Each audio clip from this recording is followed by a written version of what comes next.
Ani berov kasteka, avo beteka, esta koe ereko kacheka, bari radeka. Ani berov kasteka, avo beteka, esta koe ereko kacheka, bari radeka. Wa ani berov kasteka, avo beteka, esta koe ereko kacheka, bari radeka. Wa ani berov kasteka, avo beteka, esta koe ereko kacheka, bari radeka. Wa ani berov kasteka, avo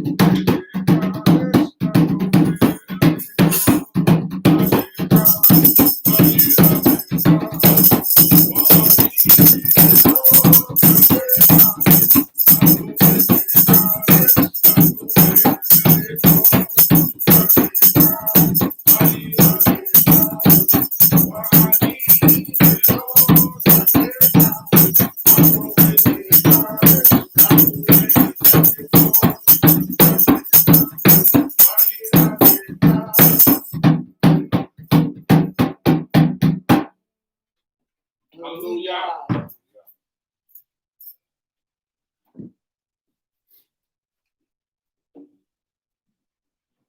Shabbat shalom. Shabbat shalom. Shalom. As we begin to go forth, Yitain Kavod, We pay homage Elohei Abraham, to the God of Abraham, Elohei Yitzchak, to the God of Yitzchak, Elohei Yaakov. to the God of Yaakov. Hallelujah. Hallelujah. Hallelujah. Hallelujah. Amen. Amen.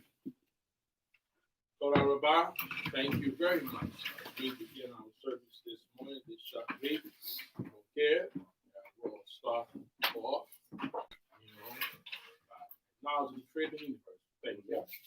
We ask as we go forward with our service that the creator remembers us today, Shaare Shamayim, all the other Knesset and camps out there as we go forth, and let the spirit of the Ruach Elohim be in all our places today as we go forth, and let the people who receive the message from all the words that come forth from all the pulpits today receive the message and have the Ruach Elohim as well.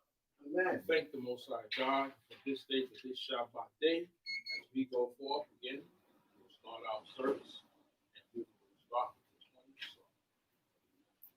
Ya'anka Yehovah Yom Azara Yishaleka Shemil Heyako Yispak Islami Yezian Yitzadeka Yispokon Yispoteka Waolateka Yada Shemi Ezra Iten Kakil Babeka Kukot Atzateka Yibame Yerane Hina Bishwateka Bishimila Hino Yimane Yahovah. Amen.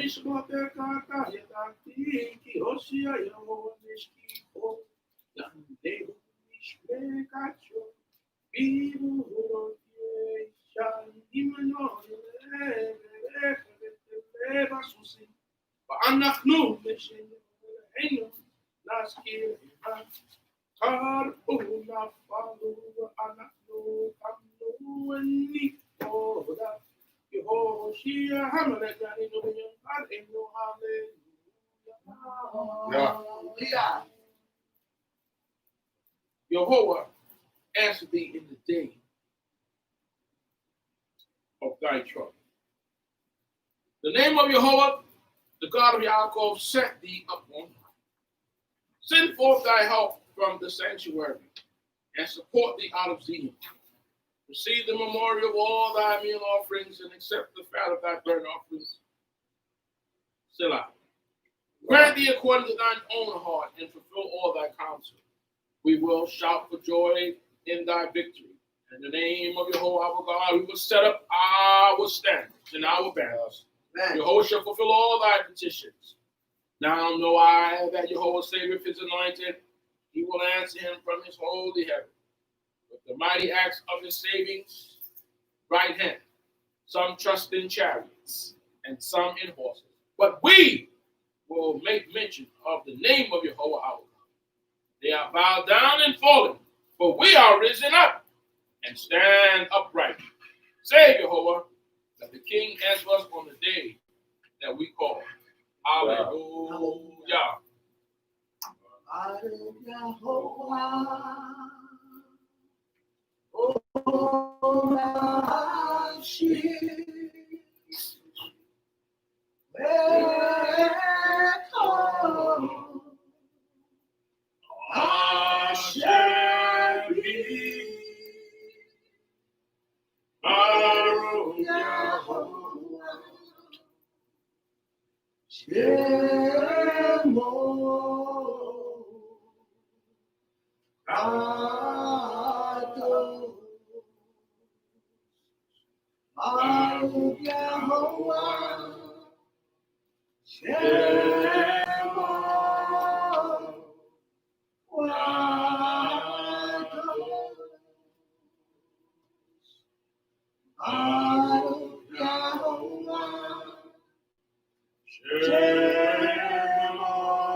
Yehovah Eloheinu, Yehovah Abotenu, Abraham, Yitzchak, Yaakov, God of our fathers, God of Abraham, Yitzchak, Yaakov, as we come before you this day to thank you for our life, our Chayim Hayom, to this day. This is the holy Shabbat day, the day that thou hast told Israel, said to Israel, that we shall keep in honor and sanctify this day. It is a sign between us as a people and you as the creator of the universe.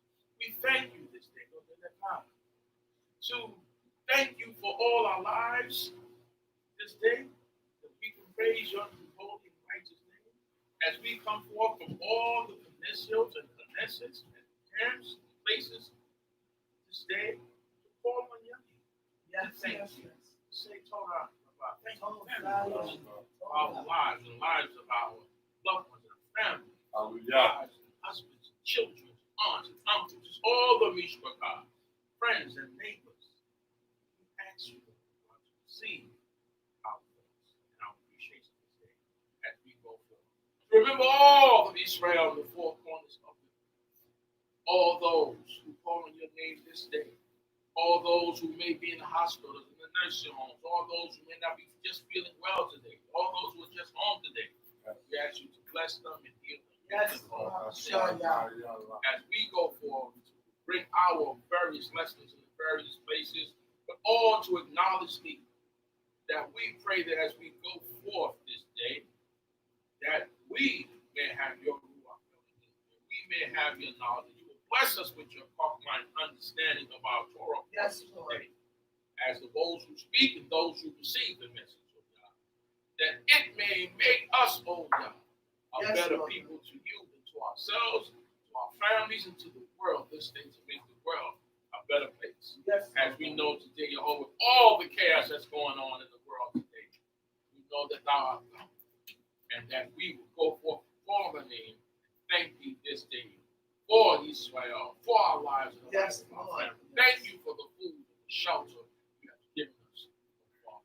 Thank you for all the necessities and the finance, oh Lord. You have blessed us.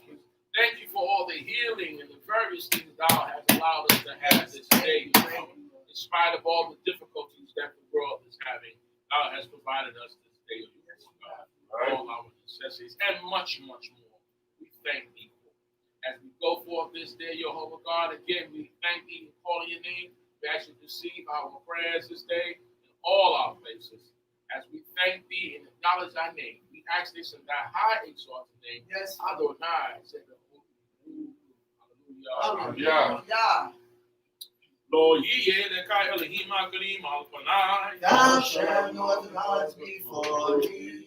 I say the kai Pesel. Thou shalt not make them to be a graven image. Lord, Tisa et Tim Hoel Hikalash away. Thou shalt not take the name of the Lord thy God in vain. Remember the Shabbat day to keep it holy. Honor thy father and thy mother. Thou shalt not murder. Thou shalt not commit adultery. Thou shalt not steal.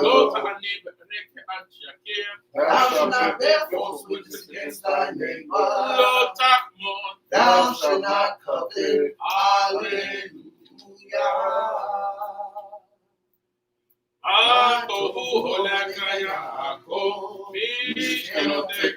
Israel, Wa'imero Kaseka, Abobeteka, Esakoeleko Kaseka, Bahirateka, Yehovah Hati, Mehometeka, Unkom Iskan Keboteka, Wa'ani Estakawe, Ekra, Efraka, Ifne Yehovah Osi, Wa'ani Tefilatan Taka, Yehovah Song, Elohim Berav Kaseka, Arami Behemet Mishaka.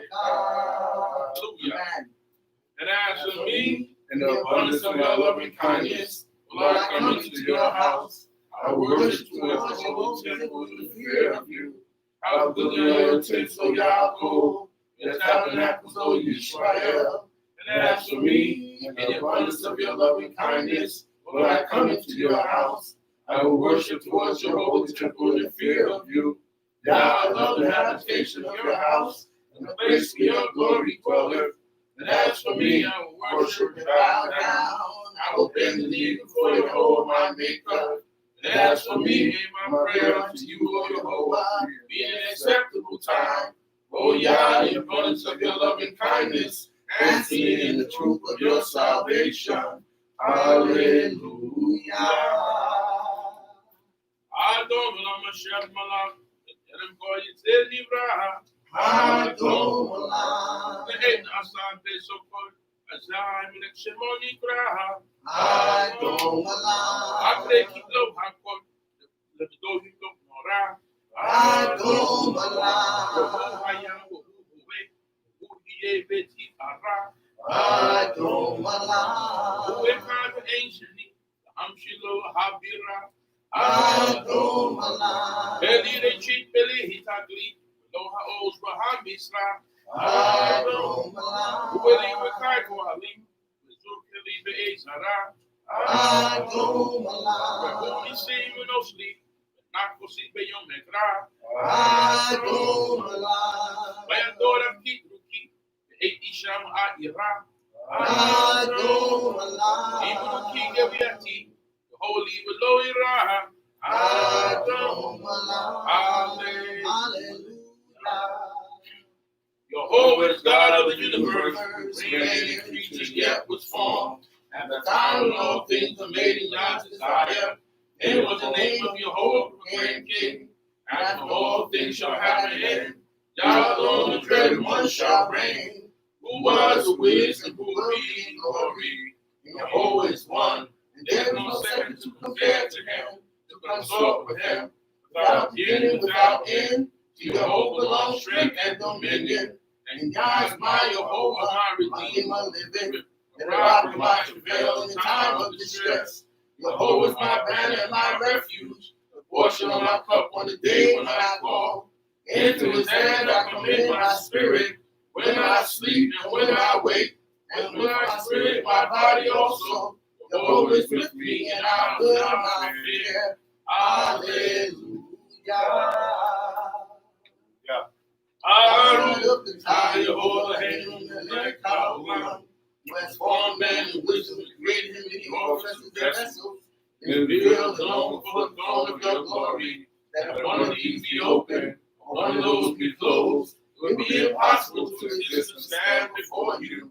Baruch atah Yehovah Eloheinu melech haolam, who heals all flesh and doeth wondrously. Baruch atah Yehovah Eloheinu melech haolam, who has sanctified us by your commandments, and commands us to occupy ourselves with the words of the Torah.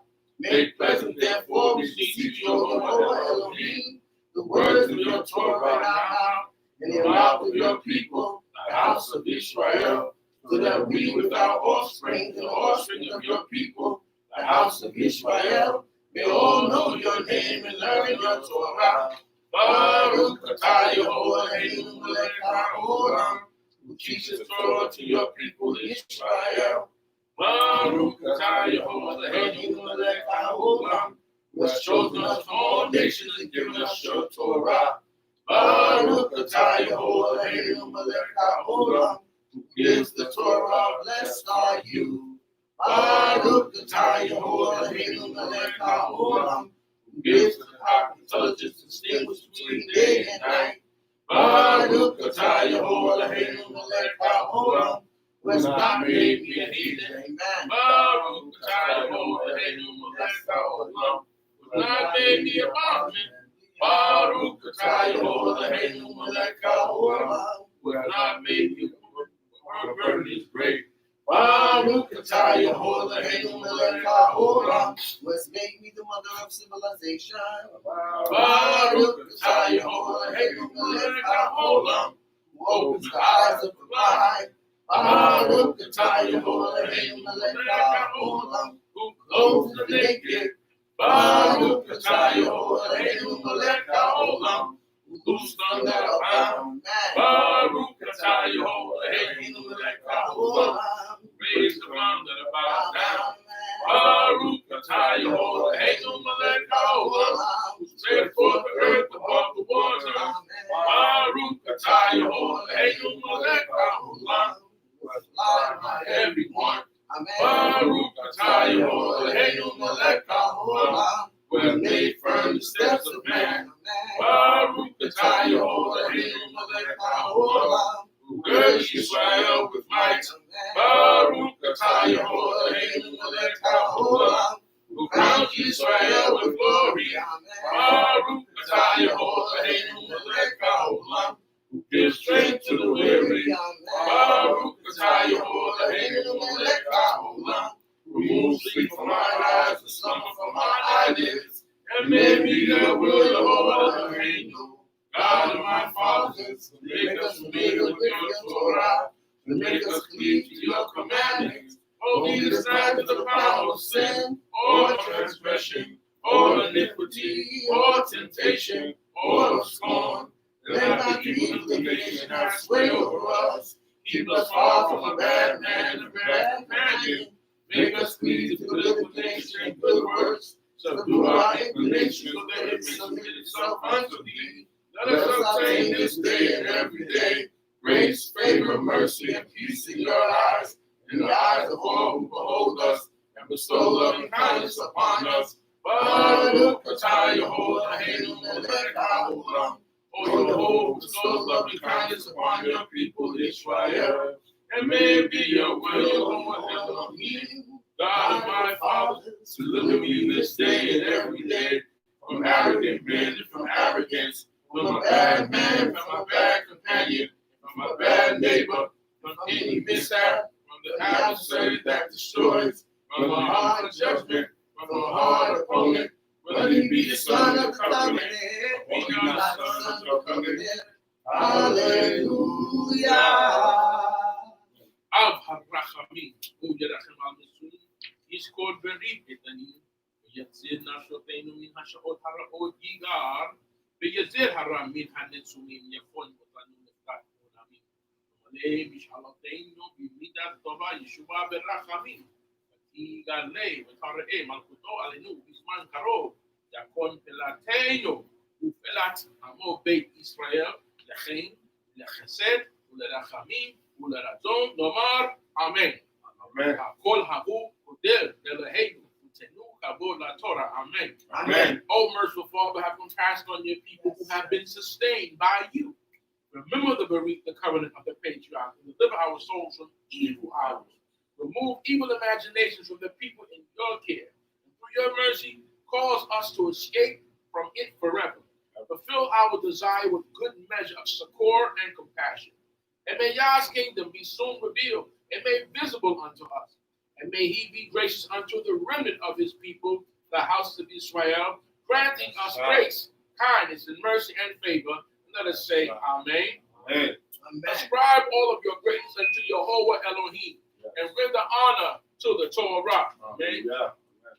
And you shall love Yahuwah Elohim with all your heart, all your soul, all your mind, and these words which I command be this day forever in your heart, and you shall teach them diligently unto your children, and talk of them when you sit in your house, and when you walk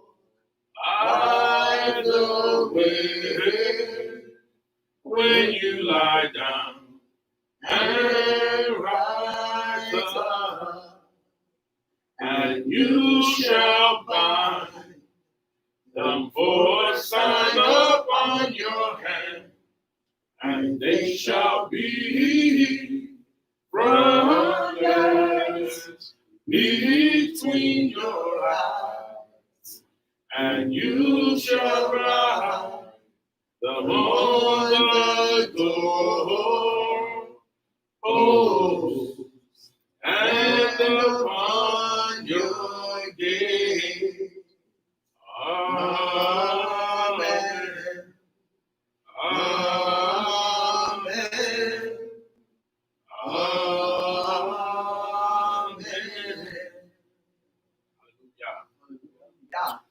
God the Lord Yahweh, E.T. ordered them all, Shemot Yah. Magnify Yahweh with me and then exalt his name together. Man, Lekah Yahweh Hagedullah. you are the great name, and the power, Mahatim Eret, and the glory, Mahanetzach, and the victory, Wehahod, and the majesty. Kol Bashamayim Uba'aretz. For all that's in heaven and earth are yours. Lekah Yahweh Hamam Lekah. You are the kingdom, O Yehovah, Habit Nasel Lekol Lerosh. and you are exalted and set above all. Remember Yahweh Elohim, no Ishtaku Hadom Raglai. Exalt Yehovah Elohim and worship at his footstool. Why those who Yah is holy. Remember Yahweh Elohim, no Ishtaku Had Kacho. Exalt Yehovah Elohim and worship at his holy hill. Why those Yahweh Elohim, no Yehovah Elohim is holy. Hallelujah. Hallelujah. Yeah, hallelujah. It's shame Jehovah Nishkav Shemot Levado. Jehovah has given all good unto you. May Yah give all good unto you forever. Let them praise the name of Jehovah, for his name alone is exalted. Hold on, I'll Shamayim Lamot Ilah. The Kalakasi Dalim Israel Amkirebo. Hallelujah. Jehovah's grandeur above the earth and heaven. Yah have lifted up a horn for his people. The praise of all his loving ones, even of the children of Israel, the people near unto him. Hallelujah.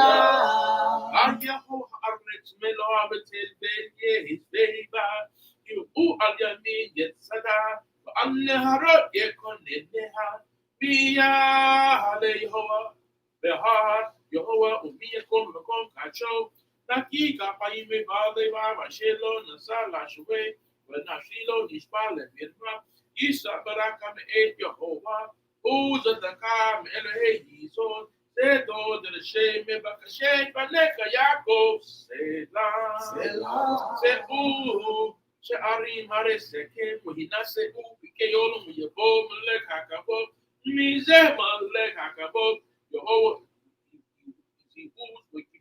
Yehovah Gibor Milchama, Seu Sha'arim Hareseke, Use Upikeolum, Yabo, Malek Hakabo, Mihuze Malek Hakabo, Yehovah Zebahot, Umalek Hakabo, Selah. The earth is Jehovah's, the fullness thereof, the world and they that dwell therein. For he is founded upon the seas and established it upon the floods.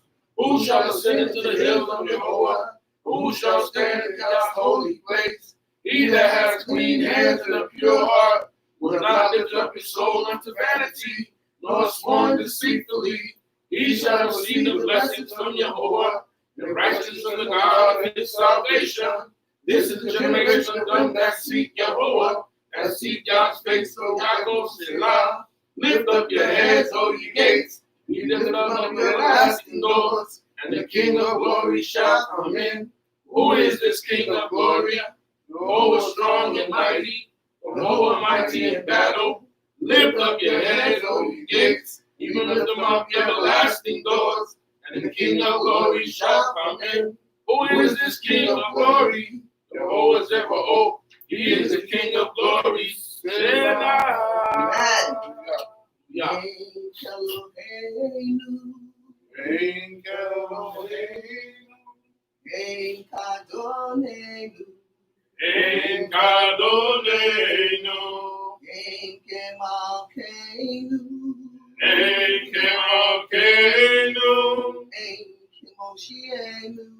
Enke Moshienu, Mikelohenu, Mikadonenu,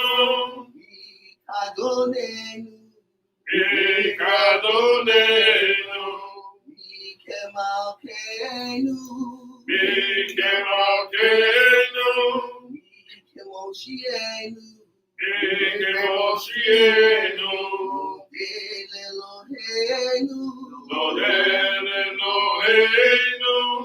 Eladonenu, Lord Eladonenu, Elemalkenu, Lord Elemalkenu, Elemoshienu, Lord Elemoshienu, Baruch Elohenu, Baruch Elohenu, Baruch Adonenu, Baruch Adonenu, Baruch Malkeinu, Baruch Malkeinu, Baruch Moshienu, Baruch Moshienu, Baruch Eloheinu, Baruch Eloheinu, Baruch Adonenu, Baruch Adonenu, Baruch Malkeinu, Baruch Malkeinu, Baruch Moshienu, Baruch Moshienu,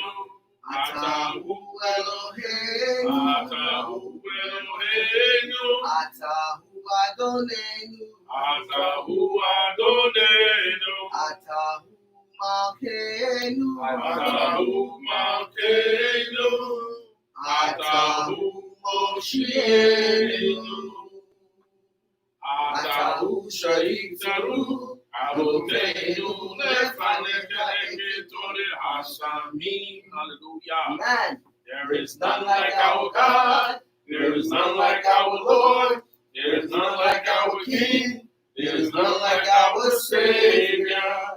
Who is like our God? Who is like our Lord? Who is like our King? Who is like our Savior? We'll give thanks unto our God. We'll give thanks unto our Lord. We'll give thanks unto our King. We'll give thanks unto our Savior. Blessed be our God. Blessed be our Lord. Blessed be our King. Blessed be our Savior. You are our God. You are our Lord. You are our King. You are our Savior. You are the King of our fathers, burnt the fragrant incense. Hallelujah. Shabbat Madonna Kulete, Yellow Museum, Bereshit Shalom, Asanu, Kagoye, Harazo, Los Amno Mishpakot, Adamash, Lo Sam, Akantenu, Kahim, Koranu, Kahamona, Anak Nupori, Mishtakomi, Motim, Lift them like Hamake, Hamalakin, Kado, Faru. It's for us to praise your home for all to proclaim the greatness of the creator of the universe, for he has not made us like the pagans of the world, places like the heathen tribes of the earth. He has not made our destiny as theirs, nor cast our lot with all their multitude. We bend the knee, we worship, we give thanks unto Jehovah, King of kings, the Holy One, blessed be he. Jehu note Shomayim Yotzei, Eret Moshe, Yakaro, Bashimai, Mima Al Mima Al, Kinatuzo, Elohim, Umelavim, Uelahenu, Ein, or Emet Malkenu, Effectulato. Kakatu beto dato yadata hayom hashepota eleboveka Yehovah Elohim Bashamayim Bima al haaretz mitakat ein on. Jehovah stretched forth the heavens and laid the foundations of the earth. His glory is revealed in the heavens above, and his might is manifested in the Lord behind. He is our God, and there is none else. In truth, he is our King. There is none beside him. As is written in this Torah, know this day, consider in your heart. Jehovah is God in the heaven above, on the earth beneath, and there is none else. Hallelujah. Ashrei Yoshvei B'Teka Od Hallelujah Selah. Ashrei Ha'am Shekakalo. Ashrei Ha'am Sheyehovah Elohai. Happy are they that dwell in the house of Jehovah. They will be ever praising you, Selah. Happy is the people that is such a case. Happy is the people whose God is Jehovah Elohim. Aron Mizmekat Elohai Hamelech Avrakashim Kaleolem Vahe. Bekoyom Avrakav Halalashim Kaleolem Vahe. Gadol Yehovah Nehulam Meod. Will lead to Lato in the hill. Lord, the door is about my second. Deburateka Yagidu. Atal Keboro Deka with Dibeni Ateka Asika. The Esnu. Norateka Yomelu Ketulateka Asaparena Sekera Tubeka Yabusika Teka Yarnenu Hanum Werakum Yehovah Erek Abahim Ugetal Hasen Tob Yehovah Lako Harakama Koel Maasan Yoduka Yokol Maseka Hasideka Yevre Kuka Ebor Malkuteka Yomelu Ketulateka Yadeberu Leodia Lineadam Debrota Kabulatar Malkuso Malkuteka Malkuteka called Olamin, should take up a cold door, wide door. So make Yehovah, the call no fleems, the cave, the Koha, careful feet, and they go Eleka Yas, Bedu, Wata, no day, La Hain, with Akam, by Ito, go take it, Yadeka, must be a Kaira, some Zadik, Yehovah, because the Rakar, Kasi, because my son, Karol, Yehovah, call Am, the call Asher, Ikleu, Behemet. Letonya Reya Yasew Echatam Ishma Yoshien.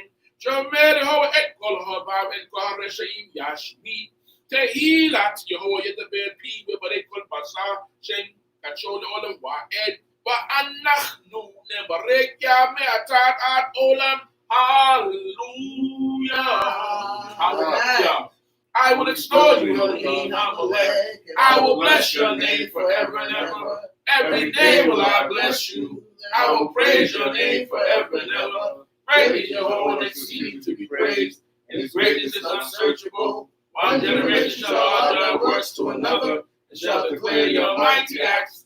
On the majestic glory of your splendor, on your marvelous deeds will I meditate.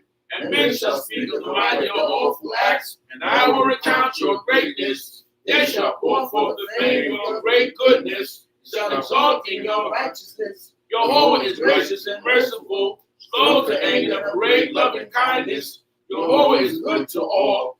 Yah send the mercy over all his works. All your works shall give thanks unto you, Jehovah Elohim, and your loving ones shall bless you. They shall speak of the glory of your kingdom and talk of your power, to make known to the sons of men your Jehovah's mighty acts and majestic glory of Jehovah's kingdom.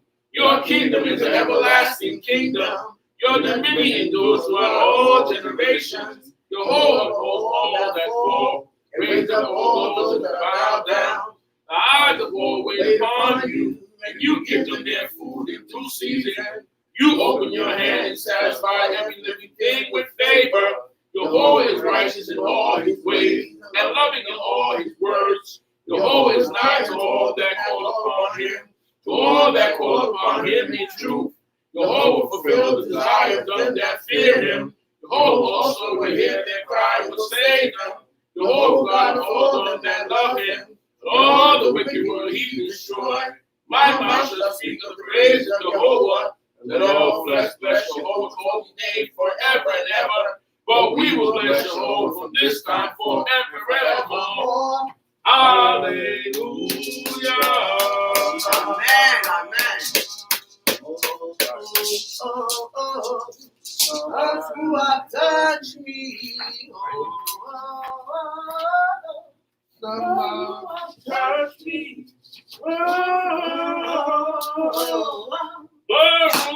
Touch me. I know it was the Ruach Elohim.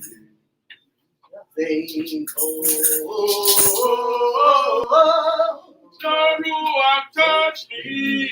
The Ruach touch me. The Ruach touch me. I know it was the Ruach Elohim. Elohim. And it's all in my hands. The Ruach touch me. All in my hands. The Ruach touch me. All in my hands. The Ruach touch me. I know it was the Ruach Elohim.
Shalom. Again, Tinite Kabo, Elohei Abraham, Elohei Yitzchak, Elohei Yaakov, Hallelujah. Shabbat Shalom. Blessings. At this time, we'll be going forth with our Mishlei service. We have none other than our principal kind will come forth to do our Mishlei service today. He will be performing the 6th Mishlei. Hallelujah. Amen. Amen.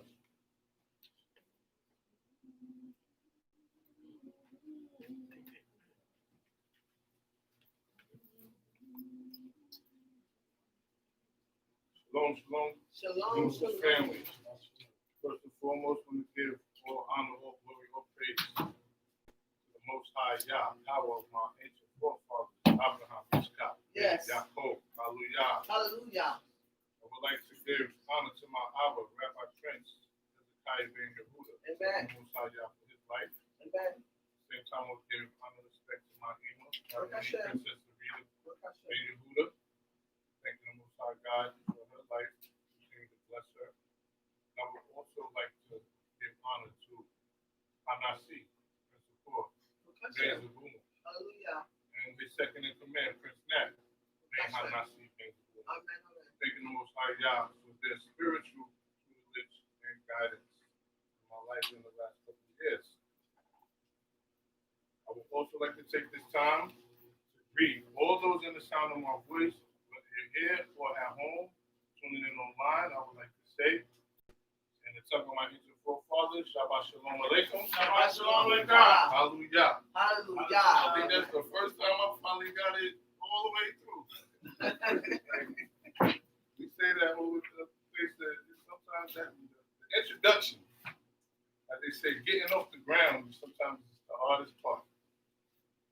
You put one foot forward, next after, there you go, you're on your way. And as we learn, sometimes you can't look back, continue to move forward. We're going to go into the Mishlei, continuing the order of today. Mishlei 6.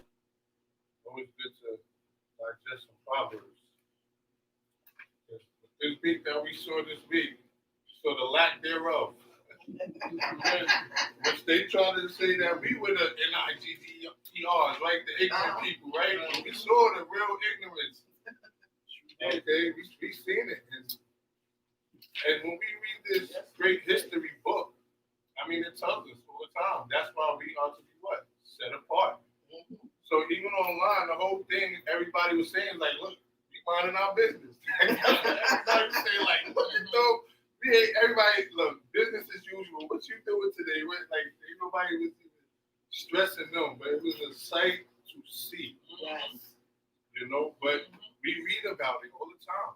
So this isn't new to us. Well, it's new to us before our eyes. Right. But in digesting Torah, it's nothing new under the sun. You know, these things have been done here before. And the same one who told us that, we are going into the book now. Right. Mishlei 6. So I will start the first verse, and I will ask even those that's at home if you have your Tanakh in front of you. Proverbs 6, the Mishlei. It starts as an advice against suretyship. And it says, my son, if thou art become surety for thy neighbor, if thou hast struck thy hands for a stranger, Thou art snared by the words of thy mouth. Thou art caught by the words of thy mouth.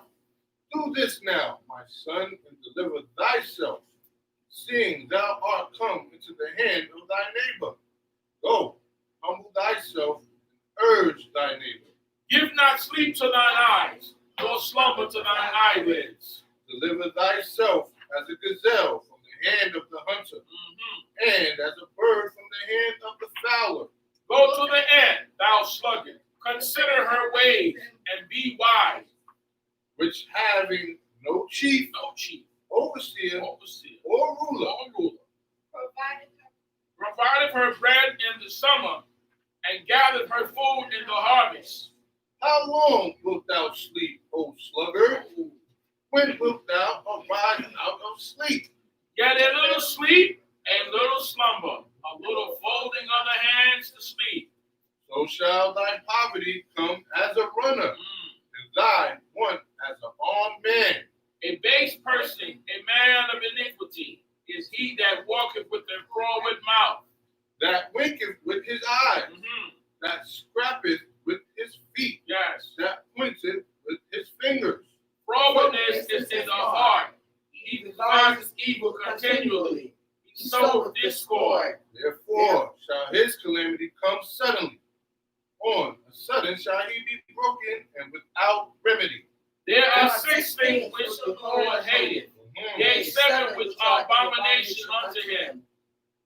Haughty eyes and a lying tongue, Yes. and hands that shed innocent blood, A heart that devises wicked thoughts, feet that are swift in running to evil. A false witness that breatheth out lies, breatheth out lies, and he that soweth discord among brethren. My son, keep the commandment of thy father, and forsake not the teaching of thy mother. Bind them continually upon thy heart. Yes. Tie them about thy neck. When thou walkest, it shall lead thee. When thou liest down, it shall watch over thee. And when thou awakest, it shall talk with thee. For the commandment is a lamp, Yes. and the teaching is light, and reproofs of instruction are the way of life. To keep thee from the evil woman, from the smoothness of the alien tongue. Lust not after her beauty in thy heart, neither let her captivate thee with her eyelids. For as an account of an harlot, a man is brought to a loaf of bread, but the adulteress hunted for the precious life. Can a man take fire in his bosom, and his clothes not be burned? Oh. Or can one walk up hot coals, and his feet not be scorched? So he that goeth into his neighbor's wife, whosoever toucheth her shall not go unpunished. Men, do not despise a thief if he steals, to satisfy his soul when he is hungry. But if he is found, he must restore sevenfold. He must give all the substance of his house. He that committeth adultery with a woman lacketh understanding. He doeth it that would destroy his own soul. Wounds and dishonor shall he get, and his reproach shall not be wiped away. For jealousy is the rage of a man, and he will not spare in the day of vengeance. He will not regard any ransom, neither will he rest content, that though thou givest many gifts. Hallelujah. Hallelujah. I'm going to expound too much, but there's so much that comes forth from this, which would be very self-explanatory. But I can say that being with Hanasi and Prince Nat at Shemot Israel, this is one of the things that is always said, like to know a person, to assure for them. Right. You know, to spend time and to get to know them and to, you know, just don't come off right away and just give everybody everything. Correct. You know, and this is something that you say people with big hearts have a problem with out there in the world, because you deal with life from a idealistic view, and not from a realistic view. You figure things should be a certain way, but we all know things should be a certain way, but realistically speaking, things are not a certain way. And that's why we see what we see this week. Right. You know, with the they said him leaving office. I say he just threw a big Project X. You know what I'm saying? Because when you see the Capitol after that, you see cups over here, you see, you know, and this is what it is. But the thing about it is they put it before our eyes all the time, right? In the movies. Even if you look at most of the movies that's coming out, you know, because I was always captivated with scary movies, but all these movies are Contagion and Outbreak, you know, so they've been kind of prepping our minds for these type of things here. Right. And then there's another one that talks about sleep. And I know right now where it says to go forth as the ants do in the summer. Right. Because right now it's cold outside. Right. And I know none of us want to be outside. Right. But as men, we have to provide and do what we have to do. So we have to get outside in the cold. But if we take heed to the Proverbs, we'll work just as hard during the summer. So our days, maybe we have a choice now. You know what I'm saying? We make our schedules and stuff like that if we're blessed enough to work for ourselves at this time. Right? Another line I always like to shout out my boy Sergeant Dark, because he always says, 6 things is abomination, 7 things, you know, but that's his song that he sings. Right. And that's a beautiful thing. And then here it is right here. 6 things the Most High hate.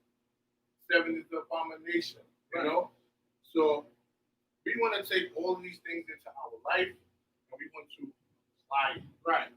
And that's what our walk is, and that's what it says, a way of life. That the proof that we get, the spankings that we get from our Creator, like you said, if I'm not chastising you, that means I don't love you. Right. A lot of my friends and stuff like that, or not just mine, but a lot of us who grew up in today's world have friends and stuff where when we were younger, it seemed like their parents didn't care. They were able to just come and go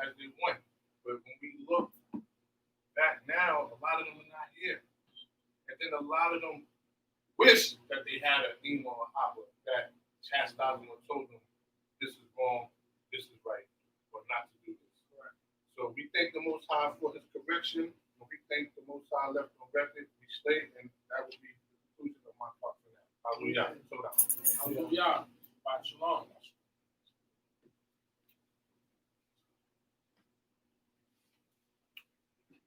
So now, Rabbi, it's time for the expounding on Mishlei, Proverbs, the 6th chapter. Beautiful chapter. It's all the chapters we read and we get the information, extract the information from it, and we can apply it in our daily lives. Proverbs is a lot about discretion, being discreet, knowing when to do things. And as you have said, we use the format. We have a tradition and a legacy that's so great, history, with information that can provide us a quality of life. And it never grows outdated. This information never is so antique that we can't use it. Right. That's the beauty about our scriptures and the words and information we have in Torah and the Proverbs and the various things. It never grows outdated. Be as wise as an ant. Yes. Go forth. There's different parts in me that tell you about the ants. Yes. One part tells you they have it. But the point of it is that they prepare their food in the summer for the winter. We came to the portion of Yosef said, well, in the days of when it's real good, when the funds are coming in, when it's plenty, you put it away for the days that are not so good. So we got great information within our scriptures, within our Torah portions, and with our writings. And this portion lets you know, listen, the ants go forth in the summer because they're not trying to be out there in the winter. Right. Winters are tough. So they know, listen, let's pump this up, let's get this going, and get our work done in the summer. Because they don't want to be out there trying to work the work that they do in the winter. It's hard with snow on the ground and various things in the cold. So that also lets man know, listen, get prepared for the summer. Be as wise as the ant. That's why it's using the comparison that these creatures that the Creator made, we can learn from them. That's the beauty of it. So there's so many various things here, And the other one, as Prince Khan spoke about, the whole poverty, sleep, a little slumber. Listen, you got to go out to work. You can't just stay slogans and slump. You got to get and do something. All right? But as wise as the ant, you do most of your work in the summer because you don't like to get out there in that cold in the winter. So you get it done in the summer, most of it. So you don't have to go out as much as in the winter. A lot of us, we work through the winters as well because we have to, and it's a good thing. But be as wise as those ants. So we thank Mr. Khan for that information coming forth and expounding on it. Again, there's so much here that we can use within the Mishlei as we prepare to go into our Torah portion. And as we do that, I want to just thank the Creator for it and allow us to go through and to that what we're about to do. Again, that it will be a blessing for us and for those who listen. And the information that comes forth can better our lives and the lives of our families as we go from this portion. I'm going to ask for a little small song. It's usually unusual, but we do unusual things before we start our portion. And actually even give us a song. This is a amazing song. Parashat. Blessed is the man that walketh not in the counsel of the ungodly, nor standeth in the way of sinners, nor sitteth in the seat of the scornful. Like a tree And his bottom is of water, Hey. brings forth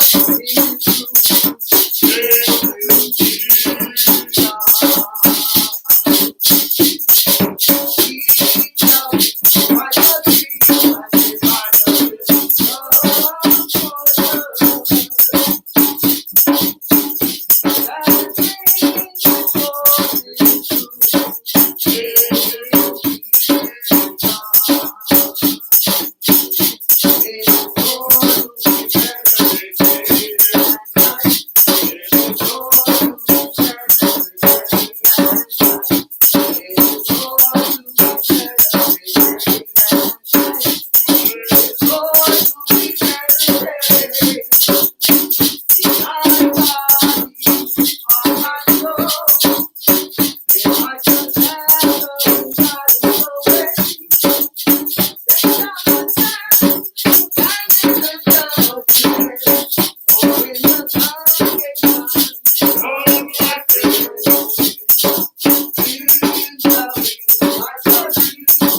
Kulu et Yehovah Hambarak. Yehovah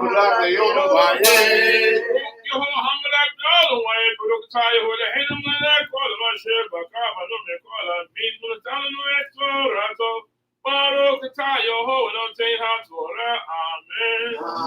Bless you, Yehovah God, King of the universe, forever and ever.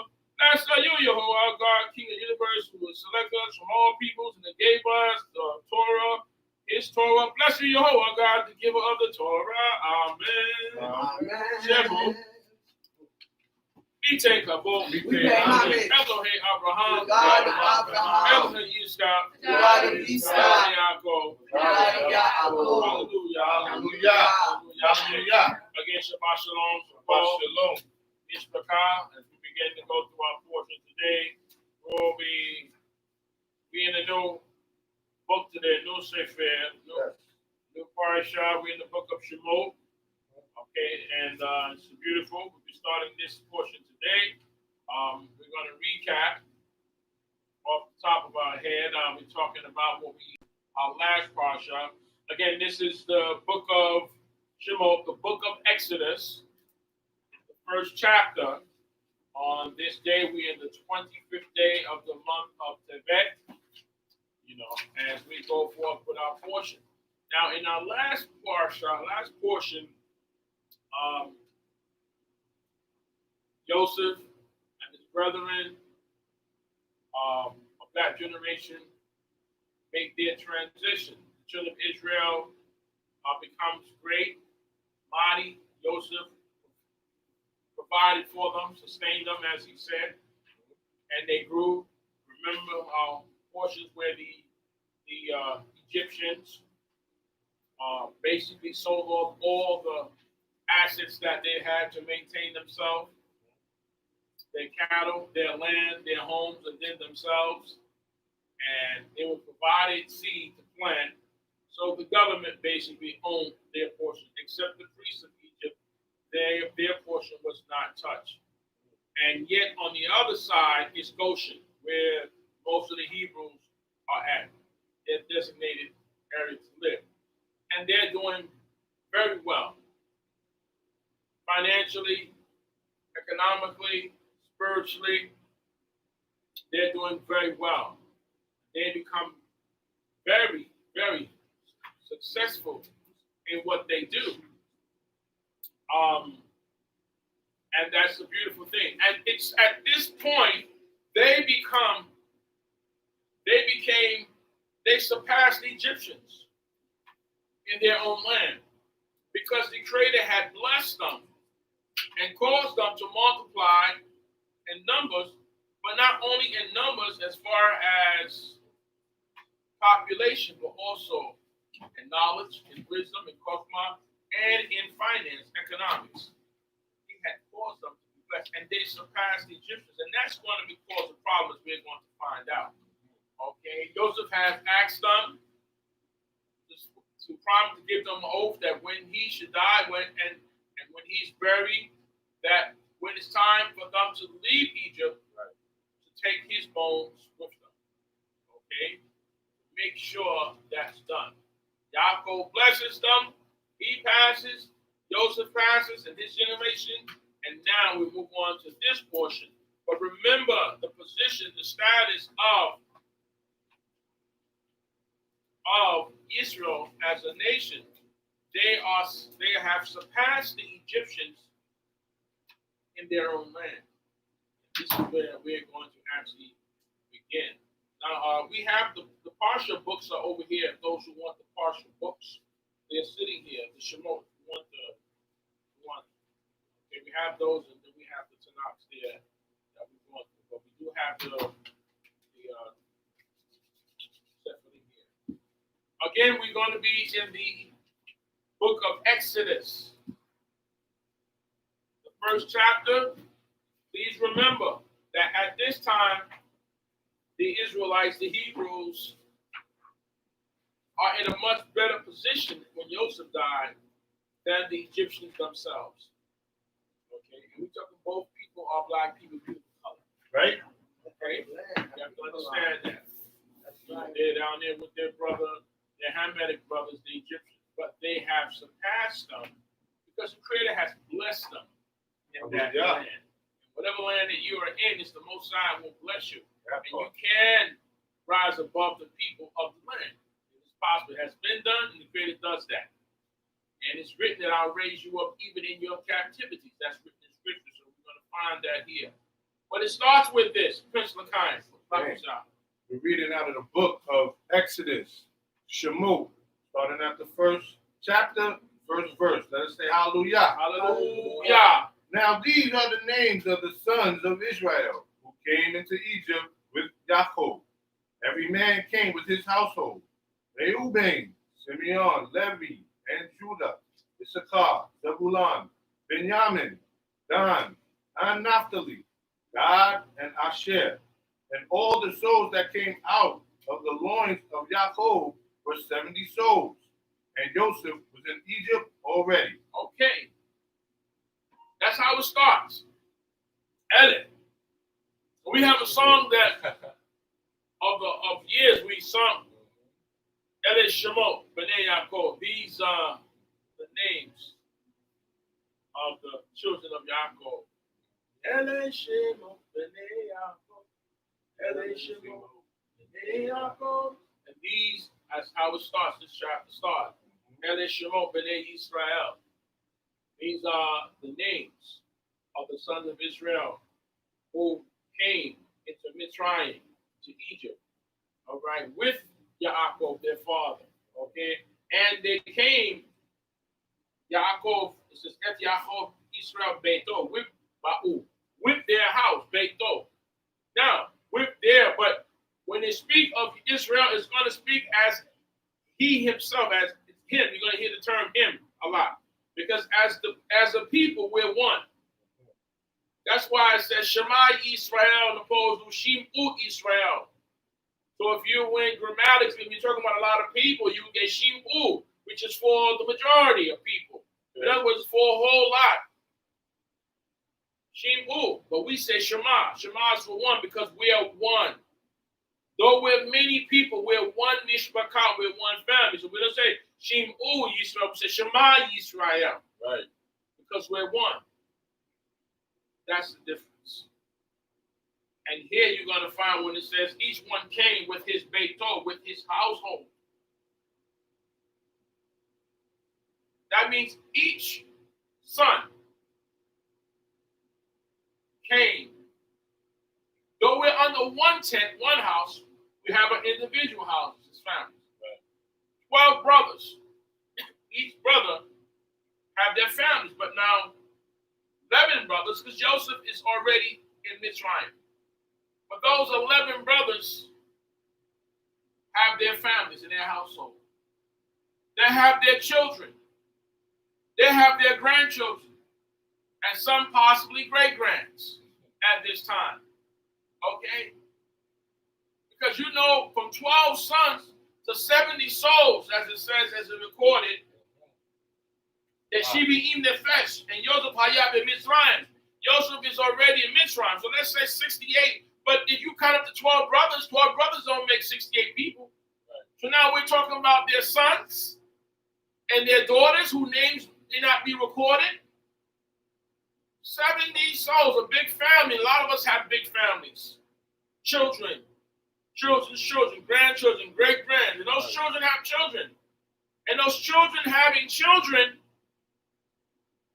make 70. That's why it says there's 70, but yet say yet from the loins of Yaakov, from his loins. These are biologically his. Right. Shivi im nefesh, 70 souls, because Joseph Hayab in Mitzrayim, Joseph was already in Egypt, so 70 souls. Now that doesn't include those who are not Mishpachah family. Those who, let's say, they adopted, those who are servants of them. It doesn't include that. So we know more than 70 people went down. Well, but 70 souls from him, right, from his bowels, went down here. They had possessions and people with them. They had servants and maidservants and men servants. And those men and maidservants, they had families. Yes. So imagine a lot more than 70 came into Egypt. But 70 of their lords went down. And here's a unique thing with their house, Beto. Each one is a family. You got the house of the family of Yehuda, the family of Issachar, the family of Zebulun, the family of Levi. He has his children, his children's great-children, great-grandchildren. They have children.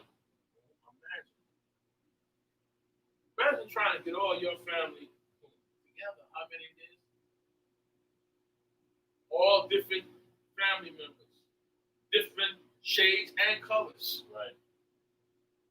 That's right. It's family, though. It's mishpachah. It's still your loins. It's still your people. You know, I remember a time that Bush made a statement. He said, these are the dark ones. President Bush.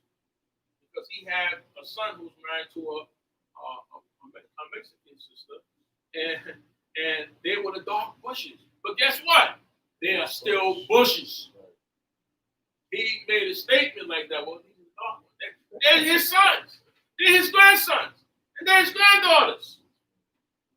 So when you talk about family, mishpachah, as the scripture talks about us from different colors, from the dark to the light, we have this all. You bring them all together, look at your family. Look at my family. Look at them. That's right. But they're family. That's what you have to remember. They all may not act the same. They all may not look the same. But they're family. Okay? We have to remember that. They came down into Mitzrayim. Their spirits came down there too. You know they all don't act right. You saw how the brothers act. So imagine each brother with his spirit and his children going down to Mitzrayim. You know there's all kind of spirits going down to Mitzrayim in that whole 70 souls and plus. You know how they behaved when they were in Canaan? What you think coming down in the Mitzrayim? Those same Ruchot, those same spirits are coming down there with all their issues, with all their problems, but yet they're still the people of God.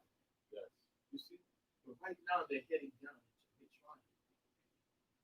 And it says, the 6th verse says what? Continuing in the 6th verse. Hallelujah. Hallelujah. And Joseph died. All his brethren, all that generation. Okay, because we all have our expiration date.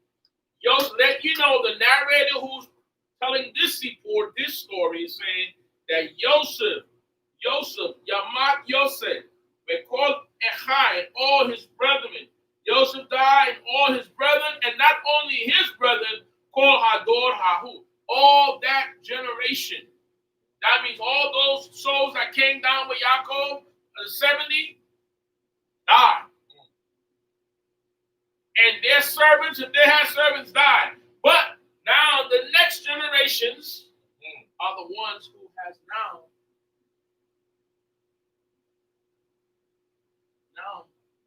been born and taken over.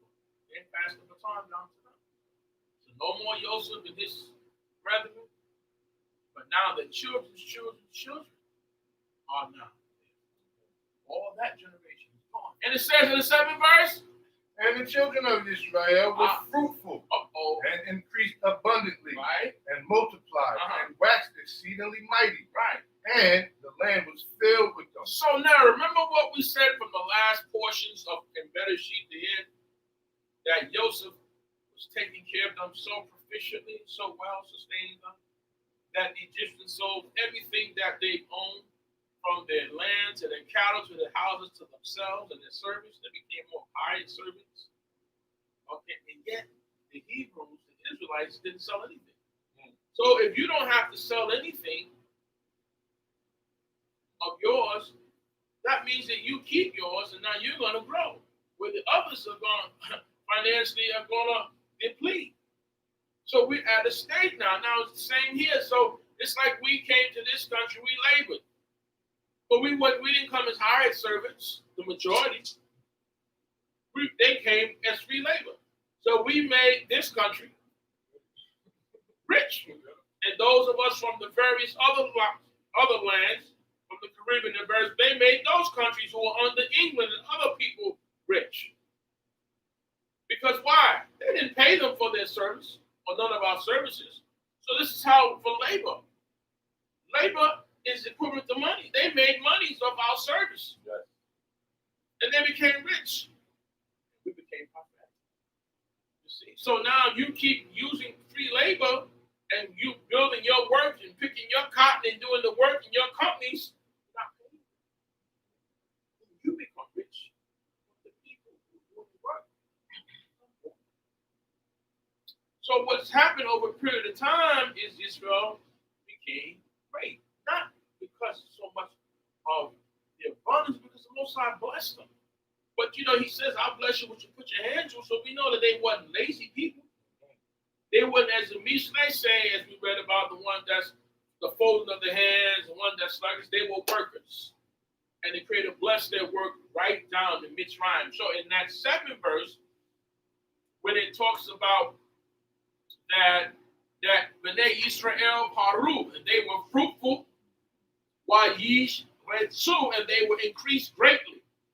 Okay? Which means, their numbers, they procreated, they had children, they multiplied, but increased great also means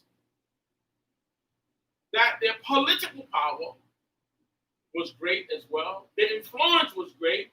Their finance was great because it let you know about Yirbu. They multiply, increase greatly. Now, here we come with the Yam Su.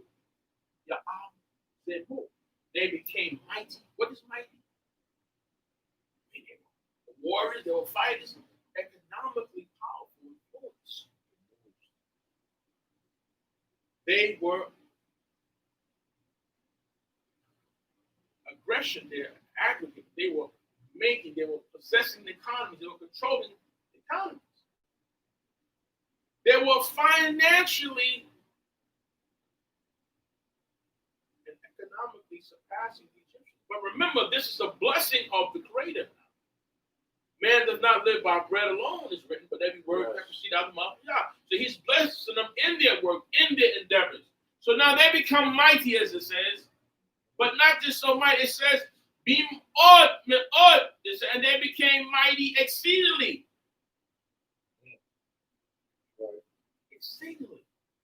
Beyond the average for people who were invited as guests. They began to rise up. And I say, if you look back at the stats of the Egyptians, it's just like they say the gap between the blacks and the whites in this country economically is so far. But see, if you let them tell the story, they'll say, well, you got black billionaires and black millionaires and celebrities. You even had a black president. It had nothing to do with the majority. You're looking at the minority of the people who have the billions and the millions here. But what about the rest of the people? What about the rest of the population? Okay, so yes, there are billionaires of us, but out of the 2,000 or so billionaires, only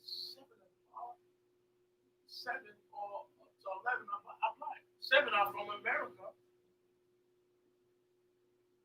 So when you look at the majority, you can't look at the minority and say that's no. We understand that 1% to 2% of the wealth of the population control the majority of wealth. How can that be when you have so many others?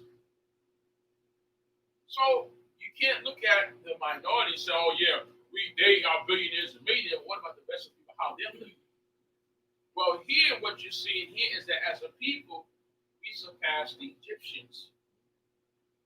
Being ordinary. And then not only that, now here comes the procreation part. And they filled the land. The land was filled with them. So the Timale Ha'aretz Odan, and the land was filled with them. So we prospered, we're politically strong, favored, and we're living great. Because the Creator has blessed us. In Mitzrayim, not in Canaan, in Mitzrayim. Okay? Of course we're eating off Mitzrayim food and the various things that Creator brought us down. But here's the thing. And again, we are all people of color. These are black people. The Mitzrayim and the Hebrews. Okay? We're living, but we become much more politically powerful group. Okay. Now, because of that situation, and I'm going to use a comparison today. Even though there's a gap between the employment of the blacks and the whites in this country here today, and their blacks are doing well. But you got to understand, there are those who think that all these 40 million blacks here are doing great. So they see the few that are in positions and in sports and in so on and forth, and they say, hey, they want their country back. Oh. Wait a minute. Oh, what do you mean you want your country back? Right. We want our country back on the land. This is how. This is it. No, because we're doing. There are a few of us doing okay, but you don't like the few that's doing okay. Sure, but those few that's doing okay have a higher education source than you may have, or have more money than you may have. So we don't like that. Look at them, and they work hard to get in that position. And most of God is blessed them. So now they're envious and jealous of the few that do have. They're jealous of them. So now we want it back. Wow, it's deep. It's very deep. How deep when you say you want it back control. What do you really want to see? What is making this country great again? Yes, talk about it. Okay.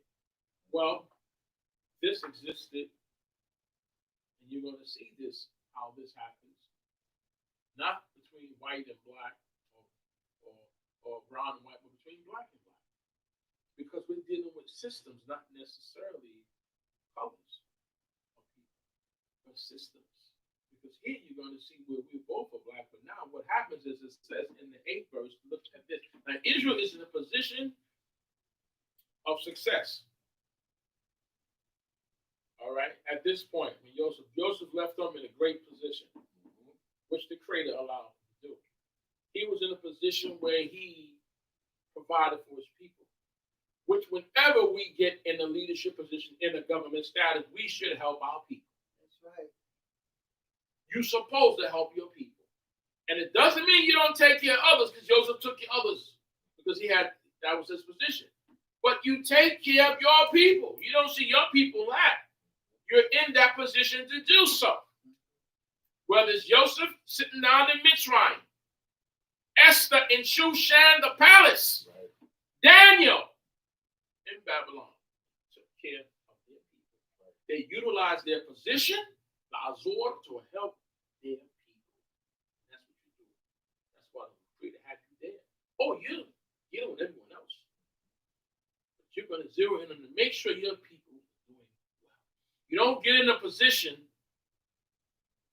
of status that you can do something for you and don't help your people. You don't become mayors and governors and city councils and all these various things and don't help your people.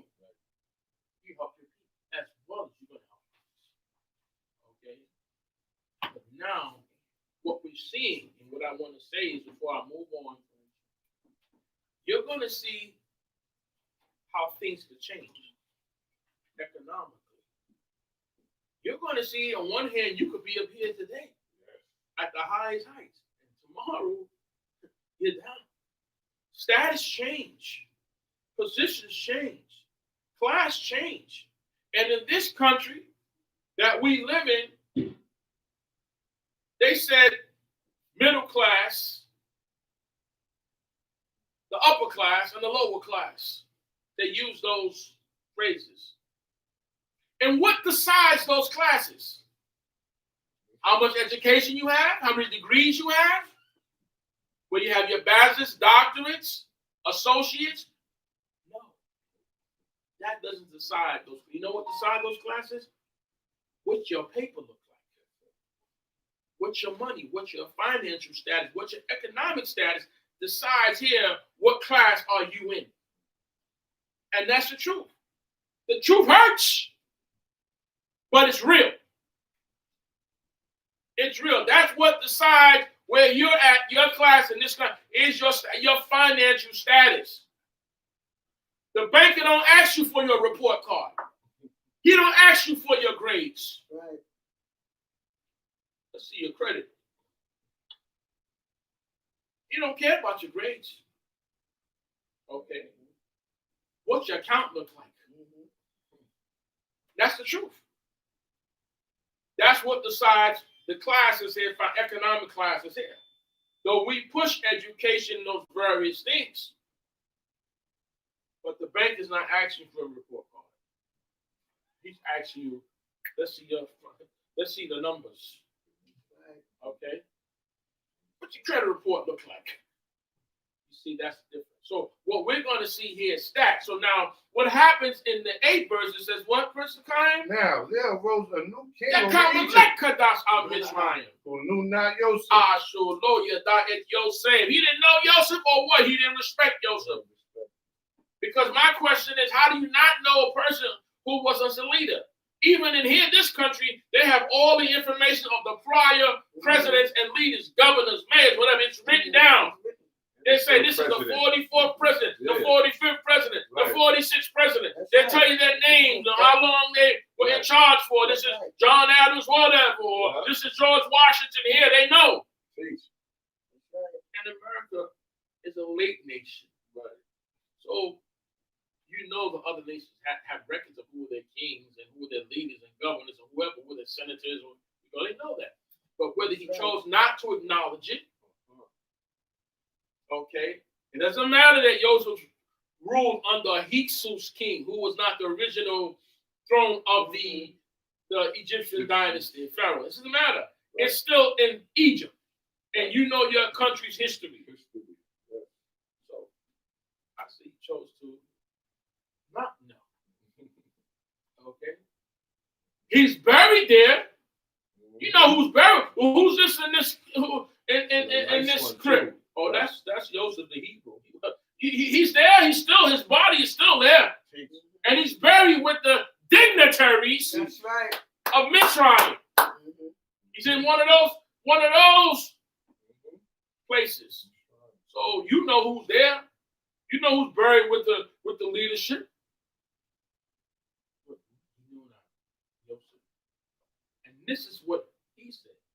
So I look at this as if a new elected president came in and said, hey, we're going to change Obamacare. Mm-hmm. I don't know nothing that exists with Obama. Right. Teach. I don't recognize this. Mm-hmm. Whatever he says, no good. History repeats itself. Yes. It's just two different colors. Two different times. The Pharaoh then was a brother, black, and this guy here's a Caucasian man of German descent. That's in America. The European. But he said, hey, I don't acknowledge this former administration. I'm going to change all that. For the Nessets and all of that. A lot of things were good. So some things, they changed the name of it. This works. They don't understand this works. But guess what? All that stuff they said was no good. They didn't come up with nothing else. That was equivalent or better. So evidently it's good because even, guess what? It still exists. Obamacare, it still exists. Even his Republicans didn't say, hey, get totally. You know what? It really works. You just don't like the person. So you can be like that Pharaoh. That spirit, that Pharaoh spirit, it still exists. That's right. That Ruach, from then to Mitzrayim to these people here, the system, because it's systems. Oh, I'm going to get rid of everything that's no good. I'm going to acknowledge you. Okay? What do you think when they're saying we're going to make America great again? Subliminal, right? Yes. Well, well, this king said, hey, a new king arose and he knew not Joseph. And he said, what? Look at the 9th verse. Come, she. Behold. And he said unto his people, behold, the people of the children of Israel are too many and too mighty for us. You see, these people here who live amongst us, most of them in Goshen, but we know we just don't stay in Goshen. The majority may be there, but a lot of us still, we get out. We move around. As the song said, I get around. I get around.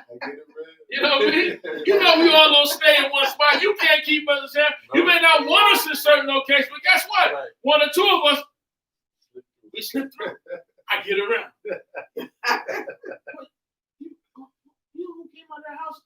That's what black man. Yeah, he lives there. Yeah. You can't keep us in one spot. So we move around. Yeah, majority may be here, but we over there. We're in spots over here. We're there because we get around. We're in schools. They say we shouldn't be in. We're in places. We're in jobs. They say we should, but we're there. And so he sees that. He says, "Hey, look here, man. These people are stronger than we, and more and stronger than we. So now this is his assessment of it. And some say, well, he's exaggerating, but this is his opinion. What is the problem? So what? Are they doing you wrong? No, it's not the fact they're doing us wrong. This ain't the fact that I don't like this situation. How can these people be greater financially, have more people? Sure, we're not Egyptians. But you can't keep us in the barrel. We're going to cross those lines. We're going to, you can't keep us just in Brooklyn or the Bronx or we're going to explore. Matter of fact, we're going to go to Jersey. We're going to go to Connecticut. We're going to outgoing places. We spread out. We get around. He's saying that they're mightier, more numerous and stronger than we. They're not. So who's us? The Egyptians. That's what he's saying. That we were. We grew that great. That many people. That prosperous and success. And that threatens people. People are jealous behind that. Then and now. The fact that we have a little success, that we reach a little height, that we spread out. We're not just in basketball. We ain't golf. We ain't swimming. We're doing gymnastics. You name all the sports, even hockey.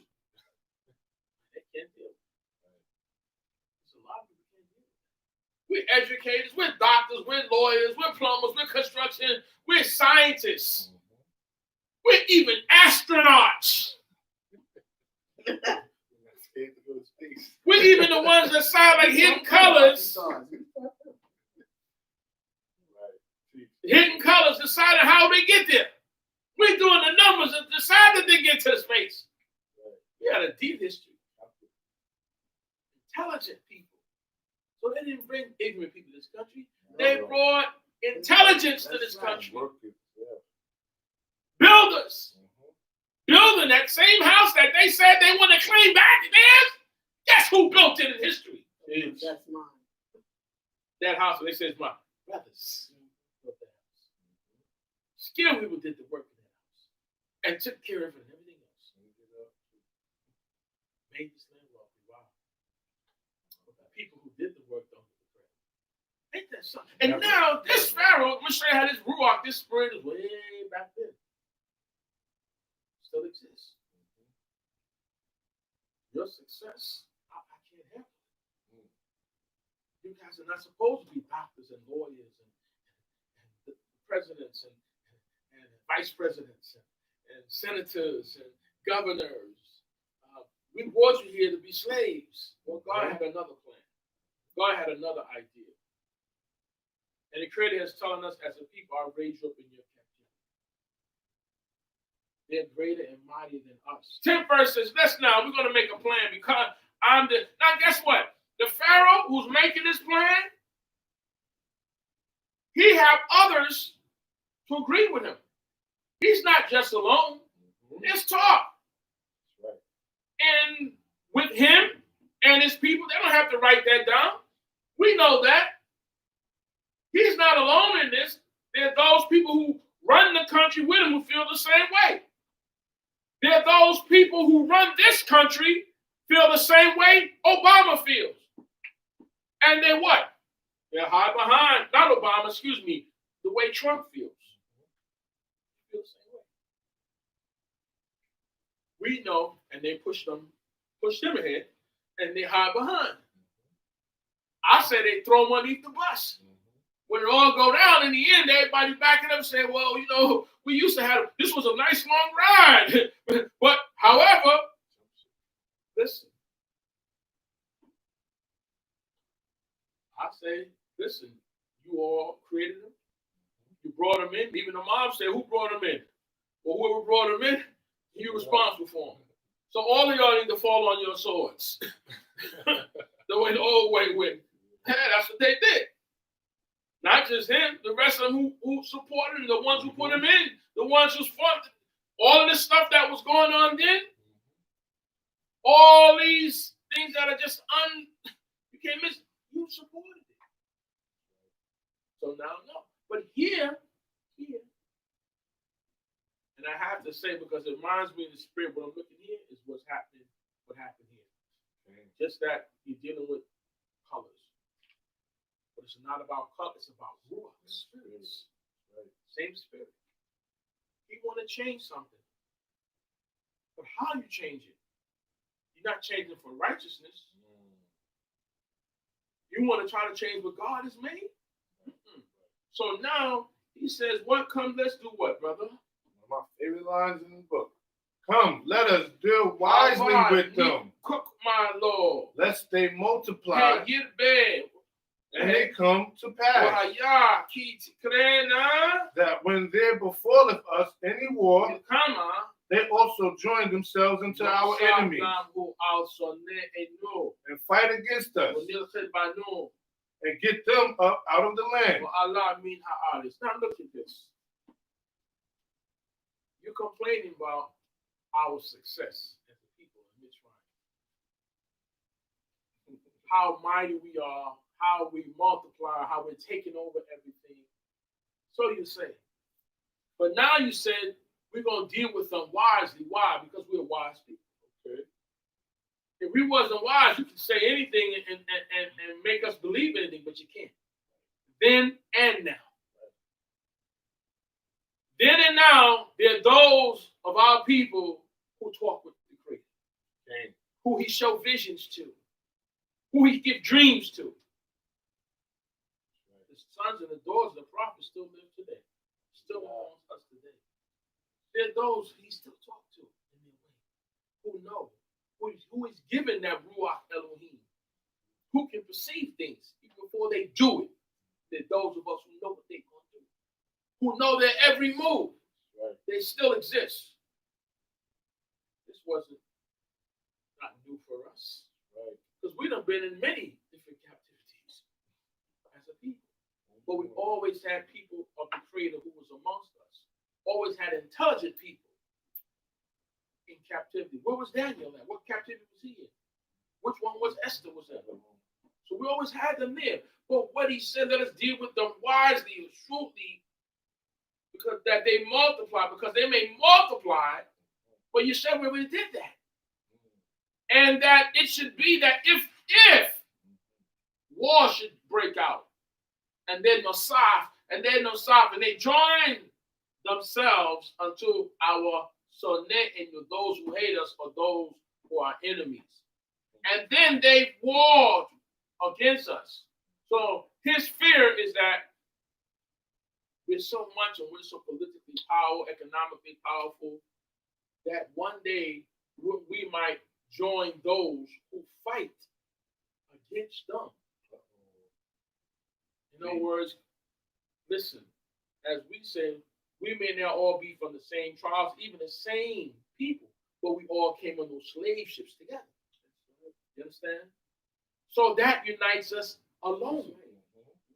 You understand? We were just dropped off different places, but we have a cause.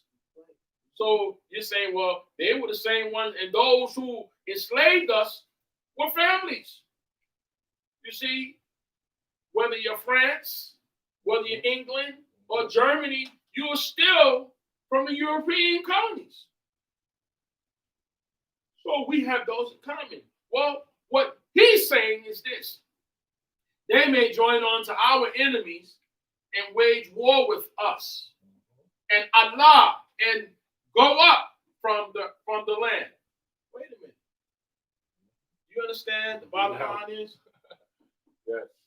It's not the fact that, and I'm going to compare it to today when they say, well, if they fear that the so-called minorities here join on with their enemies who don't like them from other countries, or join on with the rest of the blacks in the world and brown people in the world, that they fear that. So the fact just to keep you divided so you don't join with your brothers and sisters around the world, And even if they join on to the fight in here, what are they fighting for? To take over Mitzrayim? No! To get out of Mitzrayim. That's right. Get out. Not to take Mitzrayim. His fear, okay, they're joining hands to fight with us, but what they're fighting for, what is the reason of your fight? When you don't have a fight, what is the reason for the fight? The fight is not that we're trying to take Egypt to what he thinks. He's not saying that. We don't want them to get up out of here. We don't want them to leave. So on one hand, you don't want us, you don't like us, but yet you don't want us to leave. Well, that sounds like here. You treat us all sorts of ways and horrible ways, but yet if we organize that we going out of here, and you, where you going? You be like Nick Nolte. You be like Nick Nolte in the wild and say, you're not even 1 hour. Because if you were 1 hour, nigga, we could help you here in the morning. Right. He said, you're not 1 hour. So there's a difference. Right. You were 1 hour, I can help you. That's what he said. You think they're going to let you leave up out of here? Your passports is nice when passports are working, but if they say they're going to suspend all passports, they said, where you think you're going? If you think you're free, right, try leaving up out of here. Without the passport. And then have the passport. And wherever you get, finally they say, well, you know, your visa, you don't even have a visa. Because you was coming for a short stay. I think you leaving. You're America's property.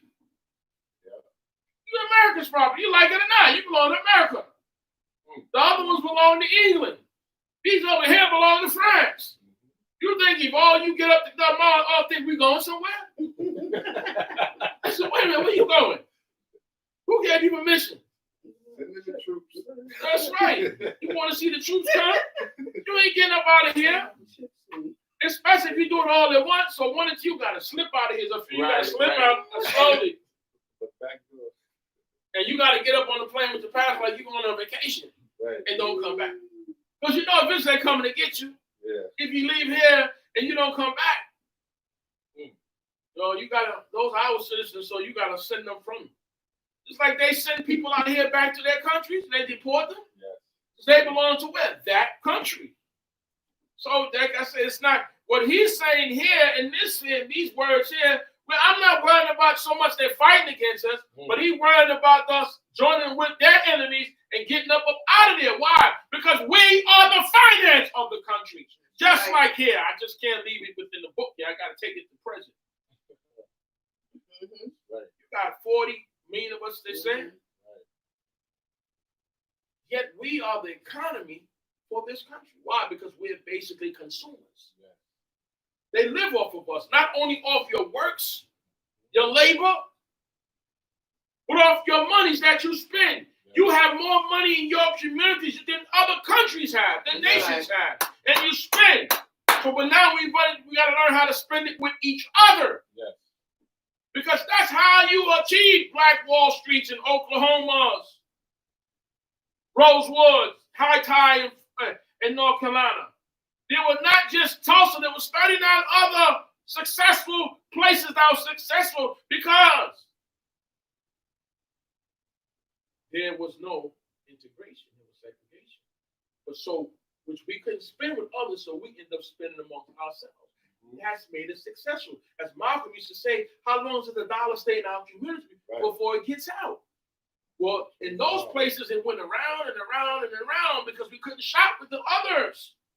So we shot with ourselves and we became very successful. But not only in economics, but look also, I don't want these people to leave me. And again, we're talking about people of color like us. I don't want their knowledge to leave. We were scientists. You know how I know we were great? Because when we left Mitzrayim, who built the Mishkan? Who built those things that the Creator asked to be built? Who weaved those things and dyed those hairs to make that Mishkan? All the Rehitim, the furnitures that was made, we made it. We didn't go outside to ask anyone to make those things for us. We had the skillful people amongst us to do it. So if those people was amongst us to do it, guess what? We was sitting down in Mitzrayim. We were skillful people. Pharaoh don't want skillful people to leave there. If Joseph is bright, if Joseph can interpret this dream, he said, Pharaoh, I need you to choose a man that's discreet and wise. He said, who's more discreet and wise than you? Right. But guess what?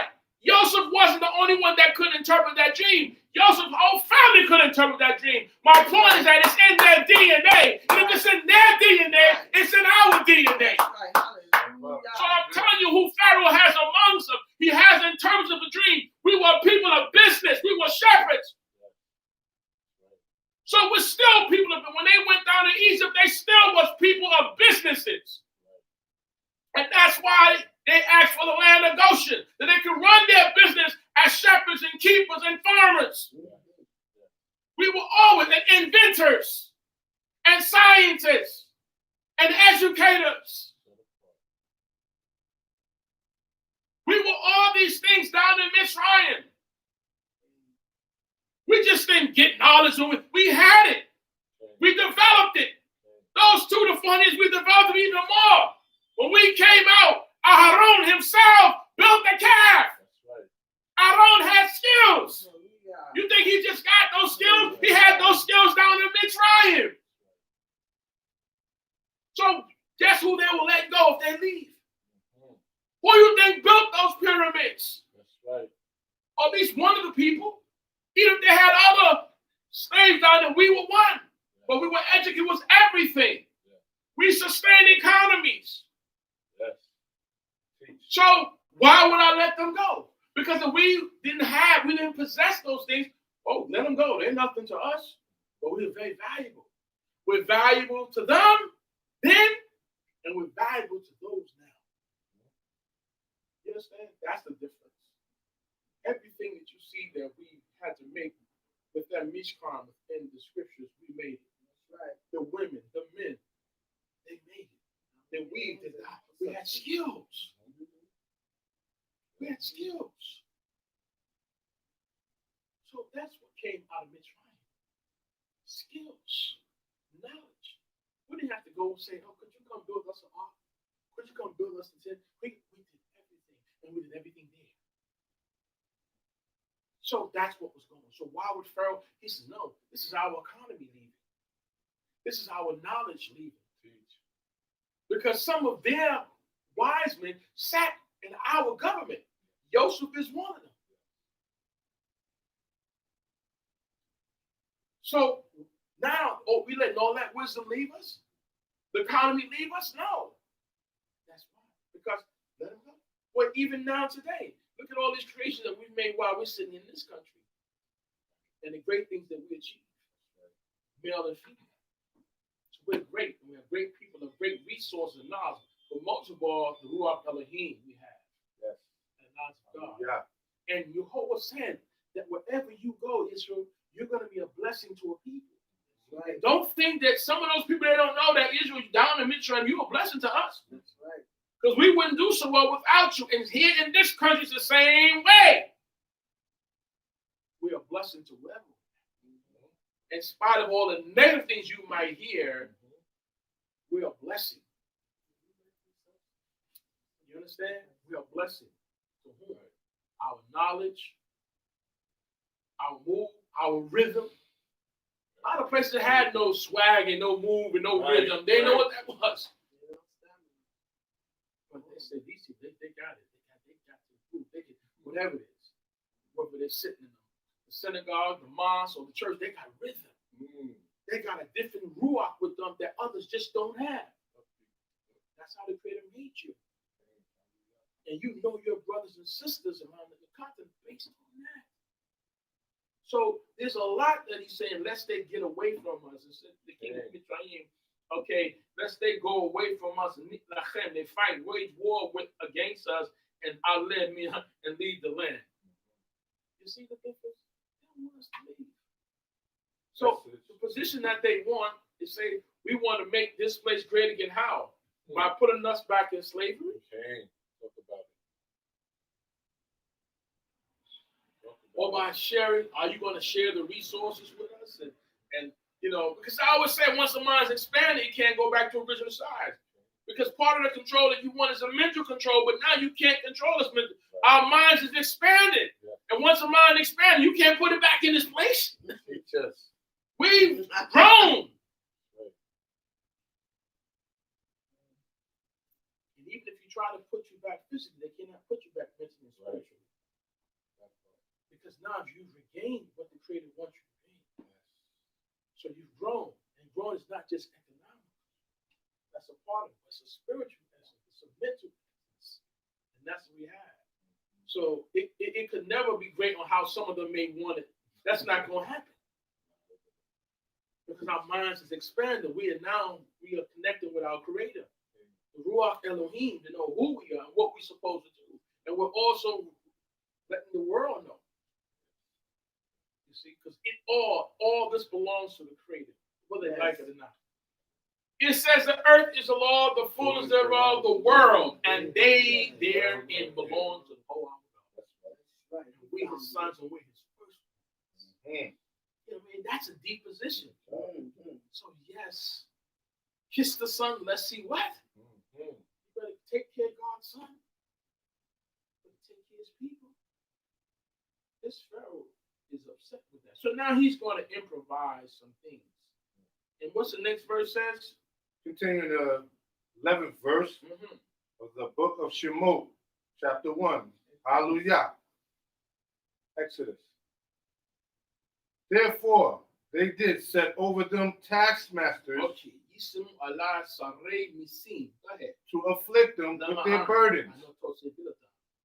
And they built for Pharaoh store cities. Pithom and Ramses. People say we didn't do nothing, huh? They can't find our records. Right.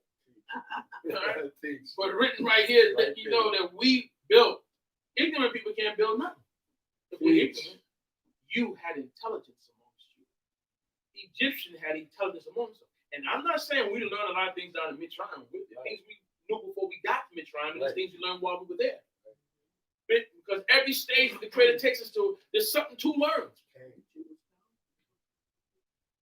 When you're walking in that wilderness, you're not just in it, you're learning. You're absorbing. You're being taught. Even if you're learning about nature, you're learning. You're becoming skillful. When you leave that wilderness, those that didn't leave, guess what? They were not the same as when they were. Even if it's just Joshua and Caleb, they were not the same anymore. Their minds expanded. So when we were down there, we came out of Mitzrayim, we were well-rounded. So now, he says, I'm going to appoint over them officers of taskmasters, or officers of the same word, misim, that he used. Shaare, misim also means taxes. It means to be over servants of a bondman, and also mean taxes. Because you know they tax you. They're over, they set over them to what? And here's the point, to afflict us. I'm not told, to afflict them, which really says to afflict him. Because we're one. We are him. We're one. I'm not told to afflict him, to afflict them with their burdens, with our work. And then we built Yabei Arei Miskenot Nefaro for the treasures of Pharaoh. We built treasures. So we built it. That takes skill to build. And if those pyramids and those various things, how depth they were, and they still trying to find them out, that means we were very intelligent. Okay? And we know we have families now that build things. We have youth that take cars apart, put them back together. And those who build houses, I had family that build their own house in the South. And a lot of them never set foot in a school. But they know these things. They know how to do these things. They're skillful. They learn from their fathers. And they're those who went to school to learn. But they were builders. So they built these things. We were builders. Don't let nobody tell you who. Some people run around. We had in the continent, we had the best schools, the best universities. Even in the continent, the University of Timbuktu, you read from Babylon, Timbuktu, all the different schools. The Europeans came there to learn. And you read about They didn't have spices. They were trying to find spices, and they didn't have what we had. All those things. What more than that? So you want us to believe that we were ignorant people without? We had gold and diamonds. You want us to believe that we were very wealthy people. Wealthy, that's right. When they came to the continent to get the wealth, they came to get the diamonds and all. Have all that. To this day, they're still taking stuff out of the continent. We had knowledge, science, the various things. All these things, equipment you find it, you're going to read them in books. Mitzrayim was a great people. Yeah. They were great people. We were down there with them. So when God put us with a great people, always put us with a great people. Yeah. Because it enhances us. Because all things belong to Him. So even when we're here, we're still with a great people. Americans are great people. Yes. They're mixed with all people. They're great people. And we're here. And our brothers and sisters around the world, wherever they at, they're amongst great people over there. Right. There's something for you to get wherever you're at. You see, the Creator didn't just put us anyway, but He put us with people of great stature. Because there's something for us to do and gain there. Okay. But we didn't come empty-handed. Okay. We had knowledge and skills. We had wealth. Diamonds in our soil. And all sorts of golds. And they're still coming back to drain everything out of the continent. Yes. Even got the Chinese there now, grabbing everything. Everybody bleeds out. Listen, let's be real. It's like our community. You're right. That's right. In your communities where you live now, you got the whole gentrification, as they call it. Yep.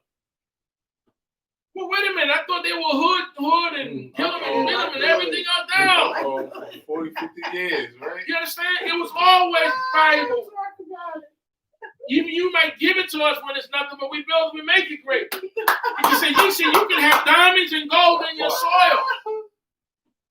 But it means nothing if you had no consciousness. Yes. So they knew it was there. And some of our wealthiest people didn't leave those areas. Right. And you say, well, why don't they leave? Because they don't want to leave. They're happy where they're at in those areas. They grew up there. They knew what they had. So we're great people. Now we have to be, a lot of our youth have to be awoken to realize who you are. Yes. Who are you? To realize what your goal is, where do you know who you're supposed to be? Right. If you're awoken, you're being awakened and taught who you are, how great you are, that you come from queens and kings and princes and royalty. You ruled the world at one time. Mm-hmm. Then that will make you want to sit in a position. I need to regain what I've had. Right. I'm not supposed to be down like this. I'm not supposed to be uneducated. I'm supposed to be learned because God told me I'm supposed to be at the top. And that's in all things. I made you the head Israel, not the tail. And once required. So you're supposed to be educated. You're not supposed to be in poverty. You're supposed to be in wealth, in knowledge, in high. You're supposed to be. This is not who you are. Let me show you who you are. Let me turn this is who you are. What? You're not supposed to be strung out addicts, alcoholics. That's what the system's put for you to do. Why? To depress you, to keep you depressed. Yeah. So to keep that sleeping giant sleep. Keep you in a coma. They want you to be comatized. But when you wake up and you come into that coma, you are dangerous, not because you have weapons, not because God, you're going to be the servant of God, and you're going to push forward and become who you were. You're going to reconnect to where you're supposed to be, to the creator of the universe. You're going to be what your forefathers were, leaders, teachers. But we were disobedient, but we're getting that part away. That's different. So, yes, keep you deaf, dumb, and blind, as others say. That's the goal. Oh, we give you money. But guess what? We're not going to give you the knowledge of who you are. Because, see, once you have to be a $40 million, $40 billion slave. But if you get the knowledge of who you are, now you dangerous. Yeah. Right. Because now you who you are, and you have something to do something with. So they'll give you a lot of money. You stay ignorant. If you don't know the true and living God, go ahead. But you start to know the true and living God and talk about, and they say, oh, wait, slow that money down. Because Because they don't want you to do the things that the Creator wants you to do with that substance. Right. So they'll give you a substance as long as you stay a slave. You a mental slavery. But when you find out who you are and what is your goal, what is your task, what is your mission with the Creator, that's the thing. Will it still make way those millions for you? No, the Creator will make way those substance for you. But all the wealth belongs to the Creator. But my point is that's the goal. So it's designed to keep you in a place that you can't rise up. Okay. Keep the real education from you. They said Brown versus Brown, separate but equal schools. We know that we would have never got the equal. But you know what happened? When you watch the Hidden Figures, that sister didn't go to no integrated school. Let me show you something. She didn't go to integrated school. She went to a school that she was taught. So we have good teachers. But they take your good teachers and put you way over here out your school and put them in their schools. She didn't go to a integrated school. She was at that segregated school. So if they would have kept up the separate but equal, but you know what?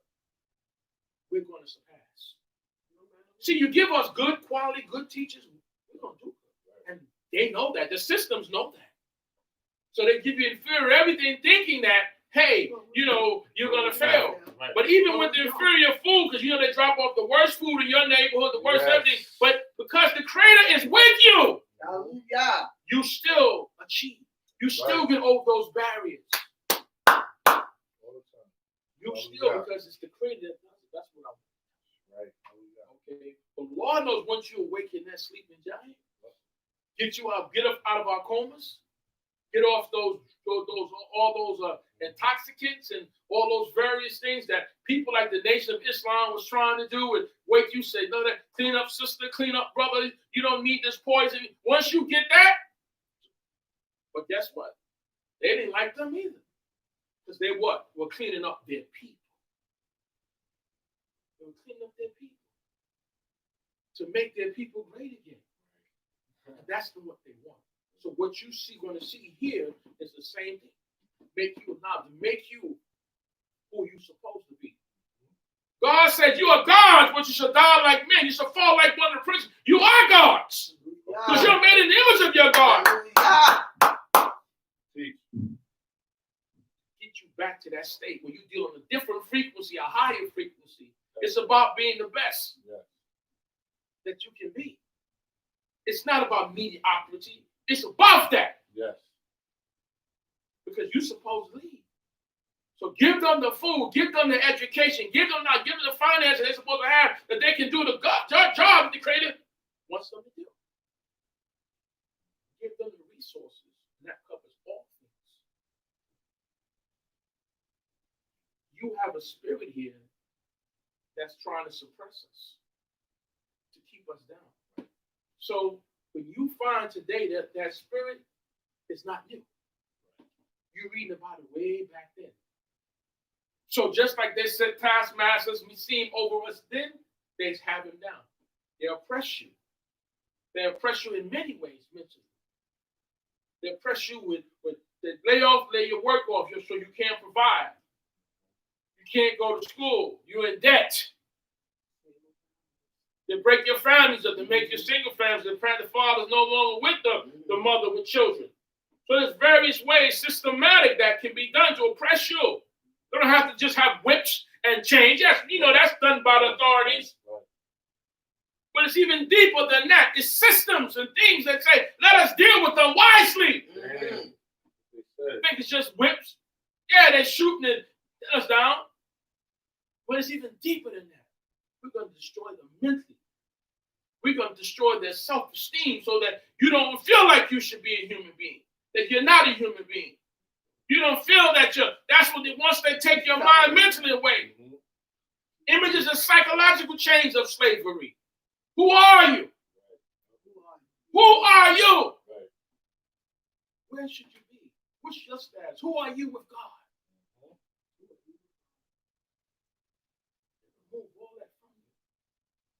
keep you ignorant, to keep you what they say.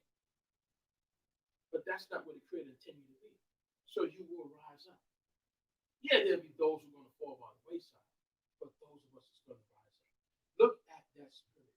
So the set at taskmasters that put forth fetish, all right? They said that because of the children of Israel, and it said they would, it says in the, give me the 12th verse. Let me show you what the 12th verse says. Cain. But the more they afflicted them, Okay. the more they multiplied, and the more they spread abroad. And they were a dread because of the children of Israel. Wow, look at that. You see that? It says, no, okay. But as much as they would afflict them, so Cain, they would multiply. And Cain, and so Yeferots, and they would bust forth. Use a term like the word to go forth, to burst forth. Became very successful. So the more they oppressed us, the more we grew. You know, because you figure, you know, even Richard Pryor said, you know, in the movie, Which Way? He said, which way is up? If you're on the bottom, how far can you go? If you're at the top, when you fall down, that's a long way. When you get to the bottom, where you going to go? But up. So they oppressed us and stressed us and ruled over us with rigor, which is not supposed to be, because there's a law with us, Torah tells us, to not rule over your brother with rigor.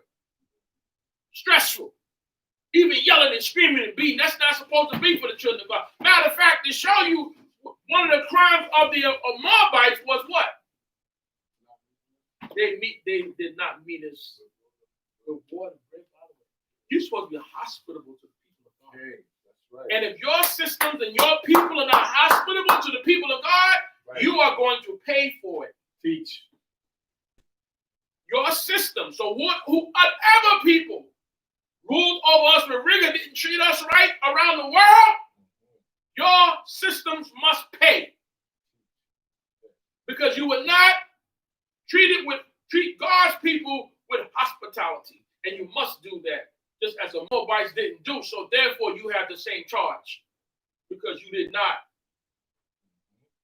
treat the Creator's people as the princes and queens, and the people of God as they are. You did not do that. Right. So therefore, now the land, the world have troubles because of how you treated the people of the Creator.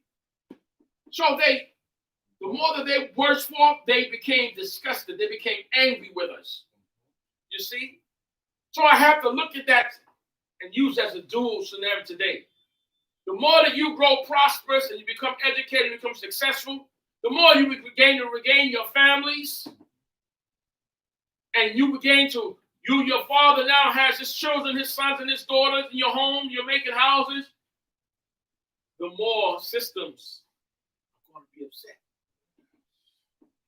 Oh, they're gonna love the system. The negative systems are gonna love when you're fighting and you're arguing with each other, and when you're taking each other's lives, and your bodies are lined up in the morgues, and you discord one another. They love that. But when now that's not happening, when your bodies are not in that morgue, in those funeral parlors, and you're working together with your brothers and your sisters and your families, and you're becoming a godly people, they're going to get upset. When you get out there and you started doing for yourselves and start getting your own businesses, and you even in those who work for others, you become now, you promoted, and that happens. Your success, and it happens.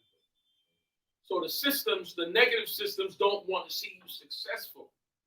Okay, and it just like it made Pharaoh upset. Well, they become disgusted with us, with the children of Israel. Why? Because the more the plans that they put in place, the negative plans to hurt us, to wipe us out, didn't work. Right. The more they got disgusted. Right. The more that we became successful, the more they oppressed us, the more we grew. So same with in our times when the governments put drugs and heroin and all these things in your community intentionally to bring you down. Infested your areas with drugs, the previous governments, the previous system. They did it intentionally. That's right. So they wanted your people to be hooked on heroines and all the various things of the negative, to be alcohol. There's more alcohol liquor stores in your community than any other community. Why is that? There may be taverns in other community bars, but the liquor stores are there. The things that are not so good for you, they're on every block. They don't have fried chicken places in every neighborhood. But they have in yours, this and that. The things that you may use are not so great for you are there. You see, so the thing of it is to get you in a position where you can't help yourself. And that takes years. That doesn't happen overnight. So when now you don't love each other, you hate each other. Okay, they did tests to find out, oh, well, listen, which doll baby you want? The light one or the dark one? They put the light one. Why? Because they're treated better. You see, it's all these various things, the mental games that they play, the things that they do, the food they put you into, the water you drink, the clothes that they design for you. They're more focused on insurance, not on health. They say health. No, it's insurance. If you focus on health, that's different. Teach the people how to eat right. Teach them how to drink right, how to live right, correct. That's better than any health insurance you can give. Yes, you need that, but you need to be taught knowledge and wisdom of the scriptures, and that's all a part of it. Because see, our way of life doesn't just deal with one area, it covers the whole thing. That's why it's what we call shalom, the same word from shalom. It's complete. It's holistic. It's a complete way of life that encounters everything. How we live, how we eat, how we drink, how we dress, how we think. All for the betterment of our nation and for the Most High God, for us to serve the Creator. Okay. Next verse says what? And continuing the 13th verse. And the Egyptians made the children of Israel to serve with rigor. They made us to serve with rigor. Yeah, boy, that's like saying pound, hitting you and stressing you out, and because we're probably more stressed out on most of our occupations back then and now today.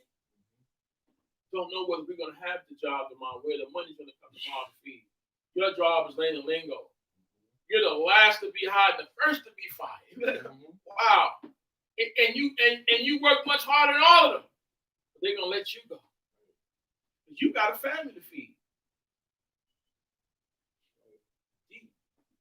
So you're stressed, and then when you are working, they're stressing you.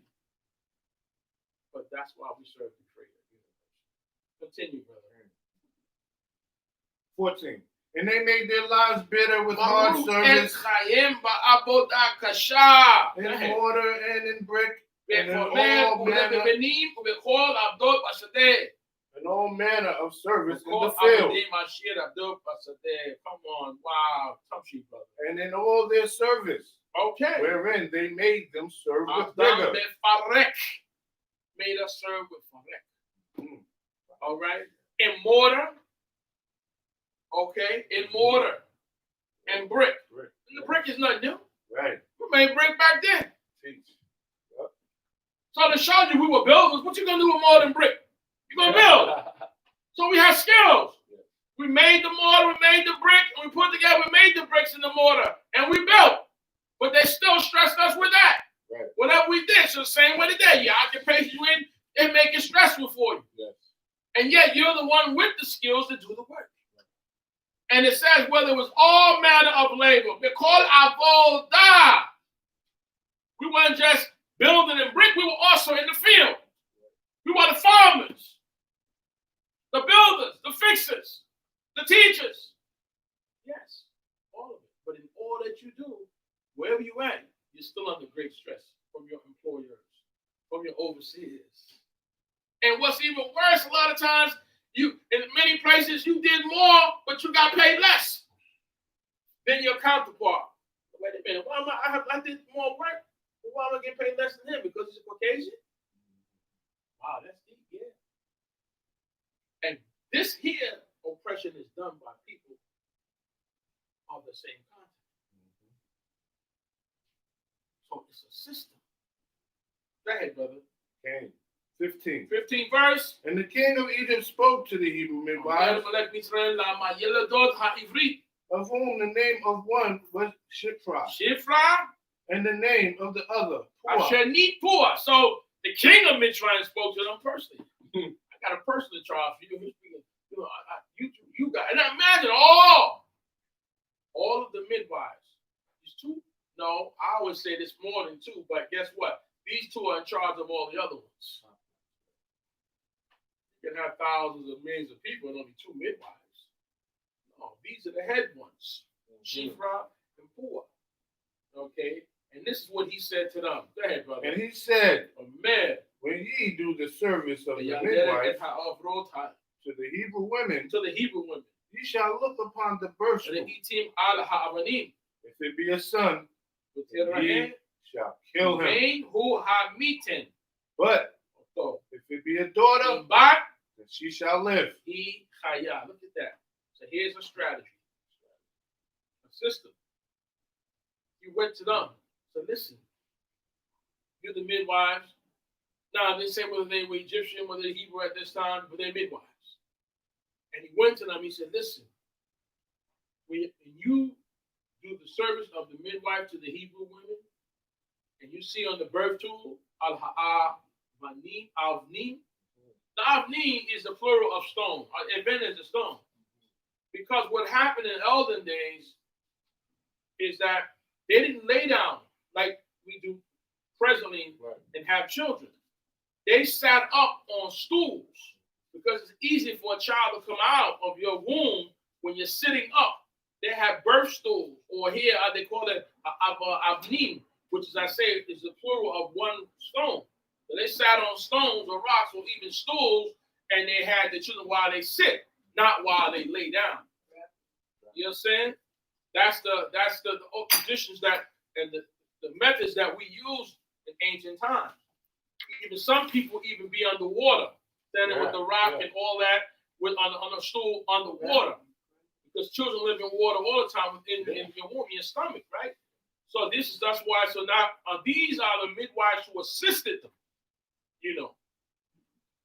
while they're having their children, supposedly. All right. So on that birth stool, if it's a boy, he said, it's a bane, then you will meet him. You shall kill him. But if it's a daughter, imbat she shall live. So now Pharaoh's saying, because all these other methods that we're utilizing is not working, now we got to go to, because first it starts with oppression. See, it's a mental thing as well. So I'll oppress you, I'll make you deal with rigor, I'll beat you. And you're working, you're building all that stuff, but you're working under a lot of stress.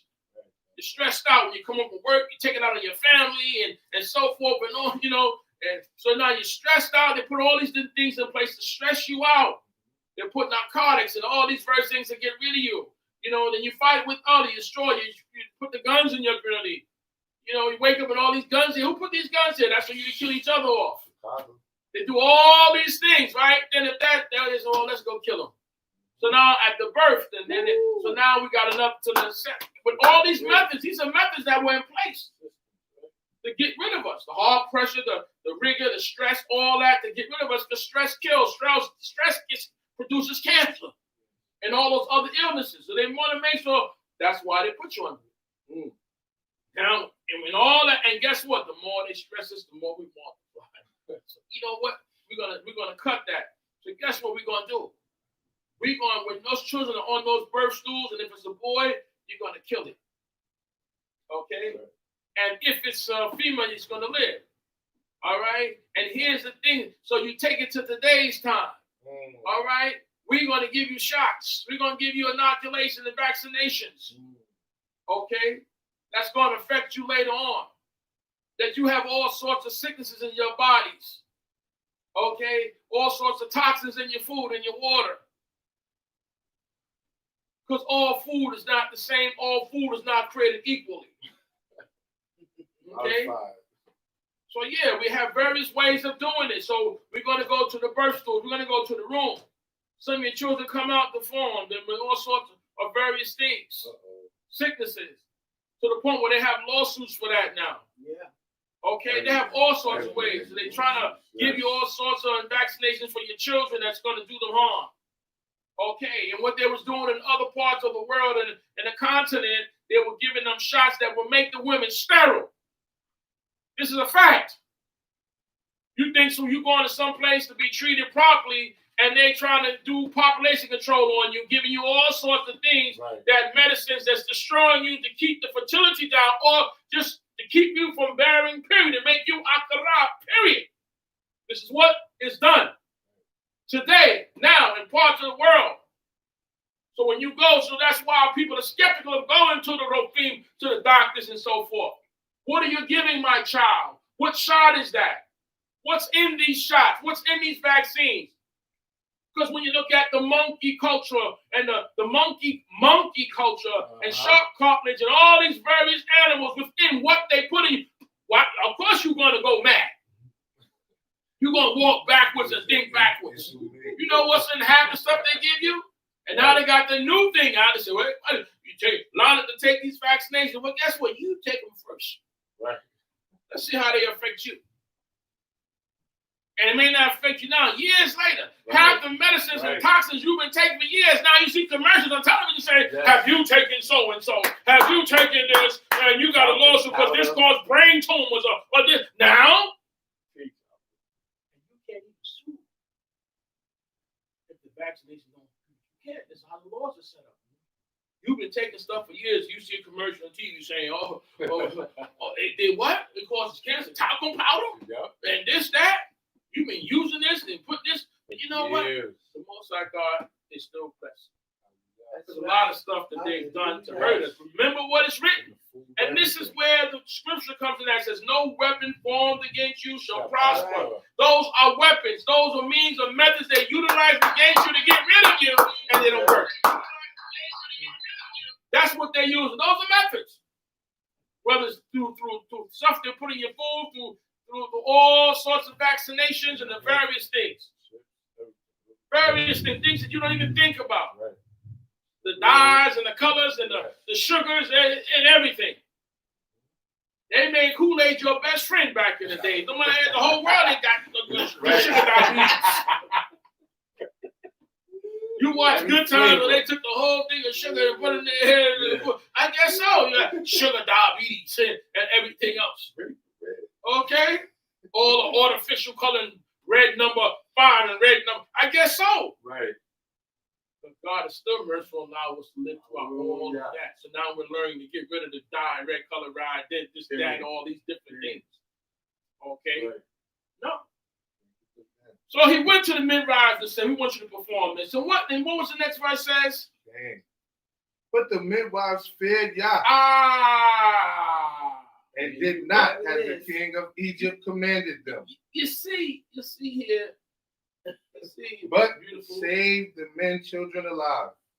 You see, but they till in Hamilier Yaldot et Ha Elohim, and the midwives feared Yah, feared Elohim. They had to fear Elohim. And that's what you want when you have to fear Elohim. If the nations get the fear of Elohim, they'll be fine. You see, you can't do everything your authorities and bosses tell you to do. You know it's wrong and it's going against lives. You have to fear Yah. Sometimes you may be in a position where they tell you to exterminate them. You're like, no, I'm not doing that. Right. That's ungodly. Might even cost you your job. Right. You know what's wrong against the Creator. You see, they got a charge from the king to do it. They didn't do it. So don't tell me you can't refuse to do things. It's a choice that you have to make if it comes to that. The midwives said, no, we're not doing that. They didn't go tell Pharaoh to his face. They just did what they did on their own. And they didn't go say, Pharaoh, we're not going to do it. They didn't do it because it says they went till end. They feared God. Lo asu, not, and they did not do. Kasher the bed as he spoke Alehem to them, the Malek, meet the king of Egypt. Okay, and they kept alive Techayen et ha-yeladim, the boys. Because then it just would have been Yeladot, girls, but they kept alive the boys. Well, today, guess what? Same way. So you get rid of your male child. Dr. You said the conspiracy to destroy boys, black boys. Yeah. You ain't got to worry about if you just take care of the men, boys, you take care of the men, but they don't even make it from their youth. Right. With all sorts of issues and problems, if not physically, mentally. Put stuff in your food that cause all sorts of this. Now you're not the same. You go home to your wife and your family, and they don't know. They're looking for something physical. Right. They got all kind of stuff out here, virus and different things they create to do to you mentally. You messed up mentally. All of a sudden, we all getting brain tumors. Brain tumors before. What's going on now? Big strong brothers. He got 2 brain tumors. What's happening? Air, food, where? Those things you got to think about. Continue.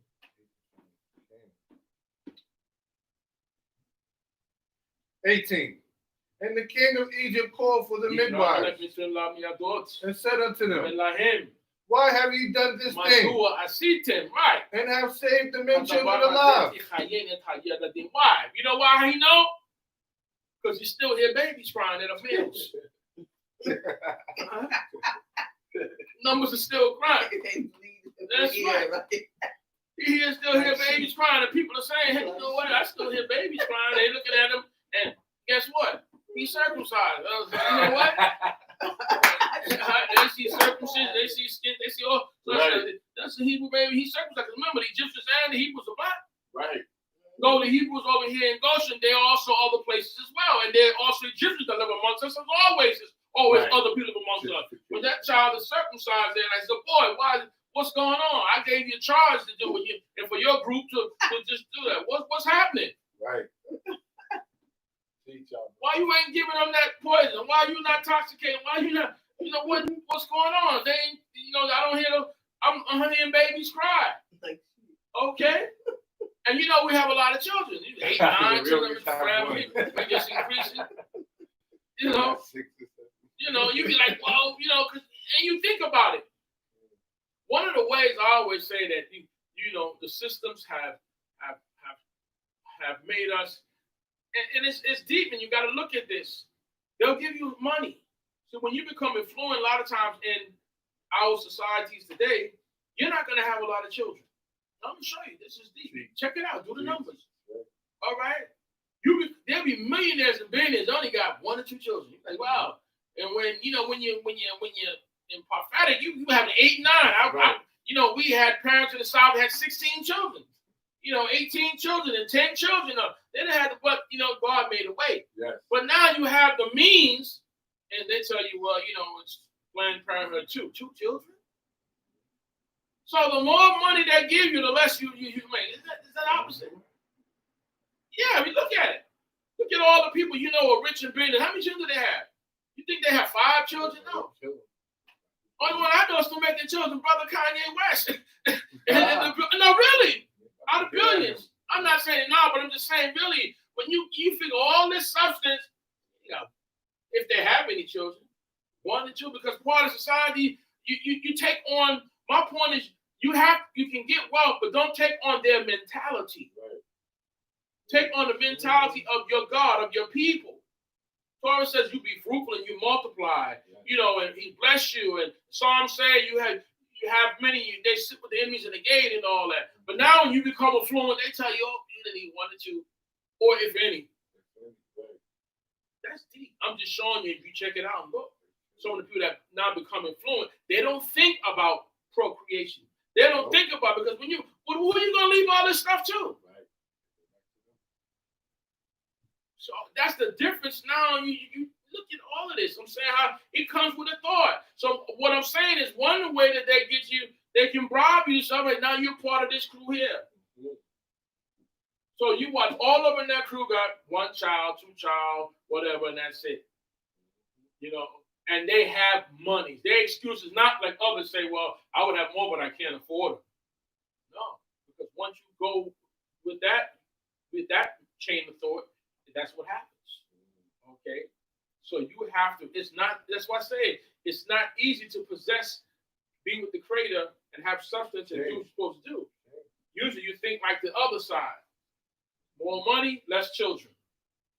Less family. It's not about mishpachah anymore. It's about just goals and conquering and getting, but not about family. Raising family in a godly manner. It's not about that. Has many godly children. It's not what that's not what they do. It's different. Different line of thought. So you got to have the thought that the Creator wants you to have. Please continue. What verse are we on? 19. 19 verse. And the midwives said unto Pharaoh, Look what they said to Pharaoh. because the Hebrew women are not as the Egyptian women, but they are lively and delivered ere the midwife come unto them. You see, Tomaran, and they said, me yaldot el Pharaoh, to Pharaoh, ki lo kanashim, ha mitzrayim, ha ivrim. You can't compare the Hebrew women and the Egyptian women.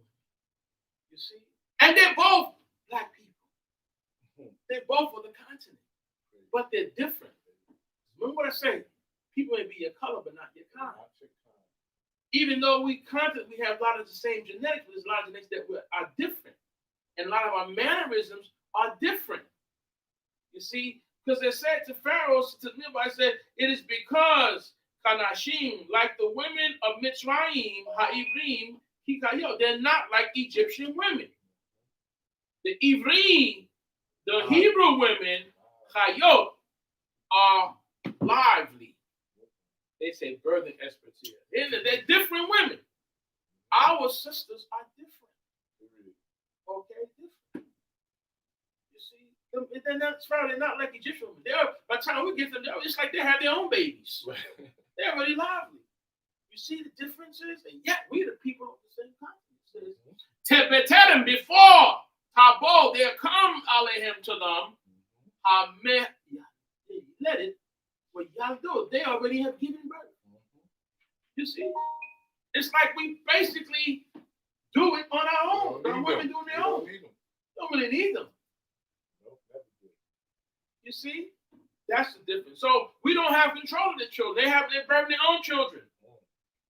Look at what they're saying today. So today, a lot of our people are dealing with midwives as opposed to hospitals, unless there's certain risk factors in your birth. To ensure that they don't give your child something they're not supposed to have, or a procedure that goes wrong. We have learned and trained midwives today, experienced, educated midwives who can also, we're getting back into that fashion. Okay, the method of doing it. It says, and what 20 says what? Okay. And Yah dealt with the midwives. You see? And God dealt with the midwives. And the people multiplied and waxed very mighty. As much as they tried to stress and remember, no weapon formed against you will prosper. Hallelujah. And what happens when those people treat us well, whoever you may be, right? The Most High God deals with you justly when you deal with His people. And that's why I believe when I hear a lot of people, Caucasian descent, living in 80 and 90 years old, I said they must have been good to God's people. Right. You see a lot of them that way who do good to God, and they live a long time. And so because the Creator knows that He blessed them and their families. There's other families on earth that's going to be blessed because of how they treat Yah's people. Yes. And Yah is very concerned with how you treat His people. Yes. Because if He told the Moabites you should have met your Israel out there with bread and water, you'd be kind to my people. You'd be hospitable. And those nations that do, you will be blessed. And because the midwives didn't do the king charge, and they did the Most High charge, said, "Vayeteg Elohim la meyaldot, vayerev ha'am ha'mitzvah me'od." And God was good to the midwives, and the people what? Multiplied and became mighty exceedingly. Amen. In other words, you cannot stop the Creator's plan. If He wants them to be mighty, they're going to be mighty. Because remember, the Creator, our God, controls minds. You see, He going in and you be thinking one way. He said, "You mess around, you be messing. What's going on with me? I don't know why I'm being so nice to them, or hard to them." Because it says He hardened Pharaoh's heart. That's right. Pharaoh didn't control nothing. God controlled heart. So that's why why you think it says when nations go to war, Israel go meet your God, because your God can control that war. Who do you think sent those people in that? Right. The Creator said, I'll make a wise man knowledge go backwards. Who do you think sent those people up in there? People may not agree with it, but the Creator did. That's Why? Right. I'm going to show you. I'm going to turn these people backwards. That's right. He said, is there any one of you also? Is there evil in the city and who has not done it? Right. God is still in charge. You think you saw something? This ain't it. You're going to see all kind of stuff go backwards. Tell them. So I'm going to make these people knowledge go backwards. They'll think a wise man. They wise, watch this. And guess what? That was their sons, and America's sons and daughters going up in there. That's right. Doing what they did in that capital. Torah. You understand? God's good. He blessed these people, and we became great still. And the 20th verse says what? And God dealt with the midwives. And the people multiplied and waxed very mighty. 21. And it came to pass, because the midwives feared God, Here comes your reward. that he made them houses. Y'all said I hit my team. So here's what you said. Did he give them real estate, or did he bless them with families? Because our house, you hear about our bait, is a protection and closing. It's a complete. Give them families. You allow my people to live, I give you souls. I give you blessings to have in that. And if you want physical real estate, that you have that. But I will bless you. Because who controls the womb? The Most High God controls the womb. He made them houses. My team made them successful houses. So therefore, that's the reward the Creator gives to you. Because God knows the heart. Because you looked out for my people, and I'll bless you and yours.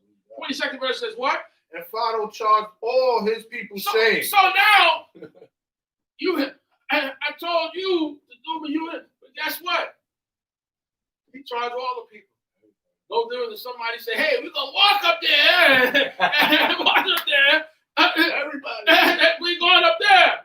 And we're going, and you can't be weak. And you're going to, listen. So you put that energy, and I'm already twisted.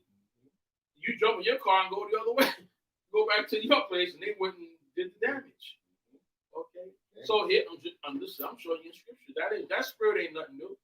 So now, what Pharaoh does, he says, guess what?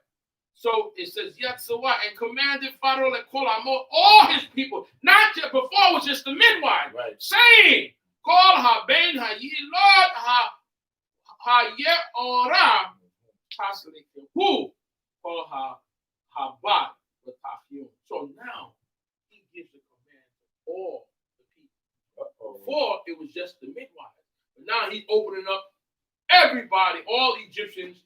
And so, what you think happened here? Here's what I'm saying. I'm gonna bring it to this time. The racism and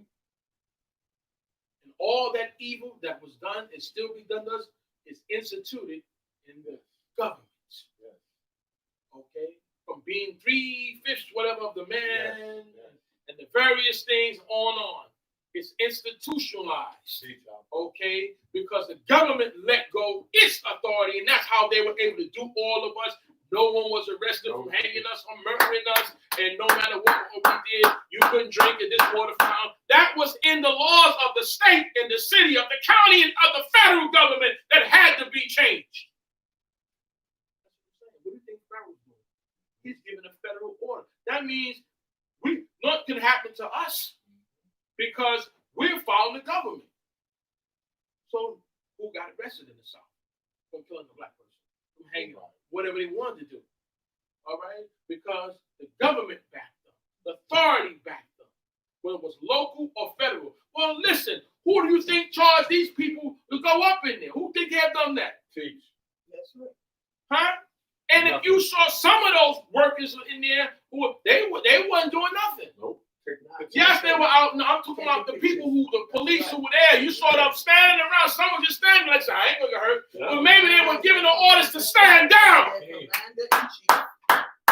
Somebody gave them orders. They were stood there. And as some say, if it was a different set of Right. But it wasn't. And you saw them, some of them just standing there like, okay, well, we act like it ain't happening. Escorting them down. Escort them down. so what's going on with that? Yeah, come on in. Brothers, come on. That comes from the top. Right. There you go. It comes from the top. So you know what? We're gonna fire. I want the chief of police to resign. Listen, it wasn't him. He following orders. Hey, somebody else orders. And he's a brother too. Yeah. Brother.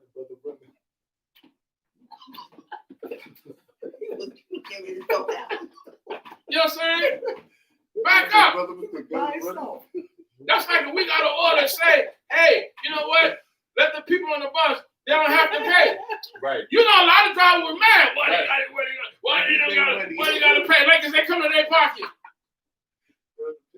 They be mad. Yeah, a lot of them front ones was going to pay. And matter of fact, they didn't even go through the front door. They went through the back door.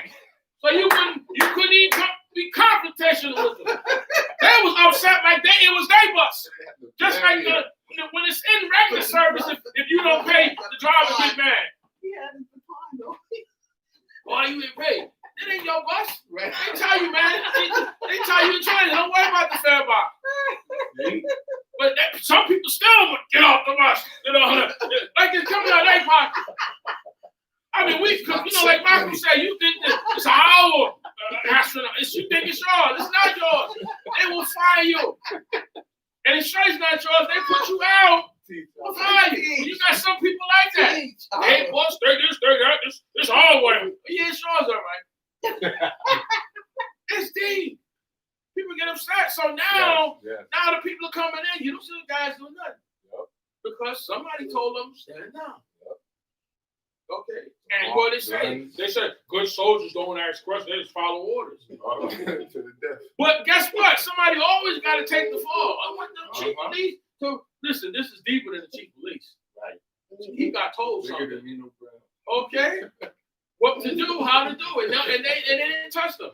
Now, of course, one of them got shot. Right. And it's amazing that someone who got shot, she was a part of the military in the past. Right. All right, for X amount of years. Right. Left and joined the National Guard. But this is who you have in your military. So you gotta this is deep.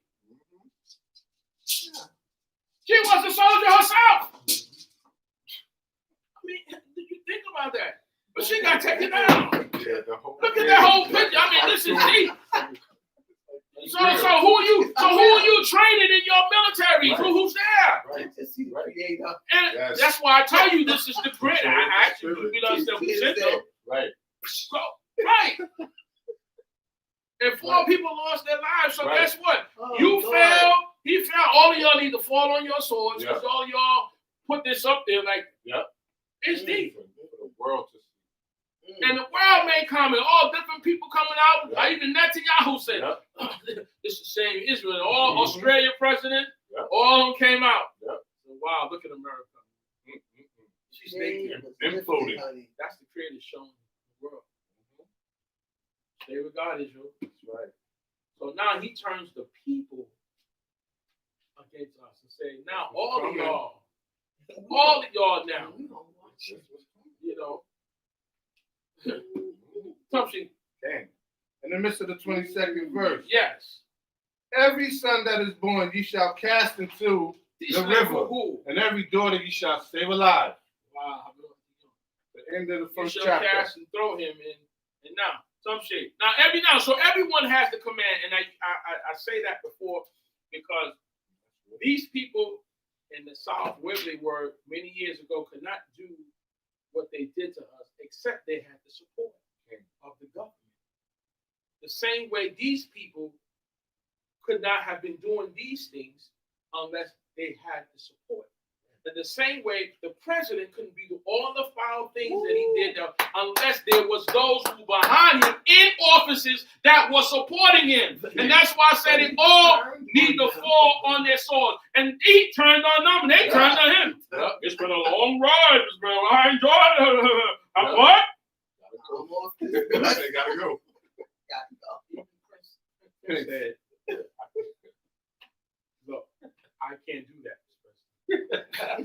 last day. The last day. I can't reverse that. Joe Biden and Biden will be president. So what you watch is there's a part in the scriptures where we were at war with the people, and the Creator turned those people against each other. They were stabbing and cutting one another. They're from the same military. This is in our scriptures. Read it. Read about it. Well, what do you think happened here? The Most High God is turning them against each other. They're flipping on each other. Yeah. You're sending them people up in here. We duck and hide and all.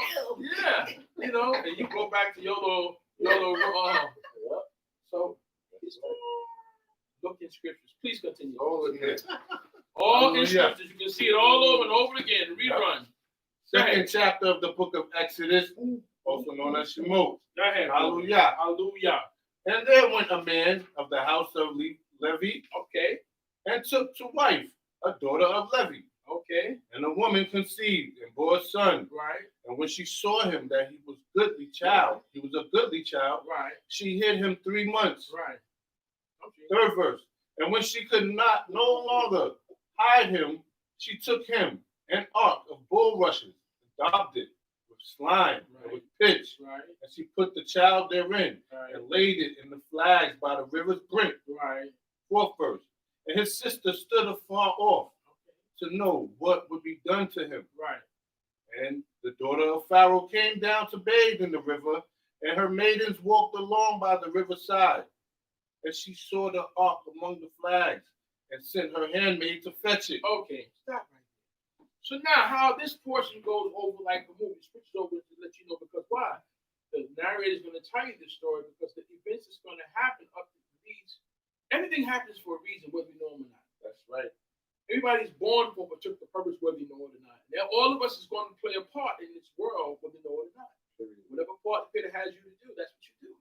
Okay? Here it talks about Yelech Ish Mi Beit Levi. There's a man went from the house of Levi, and he took Yekeket Bat Levi, a daughter of Levi, and they conceived. Tahar Ha'isha, till the normal way of life, they procreated and they had a son.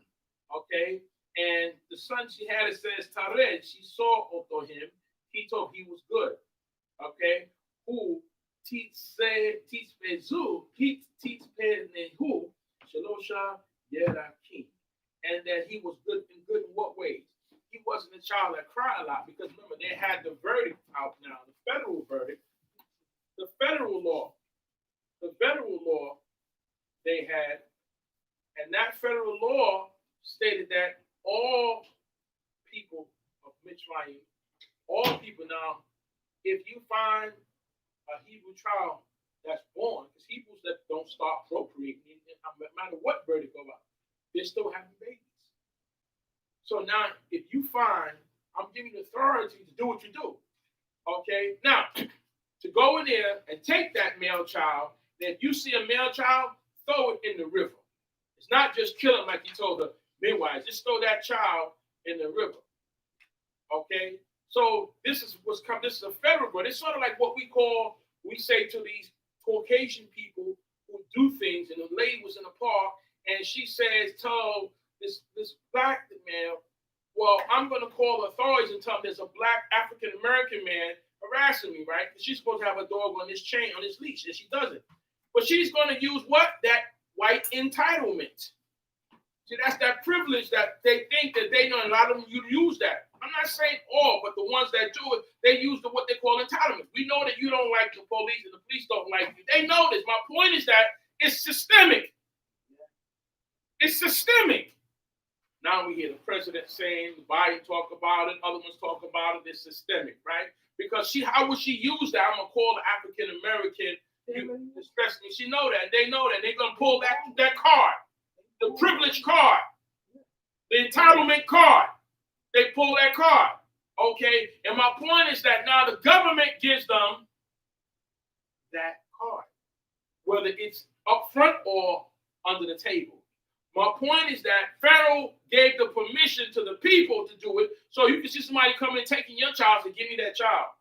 They're not the police, but guess what? The government gave them the authority to take your child and throw it in the river. Just like they felt that she was entitled to do what she did because they've done it over the years. Well, you know the rule of the Alabama boycott when it was said. When you come on the bus and a Caucasian person want to sit in that seat, you got to give up and give that seat to them. And you got to go to the back of the bus. Well, how was that? How was that done? Because it was part of the system. It was a privilege. It was an entitlement that they gave them to do that. So they did it with pleasure. Get up.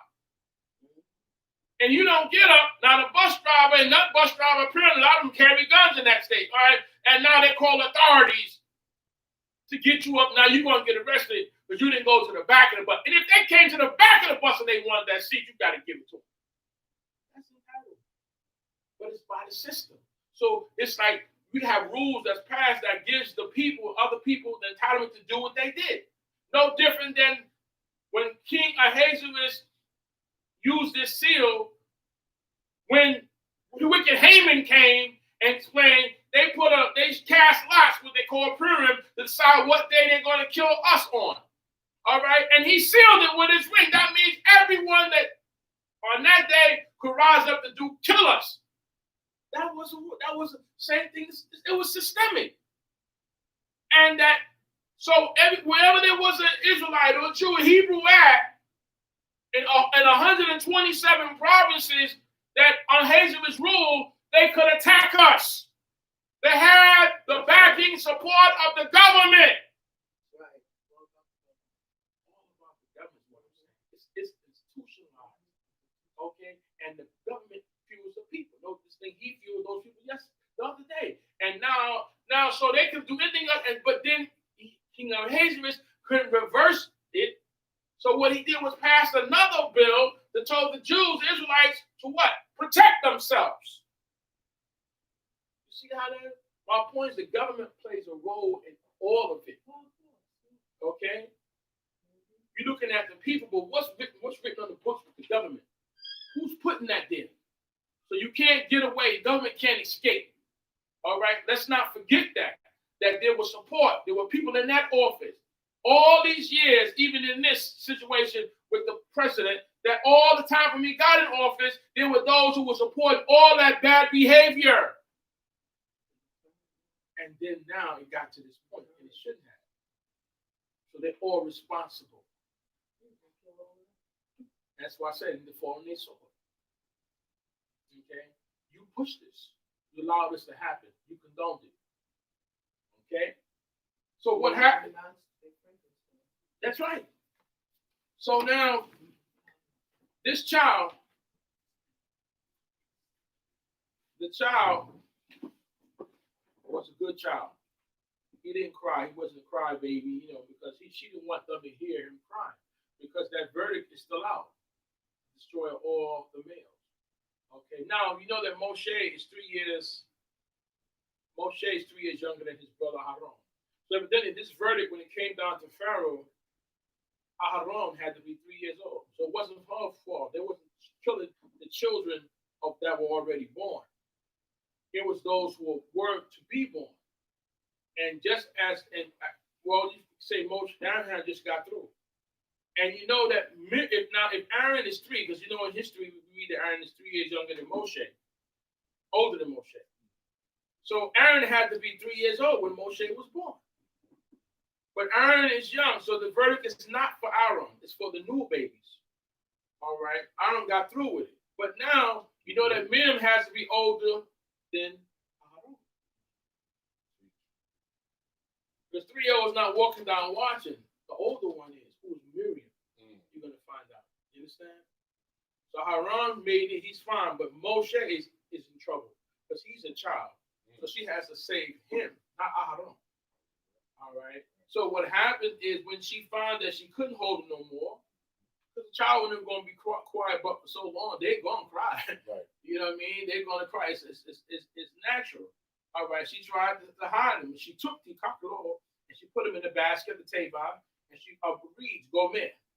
Okay. And she coated it with chemar, with clay and with pitch, which is, it's like to make it waterproof, at the same time make it float.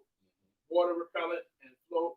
And she placed Hashem it into the boy, which is Moshe at the time, Teshem, because it's not saying what his name is. We don't know his name. It doesn't tell you it's the child name at the time. And she put him in Basuf in the reeds on the brink of the river, Hayor, or like a beach area in the sense. And she stationed her. Now it says Tetza Te Tza, and his sister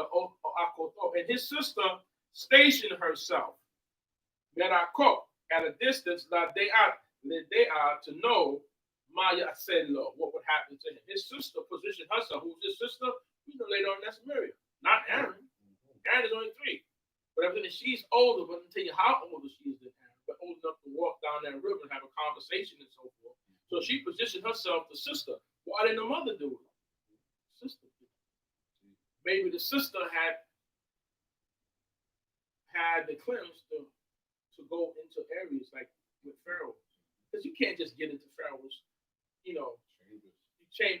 You can't even get around the land. That's like them going into the capital gate. You can't even get in there, like that. They usually have fences and so forth, boundaries. But we're going to find out where Moshe's sister was able to go close, because you can't get. So I'm saying whatever clearance that she had, Miriam must have had clearance, to deal with this situation. You don't find nobody getting close to the Pharaoh's daughter like that. Whatever position she held or whatever, she was able to go, as we're going to see. So she stood and she watched him at position. It says in the 5th verse, says what? In the 6th verse. Mm-hmm. And she opened it and saw it, even the child, and behold, a boy that wept. Mm-hmm. And she had compassion on him and said, this is one of the Hebrews' children. 7th verse. Then said his sister to Pharaoh's daughter, shall I go and call thee a nurse of the Hebrew women, that she may nurse the child for thee? Okay, now look at this. If you go back to 5, all right, you go back to 5 where it says, Tere, and she went down by Pharaoh's daughter, little courts, to bathe, to wash Al-Hayor in the river.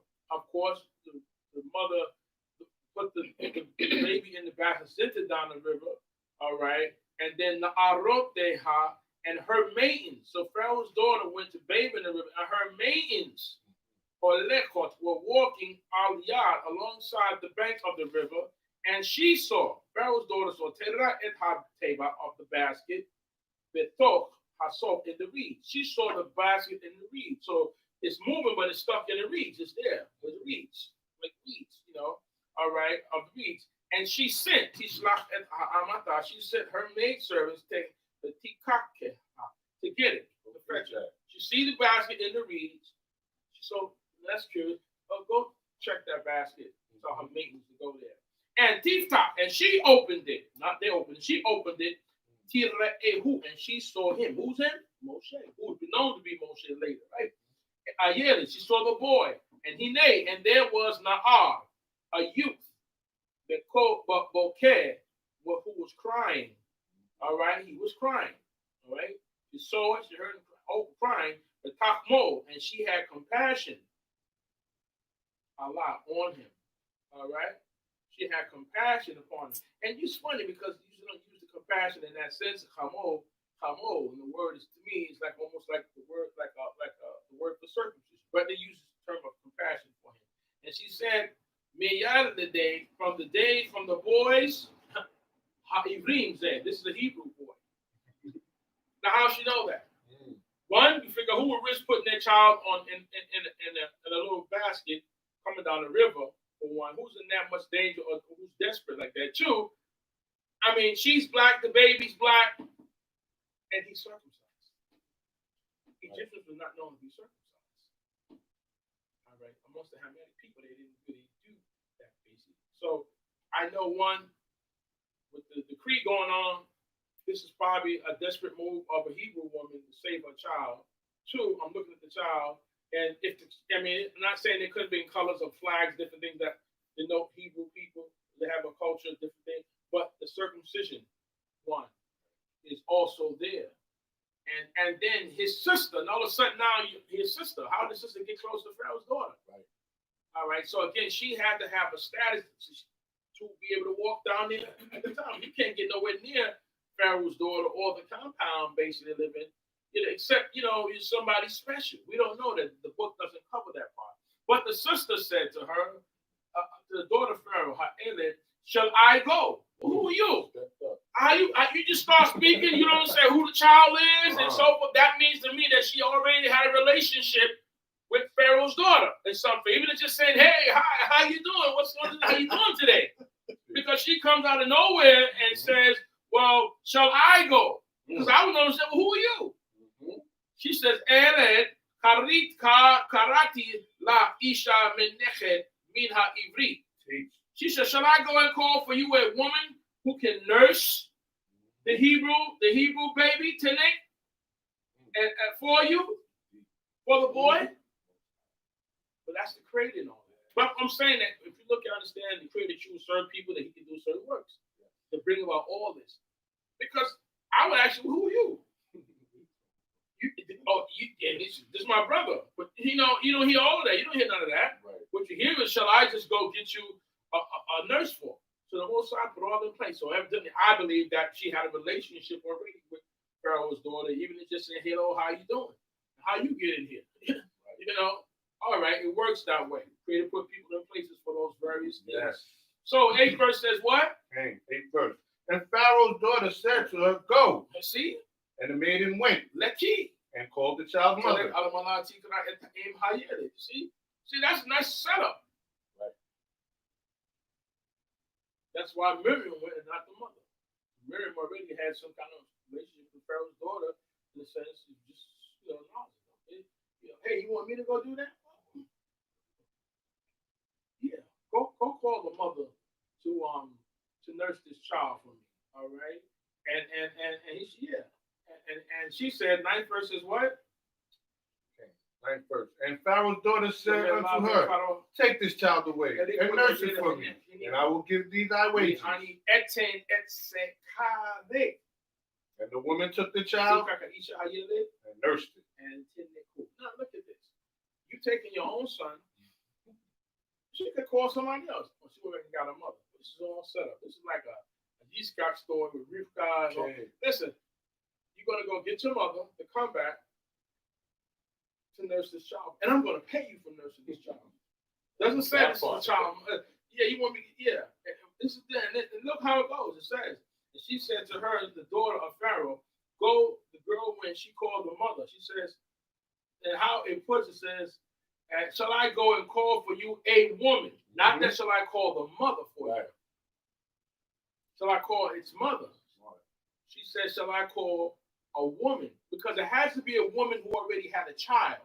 Because she nursing. Somebody who already had a baby because the milk is there. But she didn't say, I'm going to call the mother. I'm going to call a woman who can nurse from the Hebrew. A Hebrew woman who can nurse so that she will nurse for you the boy. She said to her, the daughter of Pharaoh, did go. And the girl went and called the mother of the David. And she said to her, the daughter of Pharaoh, take this boy and nurse him for me, and I will give you wages. And the woman took the boy and she nursed him. Never said, was it the child's mother? Never indicated, that's my son. It was never told that by the daughter. A woman, because many Hebrew women have children of that age. Some hide their children, some was probably, if any was killed, whatever. But now you're in that so just now. So now she doesn't say who she is, doesn't let her know, but she's going to get paid from nursing that child. And let me show you how we know this. Back in slavery days, I use this thing in itself, a lot of black women nursed white children. Okay? And they became like that story where Esther Rowe was in, and she raised those children. They killed her, and I think that was Rosewood. But my point is that a lot of those white children sucked those black women's breasts. They were raised on black women's breasts. Trained them, taught them, raised them like their own. Those children were raised by a lot of our black mothers, raised those children, fed those children, babies, those children. Yeah. So it's not nothing strange. Nothing strange to do that. It's been done years. So now she goes and she gets this woman who happens to be the mother to raise this child. And she's going to get paid for raising her own son. That's a deal in a deal. Okay, somebody's gonna baby. That's like taking your family, one of your children's sister's children, brother's children, and being a foster parent. And normally most foster parents, they don't use family. Right. You can get a little money, but you're not gonna get the full money that somebody who's a stranger get because they figure you family. So now she getting paid to raise her own child. And she does that. And you know, by her raising her own child, but she still has a name, they don't know that the authorities know it's her child. Right. But here's the thing, she's teaching him. He's going to school with her. How you think he know who he is? Right. All right. But at the same time, he's going to be sent to the schools of the Egyptians. And the top schools where Pharaoh's son would go, or daughter would go. Yeah. He's going to be taught about the Egyptians as well as his people. So he's duly educated. You got to understand that. So as we tell people, though you work with the system and go get jobs with the system, be educated with the system, also be educated by your God. Right. So you will be prepared to how to deal with both worlds. Because sometimes we can only equip with one world, it's a disaster. And you're trying to find your place in their world. Yeah. But if you know who you are before you go in their world to work or to educate or to be educated, then you're better off. So equip yourself with who you are and your way before you go in their world and start to work in their world, employ in their world. You'll have a better balance. And you'll know who your people are. And that's how Moshe knew his people were. Not for those of us who go in their world and forget about their own people. Right. And now you become to serve their own people. You be as bad as the comedian, what's his name? When he was a blind man. He has a skit that Chappelle has he played, and he plays a blind man, but he don't know that he's black. He's the only black man amongst the Ku Klux Klan, and he's saying them niggers and this that, yeah, go get them. He's talking about them niggers, but he don't know that he's black. Right. Because he's blind. He's blind from a baby. But he been breaking among them. And he's talking about the blacks like they're not him. He's the only black thing sitting there. But my point is the same concept that you can get so into their world, you will forget. At least he was blind in that skit. Right. Well, you look in the mirror every day. You don't feel. Where's the compassion for your people when you become judges, when you become police officers, when you become authority, when you become the social worker, when you talking to your people all the time? Remember, these are your people. That's right. But you're more nicer to other people when they sit down before you. They ask for the same check or more money in that social service than your own people. At least in this picture, he didn't know he was black. And he got a Ku Klux Klan get him, and they going along with it. Yeah, he don't know. You know what I mean? What? I use that. No, that was perfect. He knew his people. Yeah. So she took them and she raised them. Okay. And it says 10 verses. What happened, brother? And the child grew. And she brought him unto Pharaoh's daughter. And he became her son. And she called his name Moshe. And said, because I drew him out of the water. I took him from water. You understand? Now, after he got a certain age, she took him to Pharaoh. Right. That's like almost like he's weaned now. He's off there, he's educated, know who he is. I don't say nothing, boy. You go work. All right, so now he's under Pharaoh's daughter. Now, it's not saying what name the mother called him, but she called him boy. Boy, whatever. I don't know. Or whatever name she had for him. She may have had a name for him, but not knowing him. She can't go say my name is Boy or my name is Evan, whatever. Whatever. You don't know. They don't say that. It says who named them. It says Moshe's, the Pharaoh's daughter named them. Yes. So Moshe's name was Egyptian, not necessarily Hebrew, and it meant drawn from water. So don't be strange if people have other names. Right. It says that it means to be drawn from water because when she found that he was in the basket. Okay, and then it lets you know Okay, that Yigdal, that the boy grew up, that Moshe grew up, what? In the 9th and 11th verse? And it came to pass in those days when Moshe was grown up that he went out unto his brethren. So he's going out to his brother. He's grown up. He done went to school, became college. He done went to Harvard, as we say, of the Egyptian world. Right. Educated by his mom. He go to Harvard, and now he's out. One day he goes out. He's royal. Okay? We have a lot of people like, I want to do that metaphor. Okay? It's sightseeing. They grew up in a pleasant world, have, opposed to have not. And they go out to the various sororities, the various things. Now they had to go amongst their people, all right, in the hood. All right. And they see and can they relate? Right. And if you think that's something, there's a picture called, I forgot what it was. We saw with the brother who was the pianist, and he was an excellent picture. And they hired an Italian guy to chauffeur him around. And the Italian guy was saying to him, I forgot the name of the picture now. It was almost like driving Miss Daisy, but it's not his picture. But this brother, a successful brother, he lives over Carnegie Hall, and he gets this Caucasian guy, Italian guy, to drive him around. And the Italian guy is to keep him out of trouble because they got to go to the South. And you know how the South is, Jim Crow laws, you can't do this, can't do that, and to protect him. And he asked the brother about chicken. He said, I never had fried chicken. You never had fried chicken? You know who this thing is? He's like, what kind of black man are you? And he couldn't relate to a certain world because he didn't grow up in all of that. Right. He was poised and various things like that. But when he got involved, as far as he started to play music with other black men, so the guy, you don't know who Little Richard is? He said, what kind of black man is you? And he told him, you don't connect with your people. When he got into it, you connect with your people. Even he said, I'm more black than you are. That's what he told him. The white guy said, I'm more black than you are. Yeah.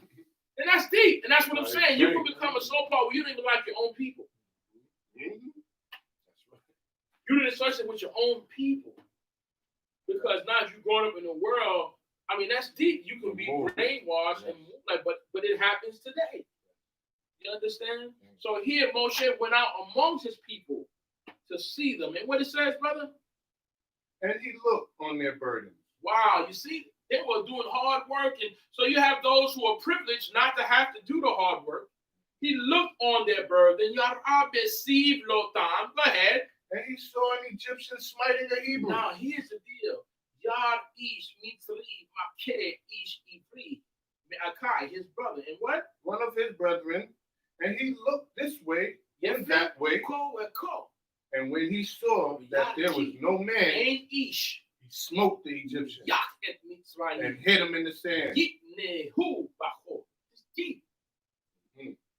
went to the best schools learning how to fight, martial arts, how to kill a man, all that stuff. Yeah. It's like, bury him. That's right. You go to the top line. You go to Oxford and Yale. You don't have to find yourself. That's right. They taught him. Listen, this is Pharaoh's grandson. You ain't gonna have no slouching. So that's why when you see those movies with those guys playing Charles Heston and all these guys, they show Moshe there. He's running with Pharaoh's other son or whatever. They're fighting wars. Yeah. They have Moshe as a warrior fighting, and Moshe wins the war, come back to his father Pharaoh, and his grandfather. That's what I'm saying. So, which would make sense because Moshe had to know the armies and train how to fight and so forth. Right. So now Moshe goes out and sees a man abusing his brother, which means that Moshe had to connect. Yeah. He was spiritually connected to his brother, taught by his mother. So no matter how much, because she brought him to Pharaoh at some point, daughter, and she went to those grade schools, but he never lost contact with who was his people. And that's what I'm saying. No matter what institution, how well you grow up and where you grow up at, still connect to your people. You might even be adopted by a Caucasian family, okay? Even Mike Tyson was. But he never lost contact with his people. Still came to the hood, still hung. You know what I'm saying? He still connected with people. At the same time, he was up there in the hills of upstate New York, in the Catskills, still being raised like had them in both worlds. You see, Moshe connected. He saw an Egyptian oppressing his brother. And it's not like he went and spoke to him. Listen, don't do that. Because he could do that. The Egyptians do that because it was institutionalized. It was a law. I mean, they could do it. He was like the police officers out here in the street. Today. Okay, can do it and not be reprimanded at that time. That's what this guy was. He was an officer of Pharaoh, oppressing one of the Hebrews in a way and hitting them and whatever. And Moshe went to deal with him. He could have pulled him to the side and said, but Moshe looked that way, he looked this way, and he thought no one was looking, and he killed the man. Right. That means he had skills. He had skills. He killed him. And then he hit him in the sand. And this is the meekest man of all the earth. That's right. Okay, but you're messing with his people. And Moshe has leverage because now he's in a position that Yah put him in. Because you would make sense. How I'm going to leave my people out of Egypt with somebody who know how the Egyptians think, know how they move, know their strategies, know their science. That you have to have. So you can't have somebody just ignorant in one world. Right. He can't just be a Hebrew on his side. You got to know about that enemy. How he schools, what he thinks, what's his priest like, everything. He knows all these things. That's a good strategy. So when he moved on Egyptians, he already knows what they think, how they move. He grew up in their house. He ate their food. So now he kills an Egyptian and he hits him in the sand. He could have ignored it like a lot of brothers and sisters would have done that went over to the other side, got that great, lovely, privileged world. Ignore the oppression of their people. Get in office, become judges, become lawyers, become people in this great society today. But look down on their people or act like the oppression don't exist. When it's systemic, where somebody don't look like you is saying, no, your people are oppressed. Right. All right.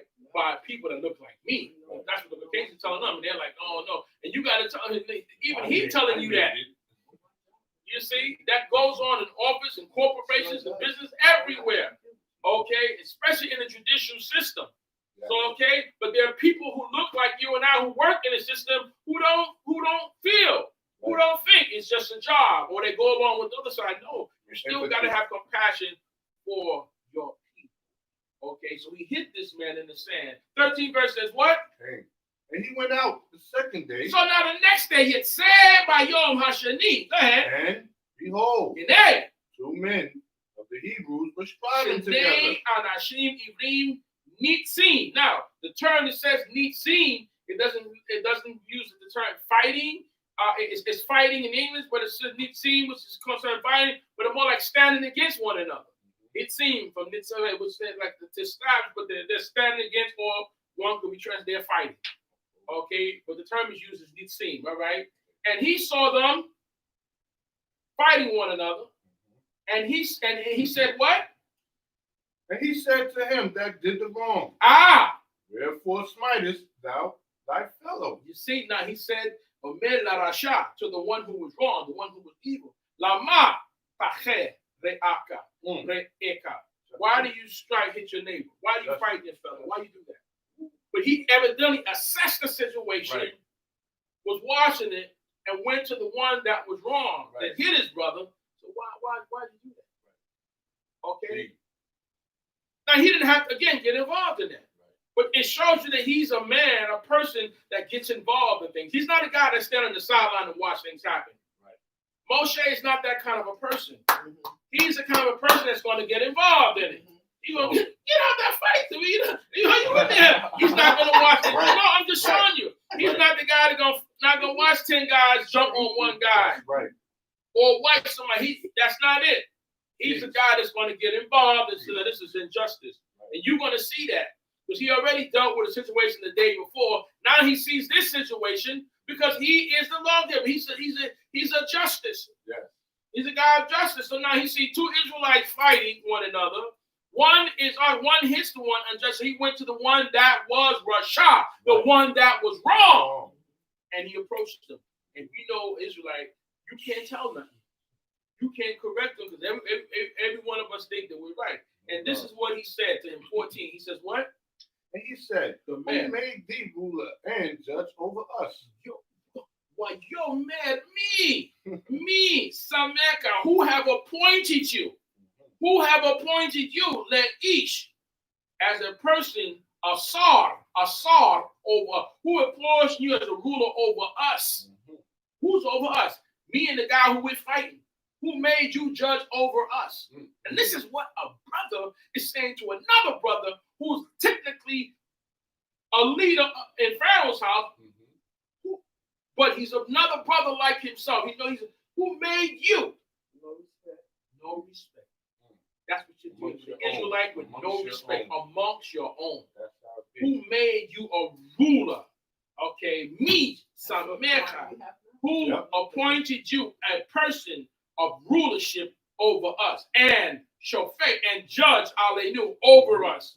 How they need you? Are you going to murder me?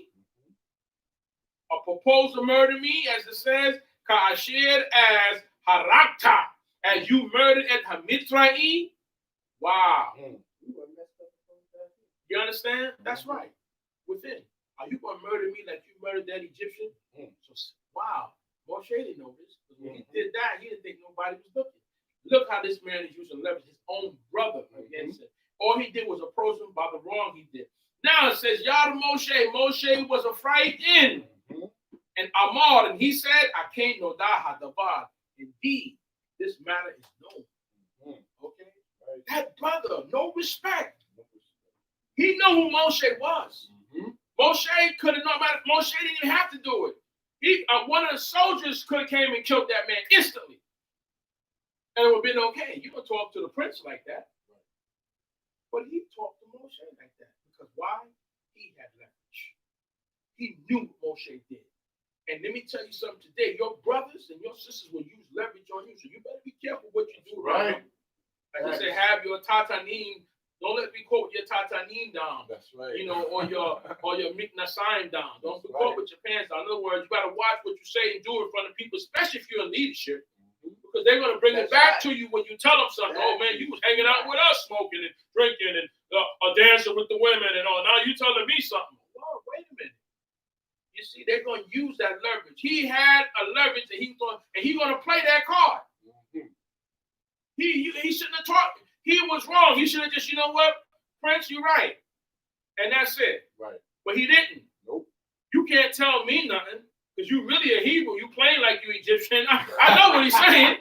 I know what he's telling, what he's thinking. You're ready to blab it out. Yeah, I know what he's thinking. You walk around here and think you grand, all that better than us, all that. Because we know you raised up in prayer. The word don't win out. You know what I mean? I mean, you know what your people are saying. Thanks. Okay? So Moses said, you know what, this thing, he didn't even say no more after that. Right. Okay? He could have took him and dragged him in this and buried him in the sand. Even God wasn't why I take a chance. You know what? They take everybody out. And said, listen now, I helped you. Right. Don't say nothing. He probably said something too, so you got to take him too. You know what I mean? Because when the guy's saying what he's saying, he's telling Moshe, you're going to be a judge over me and him? This our fight. You stay out of it. I'm beating him up, And he's saying, yeah, he's going to make you a judge over us. I'm beating him down, but he's using the guy. He's saying, I'm making you a judge of who you. You stay out of this. Stay out. Okay? This is between me and him. Right. Boop, boop, and he said, because he said, you make it. And he got the guy name, but he's abusive to the guy. Right. But he's still inclusive. This is going to make us a judge over me and him, whatever, you intend to kill me like you killed that Egyptian? Instead of him accepting he's wrong, so guess what? Moshe knew even I know he's saying, I'm going to have to kill this dude and the guy with him, to wipe my name. So God knows who else watching. All right? Yeah. That's why people take everybody out around. So listen, witness, you going. No witnesses. No witnesses. That's why they believe you don't leave the witnesses around. That's what Mom said. I'm sorry, you the witness. I ain't going to tell. Okay, yeah. And they take them. Yeah, that's why they do it, okay? And next thing you know, you sitting up because that person grew some kushpas and say, hey, he did it. We tested it. I saw him do it. Right. Oh, right, you saw. Okay. Well, Moshe decided to take a different route. Which the Most High God is also orchestrating it. All right, he said this thing's done. 15 says what? Now, when Pharaoh heard this thing, Shema Pharaoh et hadavar. he sought to slay Moshe. But Moshe fled from the face of Pharaoh and dwelt in the land of Midian. And he sat down by the well. Now look at this. Why would Pharaoh, when Pharaoh heard of the matter, Yishma Pharaoh et hadavar, how did Pharaoh hear about it? Just think about it. Word travel. Word travel. The rat, the guy was a rat. Right. So Moshe out. And listen, he probably had the brother he was beating up with him too. Right. Tell him. You gonna get some out of this too. I don't see the brother just saying that. He said that this because he, me and him was thrown down in the fight. I was beating up on him, and Moshe came, right. And told me, hey, banana, I told you gonna kill me like you killed that Egyptian officer yesterday. I saw that too, Pharaoh. I was watching it, but I didn't say nothing. But I'm gonna tell you, Pharaoh. Then he tried to break our fight. Yeah, so he gonna get points for himself. Yeah. He gonna get up on. Listen, he trying to get up under that bondage. Come up. They're already stressed out. A stool pigeon. Right, he's a stool. He's a rat. But see, he's a rat, and the stool pigeon is under hard work. Yes. And when you're under hard work, and you're already stressed out. That's probably why they fight you too, man. You right. working harder than me. You better do work like I'm. They probably fighting each other. Right. So they're already stressed out. Good point. So I want to get up among this, but listen, right. we gonna wrap Moshe out. And we get a day off. Or matter of fact, get promoted, become an overseer. Right. Right. Okay. So guess what? You know some rewards for them telling Pharaoh. So Pharaoh heard about the matter, and Yebakish, Laharova, Moshe was already ahead of the game. Right. Yeah. He broke out because he knows, like I say, he grew up Egyptian. He knew what the penalty was. Right. So he knew his people. He knew what he knew what they were going to do. Right.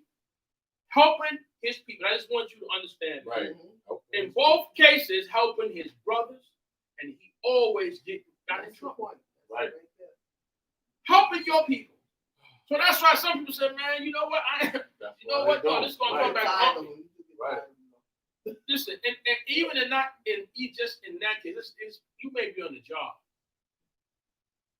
And you try to help your people out. And I was in a position, I heard about a supervisor brother who tried to help another brother. So listen, they wrote you up, brother, but I took it off the boss's desk.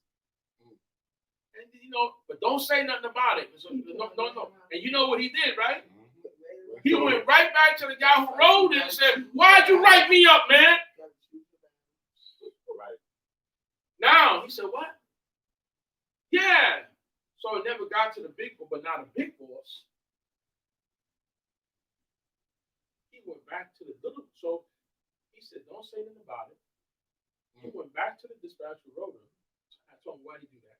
Of course, that means he got to see the big boss. Now this brother's going to lose his position because he didn't think. He said he took it off the desk, so it's as it never existed, so the big boss wouldn't see it. And he went back and confronted the guy. Why would you do that? Somebody's trying to help you. You're trying to help your people, and you get shafted for it. Yep. So we gotta understand our people. When we have people in positions and they're supervisors, you have to respect their position, and you have to learn how to work with them. And we just don't seem to learn how to do that. Nope. So we got a lot to learn. You respect your brothers and sisters in positions and they're over there. And they respect you. They don't have to deal. You don't need to deal with them. They don't deal with you. But you got to remember they're still in a position. They're still a police officer. They're still a supervisor. And you respect them. You say Mr. So-and-so like you tell them Mr. Charlie so-and-so. Right. You respect them too. Irregardless of after work, you may drink a beer with them or whatever. But you got to respect him. And we don't know how to separate things. And that's why sometimes as leaders and supervisors, you can't even fraternize with people because they don't know how to separate. Right.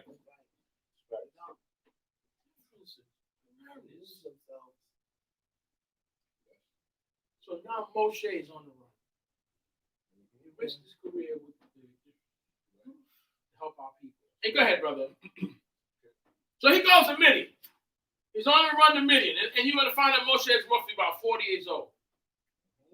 When he started this run. He's out, he's running, he goes to meeting, he sits by a well. Now, 16th verse says what? Now, the priest of Midian had 7 daughters. Now, the Creator orchestrates things like this. And you would look at this, and because God is orchestrating, pulling all the different strings. Yes. That's right. You're gonna run over here, try to well. All of a sudden, this guy with some daughters is gonna be in your life.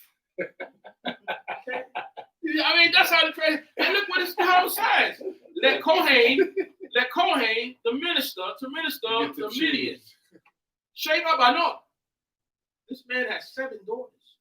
And Tabo, and they came out then to Mal'ena, and they filled at Ha-Rahatim, their troughs, which is also the word for furniture today, and they lehaskot to water Zon Avihim, their father. In other words, they just came to water their father's flock. 7 of them. 7 girls together. Rolling. All right. So they are shepherds. Remember I said there's trades in Israel that's versatile.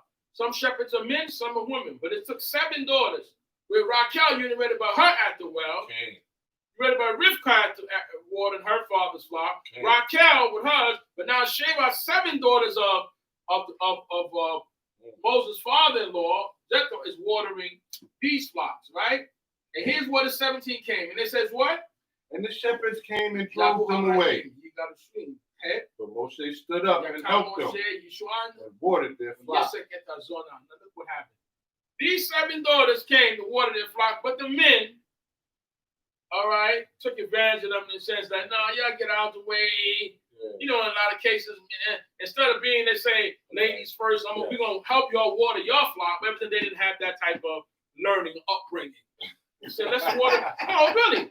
Because this happened on occasion. This happened all the time. Right. So they wasn't raised where. They were raised where, well, men are first and women are women. They weren't raised where since the sisters come in, the Jethro daughters, we're going to help them water their flocks first as men. That wasn't their case. It says they came to shepherds and chased them away. Why, yeah, God, they should get away from here, you women. Well, y'all can't. But it says, while y'all can't, Moshe, and Moses rose up. While Yoshian and saved them away, and Yasakar at Zonah, while Zonah and watered their flock. Remember what I said about Moshe? He's a deliverer. He's not going to stand aside and see injustice. No matter where he's at. Whether he's in Egypt, that's who he's made of. That's him. He was born with that. That's what God gave him, evidently. That's right. He can't just get away. As he said, like Scarface said, if you let me back in. That's right. You know, you want to be out, but you know who you are. Right. You're not the kind of person that see injustice and sit on the side and say, when you can do something about it. Right. So he's the kind of guy that's going to get involved. Right. He's going to mix it up. He don't kill one man. All right, he went to step to another one, so now he on the run.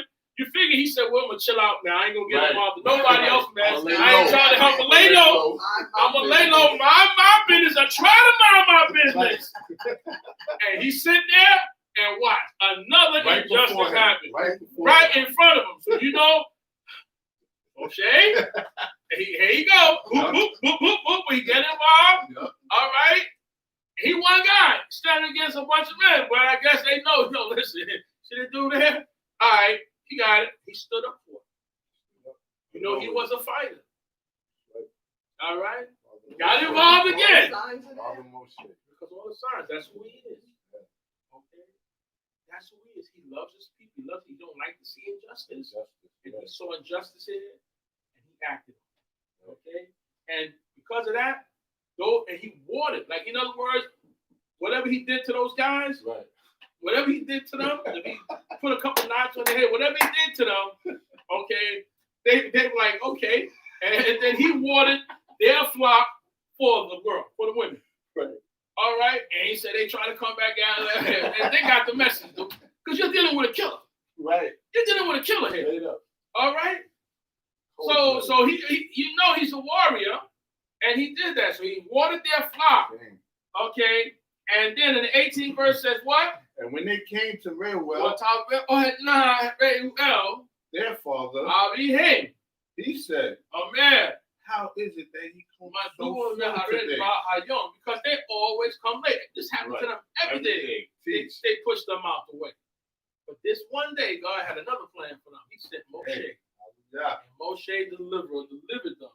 So his father, and here they says Ruel. Some believe that Ruel was his other name. Some say maybe it was the grandfather in a sense. But Ruel, their father, said to their father, "How is it that you come so soon, so quickly turn?" That's like Isaac asking who we think is Esau, "What brings you so speedy today?" That's You know right. what I mean? That's And right. then they said, 19 said, they said what? An Egyptian delivered us out of the hand of the shepherds. And moreover, he drew water for us. Lord, and not only did he deliver us, Pop, he watered our flock. Now that's a gentleman. Okay. The other guys run us away once it's watered. He come, fight for us, put a couple knots on their heads, whatever, they back and waters our flock. Wow, you know what I'm saying? How he was raised, as a gentleman, as one should be. He fought for us. He was the deliverer for us. Okay? And he said what?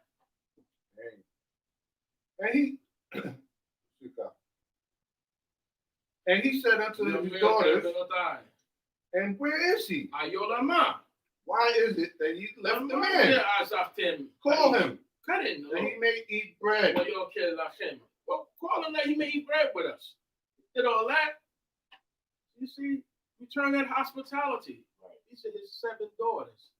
All right? And Moshe defended. Okay? This is what he's saying. Call him a man. Let him eat bread with us. Go ahead. 21 says what? And Moshe was content to dwell with the man. All right? And he gave Moses support of his daughter. You see? So now, because of that, now Moshe is a fugitive running. All right, but he ran into this situation, even being a fugitive, did what he did, but it was mix it up a little bit, water their cattle. Next thing you know, he get invited to their house. Their father invites him, and that leads into a relationship, and he takes Zipporah, one of the 7 daughters. One of their name was a bird. And now he's with her, because that's the kind, just like our father Yaakov going to his uncle Laban's house and right. Doing the work, and he ends up with a wife, So this is how it works. And now it says, 22 says what? And she bore sons, and he called his name Shemot, Gershom, right? Gershom. Well, he said what? I have been a stranger in a strange land. Right. But in strange land. What strange land? Their strange land. He's in Midian now. Okay. But he has a son. Means Gershom means what? Stranger. Sham means there. Yeah. All right. Now, like I said, look what happened. When you read about Gershom and his brother, look, they be coming back from when he takes Gershom and his other son, he's going to have years later. So they're not no little children when the father brings them the most. They're grown men. Right. Continue. Okay, 23rd verse. Mm-hmm. And it came to pass in the course of those many days that the king of Egypt died. And the children of Israel sighed by reason of bondage. And they cried. And their cry came up unto God by reason of bondage. By reason of bondage.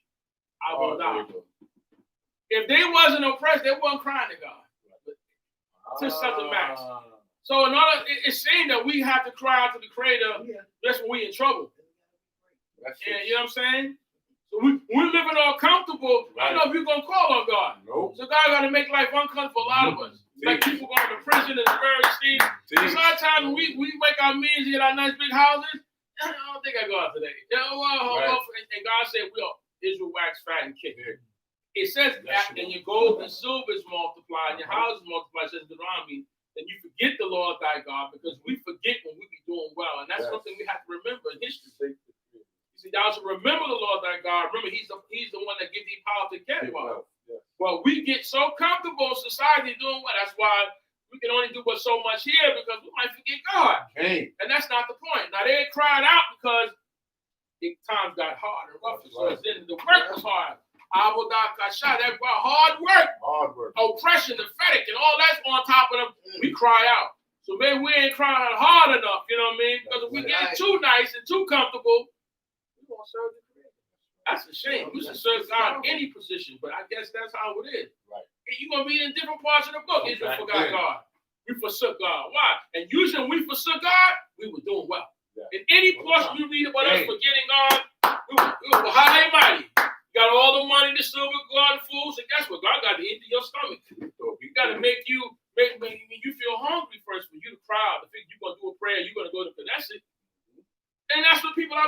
even in the church, people come when they down and out. Most people ain't going to no house of worship when they have substance. Right. They come wanting something. Right. Needing a prayer, need food, feed us, do all this. They don't come when they get millions and we going to some house of worship and get it because we have. That's when it's in your heart. When you do that and you have something, it's really in your heart. Because a lot of people won't do that because they have. So they don't feel they need to go someplace. Our position is not about having. It's about who we should be. You see? But now, the more they get, the worse they be. Instead of saying, now God strip them, now you see them coming back. Why? Because they don't have. It shouldn't be like that. You should serve God whether you have or don't have. When you start to go up the ladder, the more you have, the more you get on your knees. The more you get, the more you stay focused on God. Because you know all can be taken away from you. And that's what happened to us in many instances. It got taken away. As soon as we get up there and get great, we forget God again. We're not supposed to. So now they're crying out. And what it lets you know that the new Pharaoh was not the old Pharaoh that saw Moshe's life. He's gone. All right. But the beat go on. They still oppressed. Continue. Almost there. And God heard their groaning. 24th verse. And God remembered his covenant with Father Abraham. They're crying. But he scored. He remembers Elohim. But he thought his covenant with Abraham. And with Yitzchak. With Yaakov. You see, God don't forget. He remembered, but now they crying out. He remembered this covenant, so forth, so forth. But you know how we get so great because remember what it said. We were waxing fat. We were doing good in Egypt. We were better than Egyptians. But you know what happens in that case? We also begin to forsake God. And now these things come upon us, so we can remember the Creator. It should be remember God no matter how much wealth we have. Not so. So there has to be a balance. I know we want to be all hit the lotto and all, but guess what? Like I always say, you know when people say when they hit the lotto, what they say? We ain't going to work tomorrow. If everybody hit the lotto, nobody be at work. Ain't nobody going to do nothing. I ain't working. I can't pay. No, really. If you really talk to people, the first people say I ain't going to work. But yet, this is what I know. No, other people can get a lot of money, but they're going to work the next day. That man still gonna open up that store, the hardware store. Now, I don't care how many men he have, he gonna open up his store. That's his family business. He got millions, but he gonna be to work. You work with people every day, and they'll get in there and work with you. Right, that's right. And they worth millions. But we get a little something out here, we ain't going to work no more. So we got a whole people not working. No, it don't work like that. We ain't doing nothing no more. That's it. All right. Matter of fact, wife, I'm gonna give you a little something. You go ahead on, and I'm moving. It don't work like that. You know. Teach. I know someone that told that to his wife. She didn't give me that. I'm gonna take it now. Now they fight. You gonna give me what? Don't work like that. She went to court. You know what I mean? See, it's not supposed to be like that. We're supposed to serve God no matter how much we're blessed, but we can serve Him and be good. Yeah. And that's not easy for a lot of people.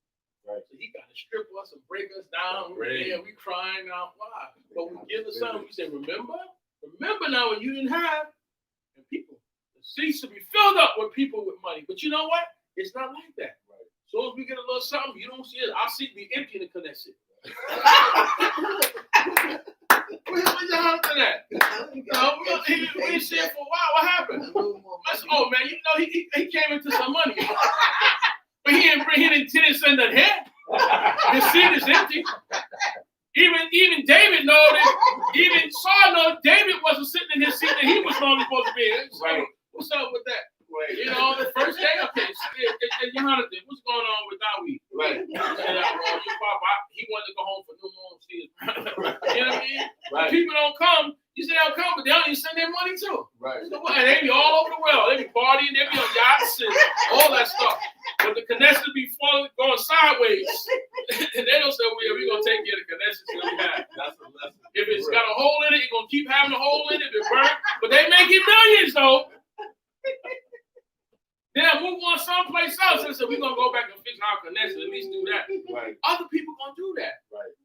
But it's some with us, I don't know. Right.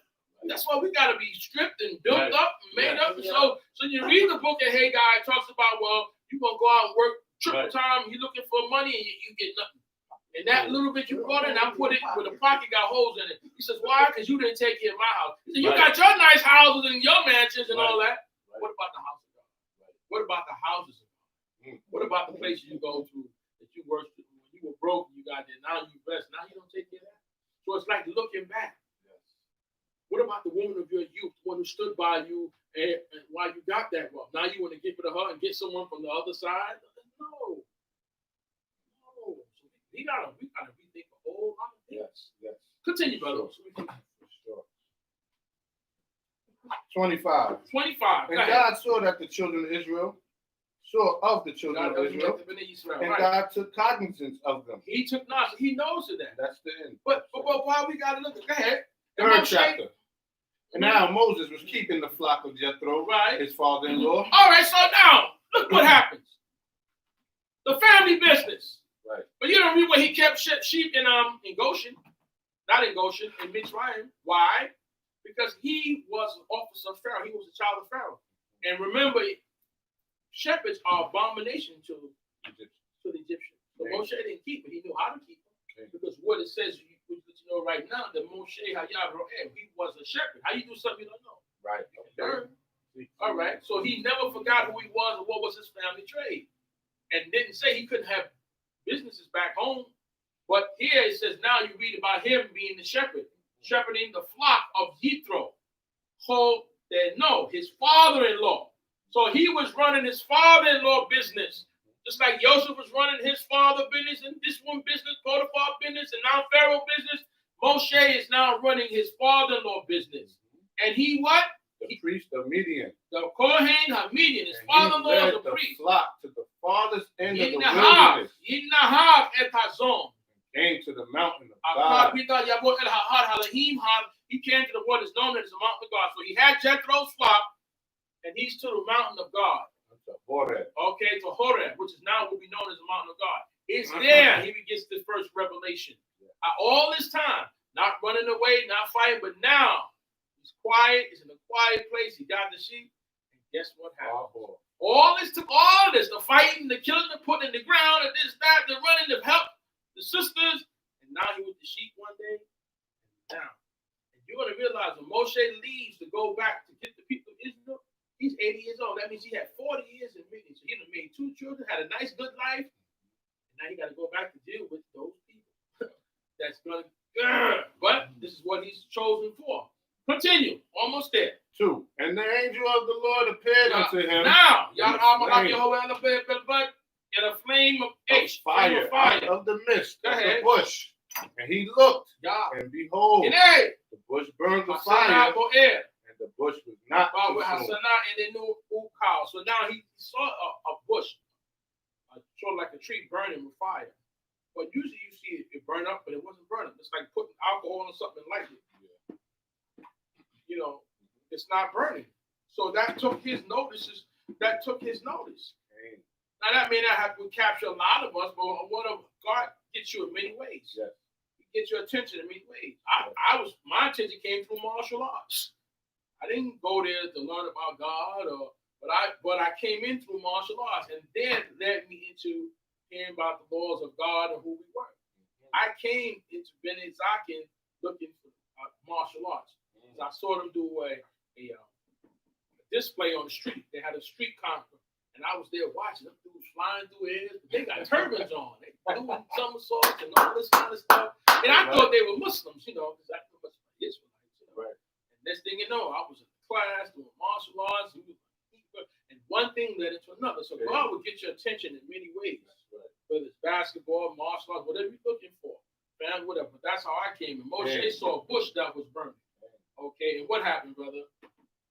And Moses said, I will turn aside now and see this great sight. Why the bush is not burned. Why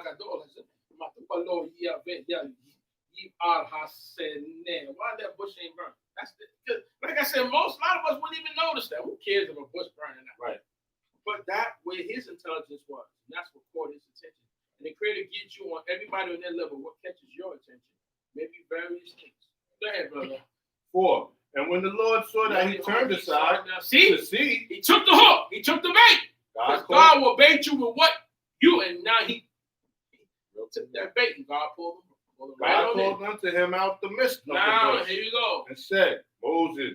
Moshe, go ahead. And he said, here am He I. may need. So he knew how to answer God. He was taught well by his. Fifth verse says what? And he said, draw not nigh hither. Put off thy shoes from off thy feet. For the place wherein thou standest, holy ground. It's holy. Why? You could have been in that mountain all the time. And I'm sure it's not his first time there. But because the presence of God is there at this time now, it's considered holy. That's the difference. Okay? Go ahead. Moreover, 6, he said, I am the God of thy father, the God of Abraham, the God of Yitzchak, and the God of Yaakov. And Moses hid his face. Wow. Why? He knew how to do that because he was taught. And he hid his face. He said, he said, well, you stared Moshe Panai. And he said, what? For he was afraid to look upon God. 7. And the Lord said, I have surely seen the affliction of my people that are in Egypt, and have heard their cry. I've heard their cry. Shemot of their taskmasters. For I know their pain. And I said, I know their pain. He said, I know his pain. Who is his? Israel. Because we won. Go ahead. 8th verse. And I am come down to deliver them out of the hand of the Egyptians, and to bring them up out the land unto a good land, and a large, unto a land flowing with milk and honey, to the place of the Canaanite, and the Hittite, and the Amorite, and the Perizzite, and the Hivite, and the Jebusite. So these, I'm going to give them a place to who's already. Now, all these nations that I just mentioned are our African brothers. Yep. Who in the continent, in that place, before we was given that place. So you got to still acknowledge that. There were black people there prior to the other black people coming. So they were there prior, and God is now going to take it from them and give it to us. 9th verse. And now, behold, the cry of the children of Israel is come unto me. Moreover, I have seen the oppression wherewith the Egyptians oppressed them. I see the oppression what they do to them. Because God don't let us be oppressed. Go ahead. Come now, therefore, and I will send thee unto Pharaoh, that thou mayest bring forth my people, the children of Israel, out of Egypt. You're going to go get my people. My people. My people. You're going to go get my people. Me. B'nai Yisrael. From the children of Israel from Mitzrayim. 11th verse says what? And Moshe said unto God, who am I? That I should go into Pharaoh, and that I should bring forth the children of Israel out of Egypt. Who am I? Go ahead. And he said, certainly I will be with thee. And this shall be the token unto thee, that I have sent thee. When thou hast brought forth the people out of Egypt, you shall serve God upon this mountain. So the token for Moshe was that mountain. That was his token. Okay, he said, because I shall be with you, and this shall be, and for you, a sign. That was his sign. Okay, ha'od. And when you're sent from taking the people out of Mitzrayim, this mountain from Egypt to Avudum, you shall worship at Elohim on this mountain Hatzeh. You're going to serve him on this mountain that you're on right here. That's the token. That's your token. That's your sign. What you're going to do, if you don't have an opt out of this, you're going to do it. That's what you were chosen for. That's why I had to go through everything you went through in Egypt to run for your life, to get to here, to save the daughters, order to marry Jethro's daughter, in order for you to be here 40 years, because you're going back to get those people out. Your life is all set up by the Creator. Continue.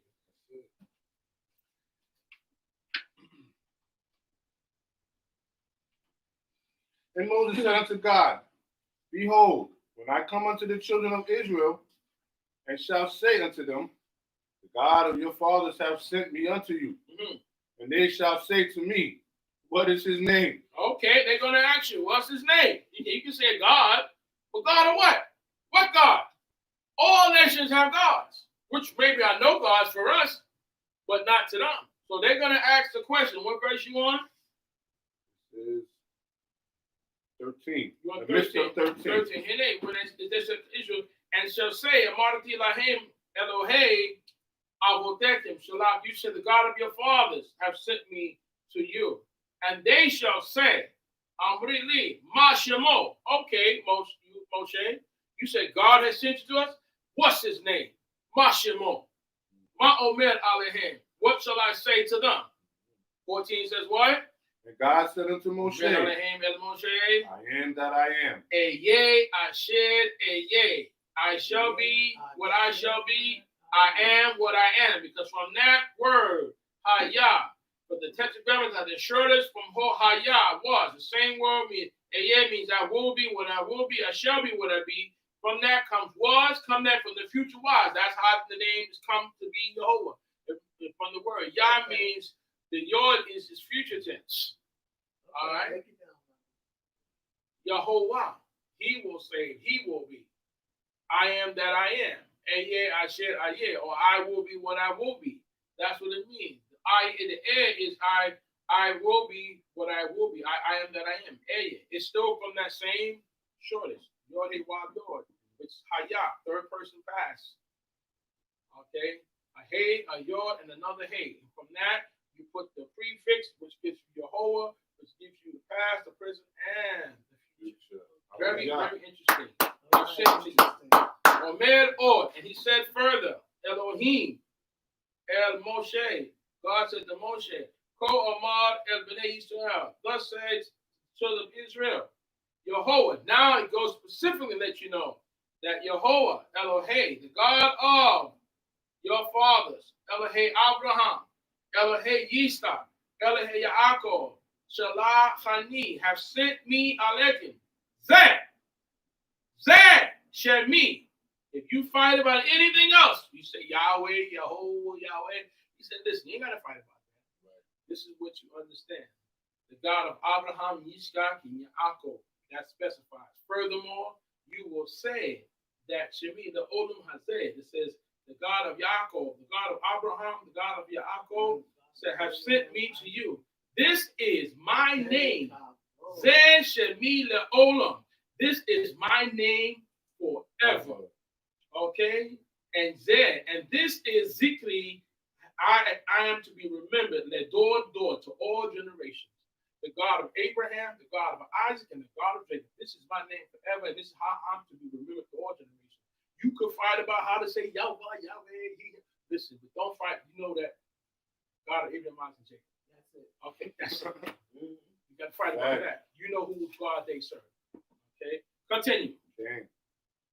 And this is my memorial unto all generations. Yes. 16. Go and gather the elders of Israel together. Now, go one. You got to get the elders. That's your team. The first team, pulling your team together.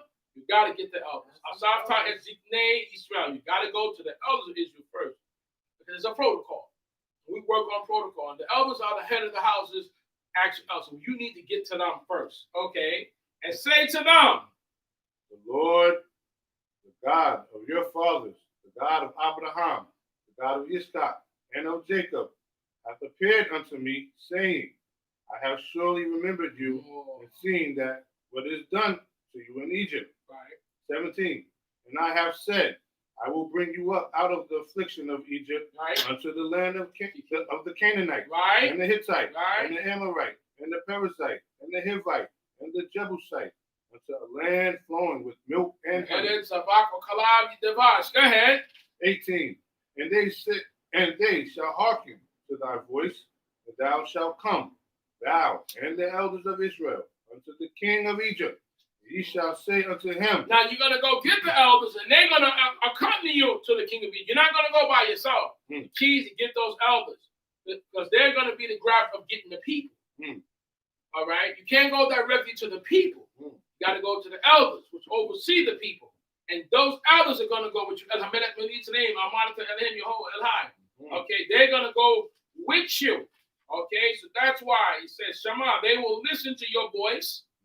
And Ba'ata, you shall come to the Ziknei Yisrael, to the elders of Israel, El Melech, and to the king of Mitzrayim, Amartim, Ella, Yehovah Elohei Ha'ivrim, Yehovah, the God of the Hebrews, Nikra, have counted or called upon us, and therefore, Neleka, we must go now, please, on a journey, Shaloshit Yamim, Bamidbar, Nispacha Eloho, we're going to go on a journey for 3 days to offer, that's the prompt you're going to bring this to Pharaoh. That's what you're going to bring to him.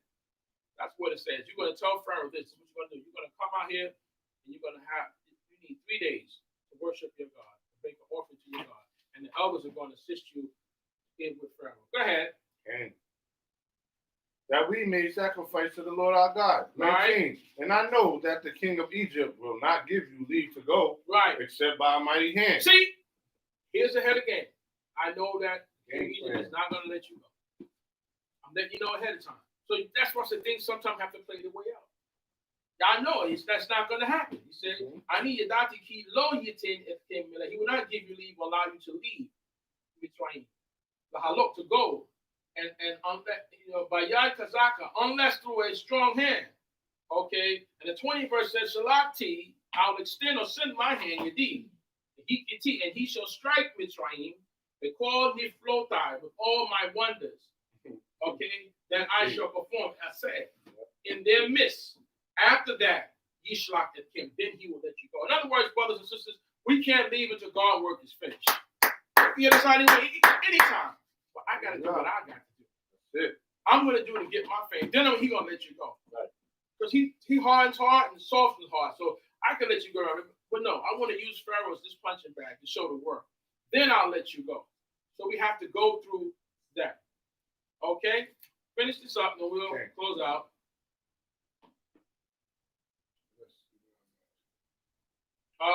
21st verse.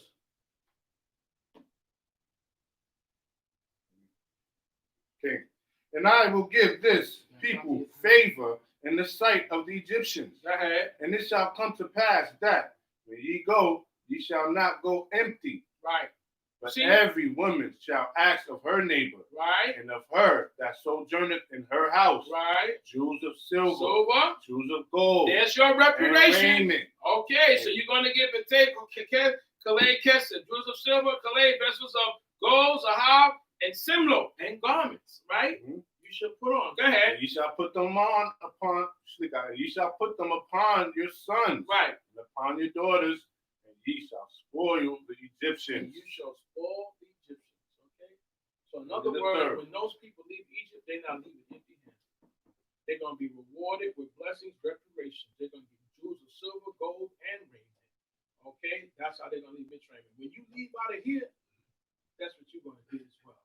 Okay? Don't think you're going to hit empty handed either. When you leave the wealth, leave it with you. The zahab, leave it with you. Okay? Because that's the commodity everywhere. Okay, but at the same time, again, you hate them, ate their food, drunk their water, live in their home, but you want to leave with something. Okay, and that's how it works. That's how the Creator does. So I'm not going to continue on. It's been lengthy. I've overextended my time. It's kind of hard getting through this without commentating on the present and the past. But we've gotten up to the 3rd chapter at this time. So we're going to go forth, and I'm going to end this. We're going to go to the Haftorah. And we may pick up this other from the 4th on down to the 4th to the 6th at another date. But at this time, we'll leave off with the Creator giving Moshe the plan. And the schematic, the plan is that you're going to go get the elders. You're going to go to Pharaoh.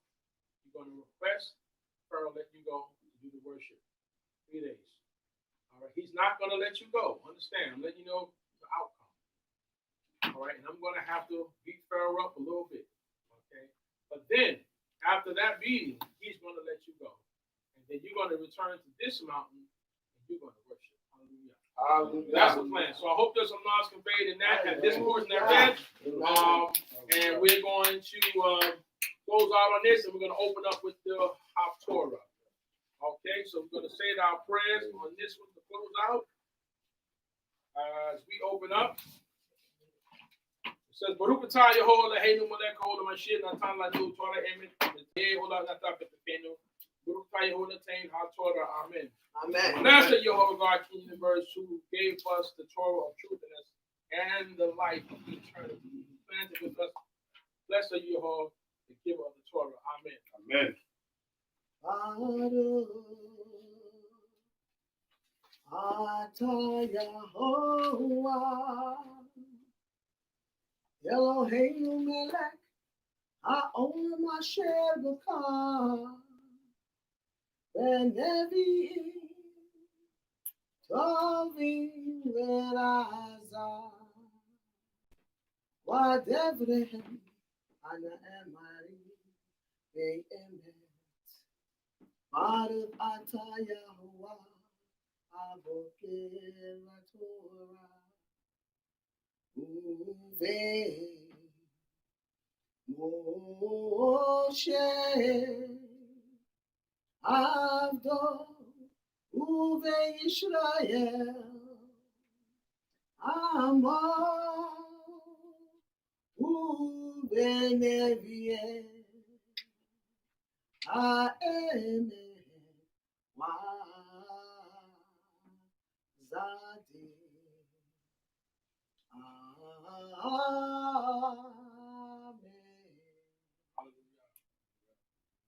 Blessed are you, Jehovah, our God, King of the universe, who has chosen good prophets and was pleased with their words that were uttered with truth. Blessed are you, Jehovah, who chooses the Torah and Moshe and the servant and Yisrael, his people, and the prophets of truth and righteousness. Amen, amen. Amen. Our Haftorah is in portion Isaiah chapter 27. We're going to have our Prince Lakai read that for us and expound on it. Isaiah chapter 27, verse 6 through verse 13. You can start from verse 6 to verse 13. And Isaiah chapter 28, chapter 1 through. So we're going to start with that. Was it Isaiah the 27th chapter from 6 to 9? Some sheet.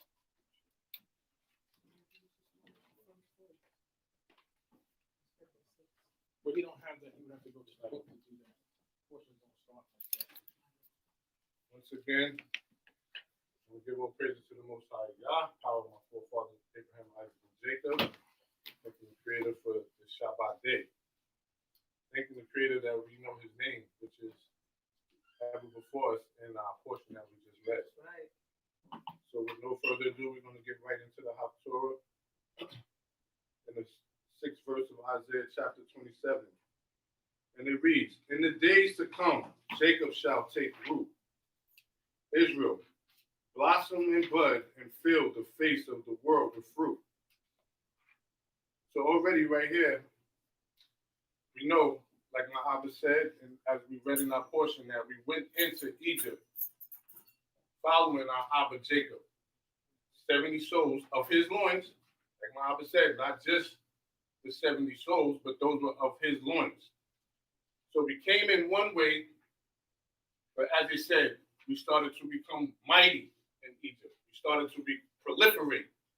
So here it's talking about Israel shall blossom and bud. This is what we did.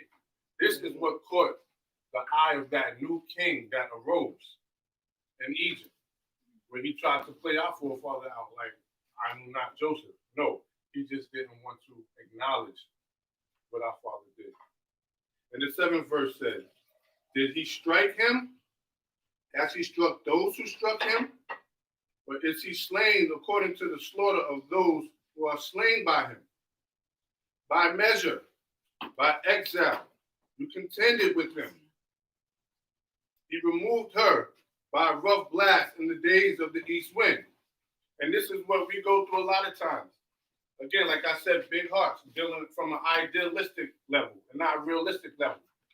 We went down there one way, and we're just doing our thing. It's ourselves, but with the blessing of the Creator. And some people just have a problem with that. Yeah. That's right. 9th verse. By this, therefore, shall the iniquity of Jacob be atoned. Right. Because you didn't do it an evil thing with a willing heart. You was just being yourselves, ourselves, a family blessed by the Most High. Yes. That's the difference of the Creator fighting your battle and you prevailing. You're just being yourself, moving through the earth with the blessing of the Creator, but you're not moving through the earth to cause harm. Right. You're not trying to sow discord, as we read earlier in the proverb. Right. 10th verse. Yet the fortified city shall be desolate. Wait, speak up. In the midst of the 9th verse. And this is all the fruit to take away his sin. When he makes all the stones of the altar as chalk stones crushed to pieces, the asherim, the sun images, shall not remain standing. I know once I started coming up and reading and learning how the Most High delivered us, as my Abba was taught, no enemy within, no enemy without. And most things are what? Destroyed from within. And we caught a glimpse of that again this week. I'm sorry to keep going back to that, but we got to understand the signs that the Creator is showing us. It's no different than Father Moshe catching that burning bush sign. What's the sign for you, O Israel? That's going to wake you up to let you know everything that's going on right now is the hand of the Creator. Hallelujah. From the pandemic, from Hallelujah. the let's kick it to the George Floyd, that finally, with no leader, he was able to at least smack the people that oppress us. We've seen them kneeling in every state, all across the world, kneeling. Right. Those are signs of what? They tell you when animals kneel before you, these are signs of submission. Right. You going to, they started doing the Black Lives Matter in the street. Right. But when you see it from a helicopter view, to me, that's like a plea to the Creator. Because that's how small-minded their brains is, that they thinking right in that, in the street, them big Black Lives Matter, that's going up to the Creator. That's how I see it. Okay. Like how Father Moshe saw that burning bush. Okay. What do you see that keeps you going every day, every day? Okay. 10. And once again, when he delivered us out of Egypt, we left with the spoil. So it was desolate. So we can see exactly what the Creator is talking about right here. Right. And 10, it says, yet a fortified city shall be desolate. What? A superpower like Egypt?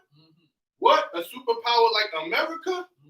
Fortified city? Listen, they posted that a young lady at some point in time had mental issues, drove up to that Capitol building, and she didn't get past the gate, and they murdered her, shot her with her seed in the car. But all these people was able to get in and be sitting on the chairs, swinging around in the chairs and doing all of that. I posted a meme on IG that said, y'all better not ever call us monkeys again. The way y'all climbed them buildings. The way y'all climbed that building. Y'all better not ever call us monkeys again, okay? It says, and the habitation is forsaken. The people here is forsaken. Yeah, we black, but we know everybody black, they not kind, but guess what? We finally said we're going to mind our business and we watch how these people act. Like there is no God in them. Like they don't even have respect for their own government. That's right. Okay? That's what it is. No respect. That's right. Yeah. And left like a wilderness. There shall the calf feed, and there shall he lie down and consume his branches. See, a lot of us, who we know that we're in captivity, we're trying to make it here in captivity because we feel like we got something to prove to one another. We got something to prove to our oppressor. But that's not the game plan. Unless we are the one that the Creator sent, like Father Joseph, to be the deliverer in Egypt. Right. Because yes, he can raise us up in our captivity. But it's to never forget the mission. It's to what? Right. Go home. Right. 11. Right. When his bows are withered, they shall be broken off. The women shall come and set them on fire. For it is people of no understanding. Therefore he who made them will not have mercy on them. And he who formed them will show them no favor. So what did we just read, finishing out with my eyes closed off? Who he said to spoil? He said the women. Right. So our women are important in our nation. Right. As we learn with the handling of boy who was drawn through the water. That whole thing right there had nothing to do with the man except the man delivering the seed, and then the man being Pharaoh to say, all right, I'm gonna take him in because it came through his daughter. Now, daddy's girl, right? You're gonna deny that. That's right. That's what we learned. But the whole thing that took place was the sister, like my Abba said, the mother having the guts to make what she made to put him in, the sister to be on the scene, the maidens, Pharaoh's daughters, that was all women play right there. Right. Let's continue. Well, and it's 12. And it shall come to pass on that day that Jehovah shall beat out his harvest from the strongly flowing river to the brook of Mitzrayim to Egypt, and you shall be gathered one by one, O you people of Israel. Yes, because people who don't have no sense of the power of the Creator, just like he flipped the switch, and now everybody started receiving all of these so-called reparations. It was like the field, how you say, level the playing field. Right. Right? Everybody's getting all these loan money, even the scammers out there, 100,000, 16, 17-year-old kids out there pushing beamers and stuff. Right. This is all signs. Because a lot of them who do get caught, what they do in jail? A year? For these white cops, they don't do too much time for that, especially if there's no hurt and harm, no murder, nothing going on in there. Right. A year, tops. You think at 16, 17, you come out 18 and you got 50,000 buried somewhere, what damage did you do? But this is what the Creator is showing us, that when I pull the lid off, what I say goes. And it shall come to pass in that day that the great shofar shall be blown, and those shall come who were lost in the land of Assyria, and the outcasts in the land of Mitzrayim, Egypt, and shall worship Jehovah in the holy mountain. Yes, who's the one who redeems us? The Creator. And that's what the Creator is letting you know. Yes, a mighty place like Egypt, I'm going to bring it down. A mighty place like America, I'm going to bring it down. And all of those souls who was lost to black on black crime, as we quote, these young kids and all of these things, the Creator is redeeming us. And he's redeeming us, giving us, the survivors, the heart to stand up one by one. Let's continue. Isaiah chapter 28, verse 1. Isaiah chapter 28, verse 1. Isaiah chapter 28, verse 1. Woe to the crown of pride of the drunkards of Ephraim, whose glorious beauty is fading flower, which is at the head of the rich valleys of those who are overcome with wine. Whoa! What did we just read earlier in the Proverbs about the drunkard and the sluggard? What does the wine make you want to do? Not work. But that's also like us making it and saying we made it to the other side and being millionaires. Like Abba just said, you don't want to go to work. So that's why a lot of us don't receive those riches or the royalty of wearing the crown. We're taught that our king is supposed to what? Recite the Torah every day. This is what keeps you in check. But sometimes when you wear that crown, you fall off because you think, I don't have to do nothing anymore. I don't have to work. Who's going to tell me what to do? As if God is not our true king. Yeah. Let's continue. Behold, the Lord has a mighty and strong one, who as a tempest of hail and a destroying storm, as a flood of mighty waters overflowing, shall cast down to the earth with might. We don't know what or who the Creator will send to do his damage. We say I'm not saying this thing he said, like the stormy word fulfilling the stormy wind fulfilling his word. That's right. The tempest, the sea, roaring. Anything, as Mama said, the Creator can use. Right. You can use your car against you. You driving into your car, you thought you had it inspected, everything, just stop. This is what the Creator can do, and it's to what? Open your mind to get you to understand that the Creator's in control of everything. Let's continue. The crown of pride of the drunkards of Ephraim shall be trampled under feet. Fourth verse. And the fading flower of the glorious beauty, which is at the head of the rich valley, shall be as the first ripe fig before the summer, which he who sees it while it is yet in his hand eats it up. Right, because we go after what we see with our eyes and royalty and the daintiness, but it's not for us to what? Wax fat and kick.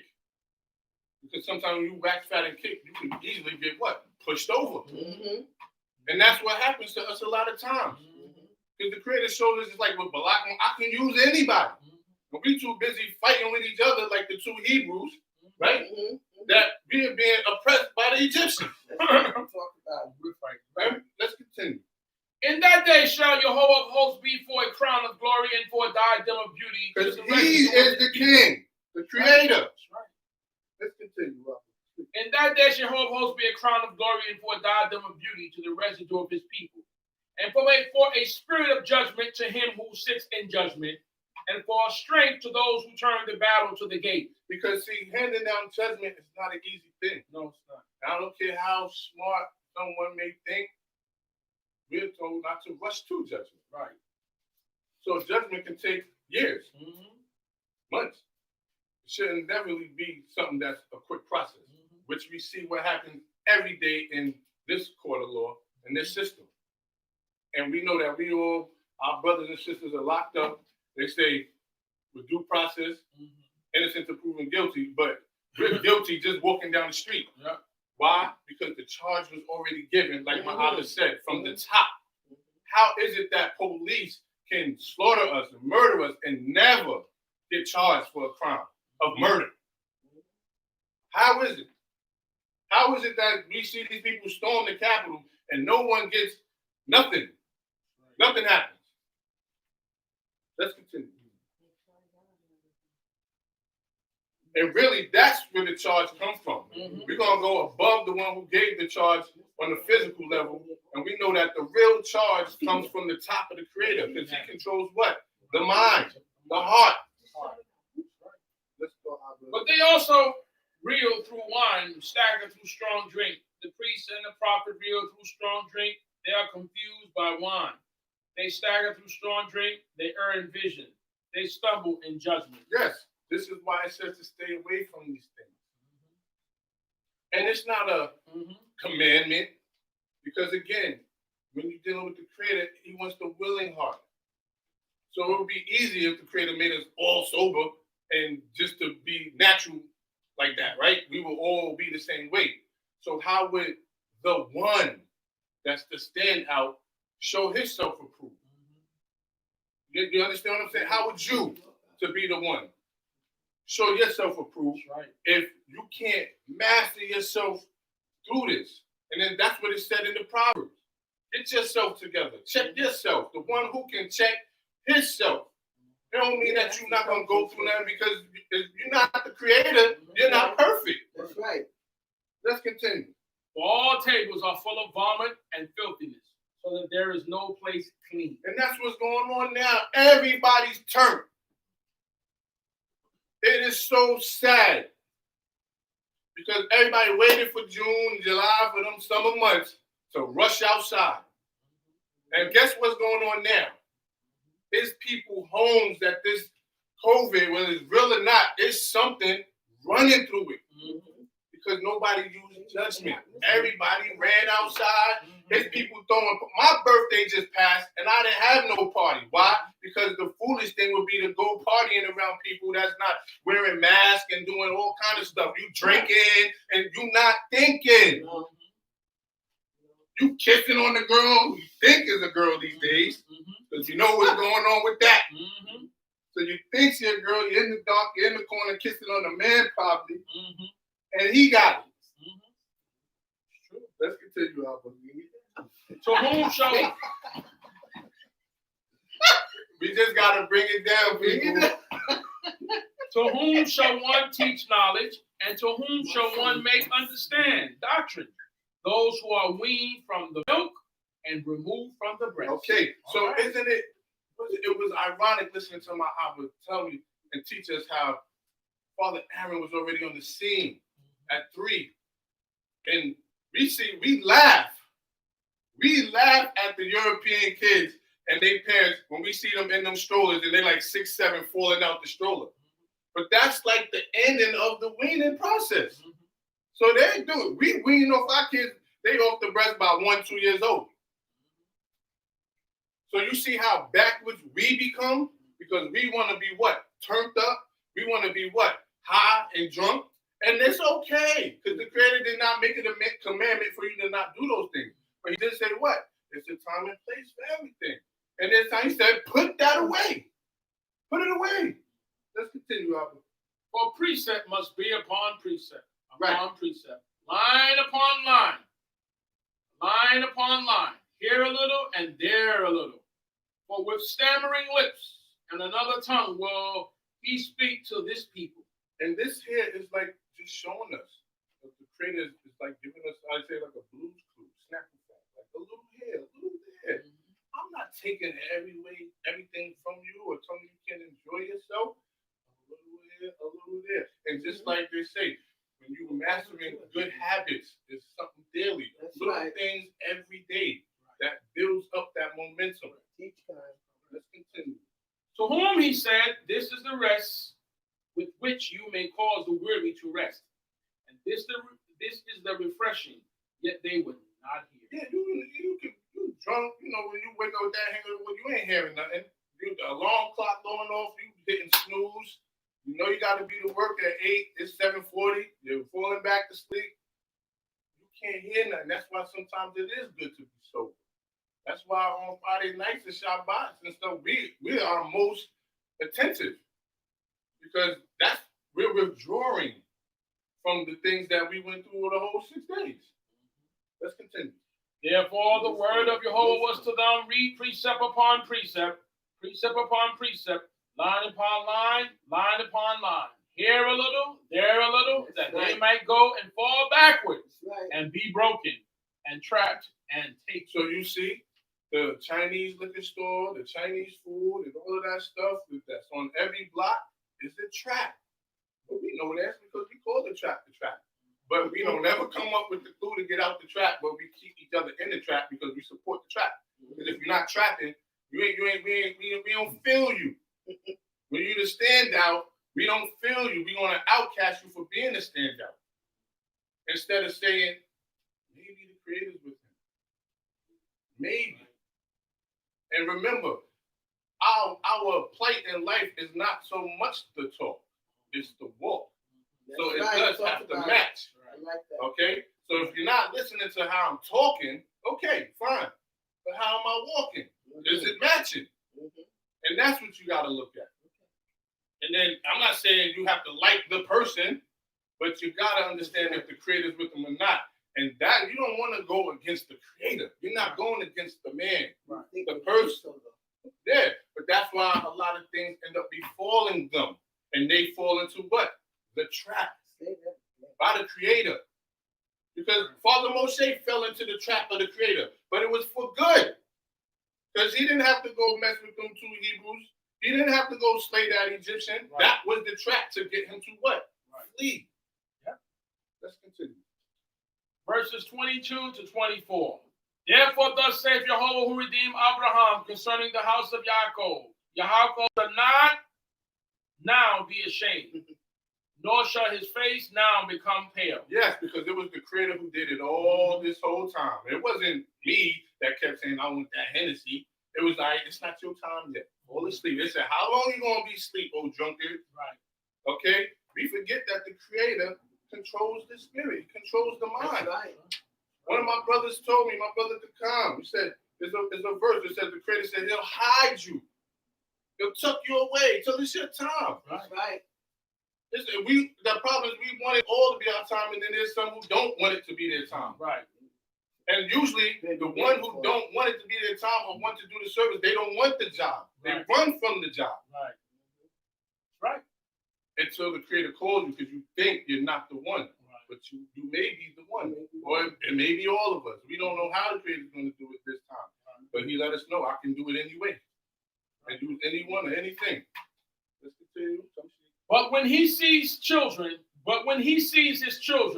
the work of my hands in the midst of him, they shall sanctify my name and sanctify the Holy One of Yaakov, and shall fear the God of Israel. Those who erred in spirit shall come to understand, and those who murmured shall learn a lesson. Yes, that it was the Creator the whole time. And it's not for us to serve the man or beat the man up, because as men, we're not perfect. Right. We're going to make mistakes. But you can't take someone who's done service for our community in Israel at large and cast them off of damnation for the mistakes that we make when they stand before us delivering words from the Creator every day, saving lives.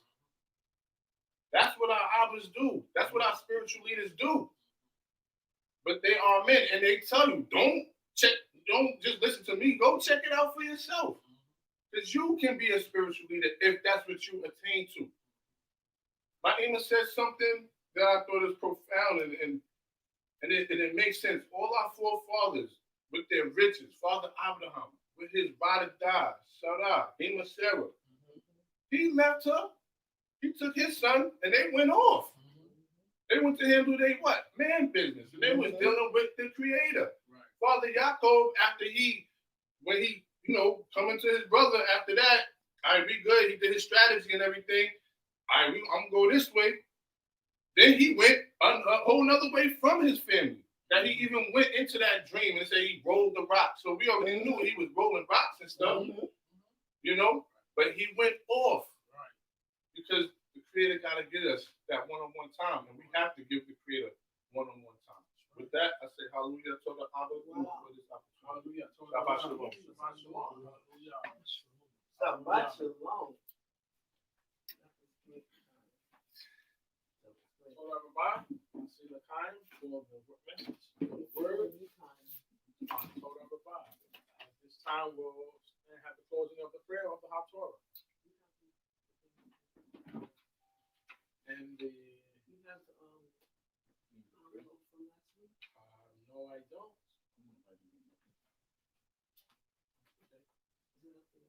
It should be over there.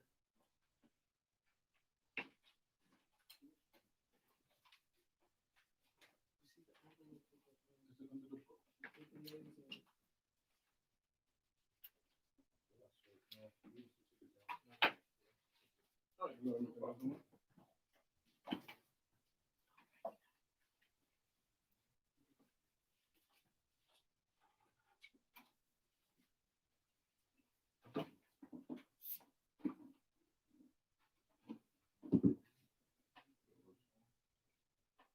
and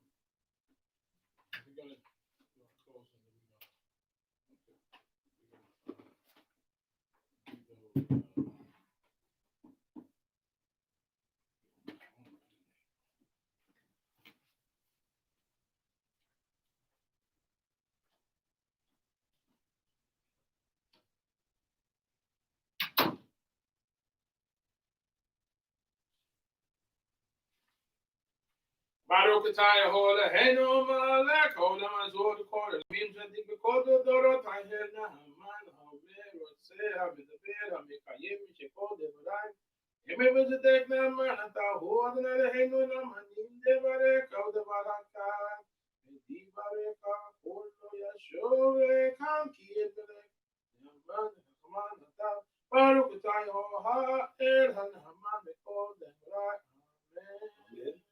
Bless Jehovah God, King of the universe, rock of all worlds, righteous in all generations, the God who is trustworthy, who saves and does, who speaks and fulfills all who in his words are true and righteous. Trustworthy are you, Jehovah our God. Trustworthy are your words. Even not one of your words shall never fail. Oh, Yah. For you, Jehovah our God, King of the universe, are trustworthy and compassionate are you. Blessed are you, Jehovah, the God who is trustworthy in all his words. Amen. Amen. Rakim al Zion ki bet chayenu lahalovat nefesh toshia b'mehera b'yaminu b'rukta Adonai ma'ashem me'at Zion v'avneha amen. Samachenu Yeholahenu b'eliyahu v'yodekahu b'malchut David.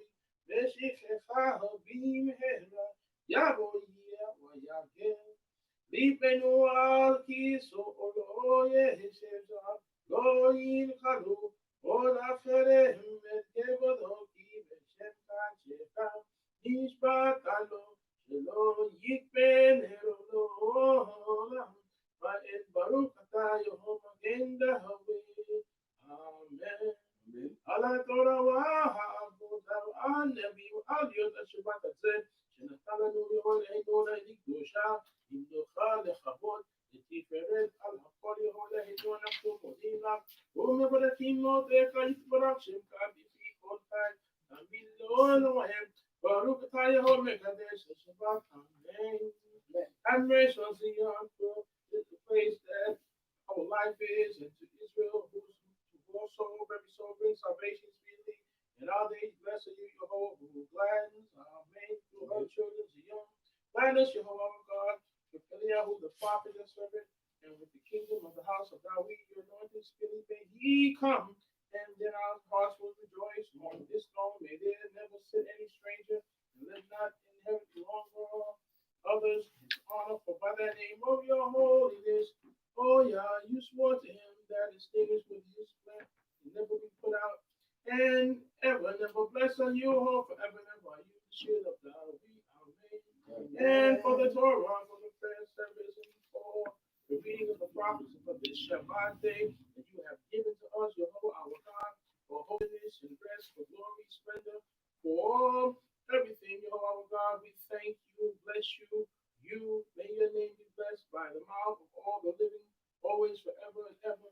Blessed are you, Jehovah our God, who sanctifies the Shabbat. Amen. Shalom Rabbi. Come on. Now, boy, that I'll take you down. We ask for the prayer for the sick at this time. We ask you remember all the people on this list of Jehovah God to make them holy Shalom once again. Amen. To make them feel well. Cover them all when you make holy, those in the houses, those from homes and the nursing homes, and those just not feeling well. We ask you to make it speedily recover. For all those at this time on Most High who are healing and those who are sick. We got Rabbi Baruch, Baruch Shemot, Coin, Azrael and family, Baruch Shemot, Achmolech, Baruch Shemot, Imam Alcha, Baruch Shemot, Nasi Mikael and family, Baruch Shemot, Imam Moradina, Baruch Shemot, Imam Ayalut, Baruch Shemot, Gebedet Zavadia, Baruch Shemot, and Gebedet Sheila, Baruch Shemot, Gebedet Priscilla Robinson, Baruch Shemot, Cohen Pinkas, Baruch Shemot, Ima Randora, Baruch Shemot, Ima Davida, Baruch Shemot, and Ima Leah, Baruch Shemot. Hallelujah, amen. Support on time, remember them, O Jehovah God, in our prayers. And I tell you, Lord, heal them, make them whole again, and restore them to their people. Hallelujah, amen. And as well, O Most High God, and Sister Kanye Baptist and her grandmother, her grandfather, and the mother and stepfather. We pray, and all those who has COVID, we please pray for our Joy Beckford. And do we have our sister Moradino here? Hallelujah. Hallelujah. And all those who are sick by Israel and those who are out of Israel, remember all the family, all their names on the Shemot Akshanikra. Upon him we call to heal, to make whole. Praise the name of Lord Pa'am. Hallelujah. Hallelujah. Hallelujah. Amen. Amen.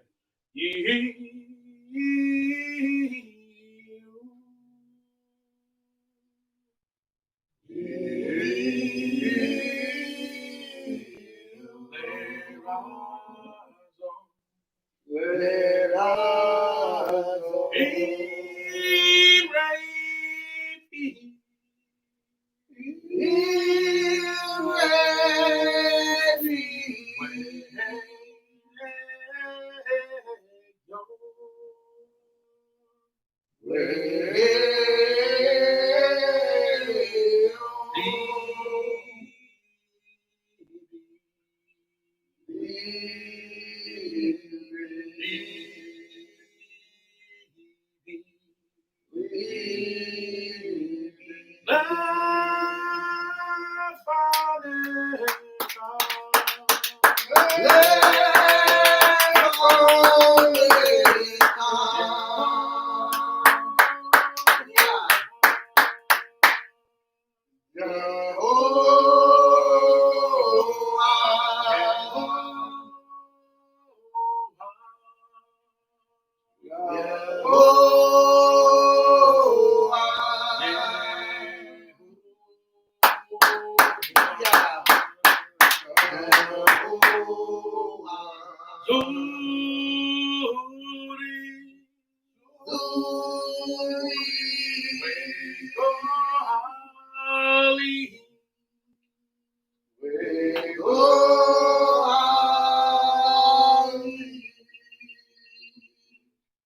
the words of my mouth and the meditation of my heart be acceptable before thee, O rock, my Lord, my rock, and my redeemer.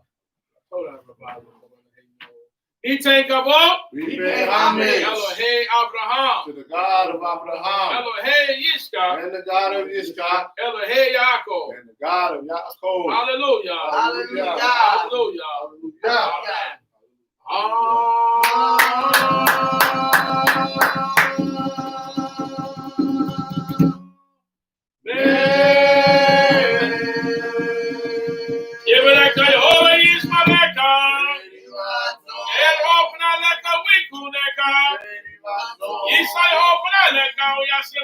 Shalom.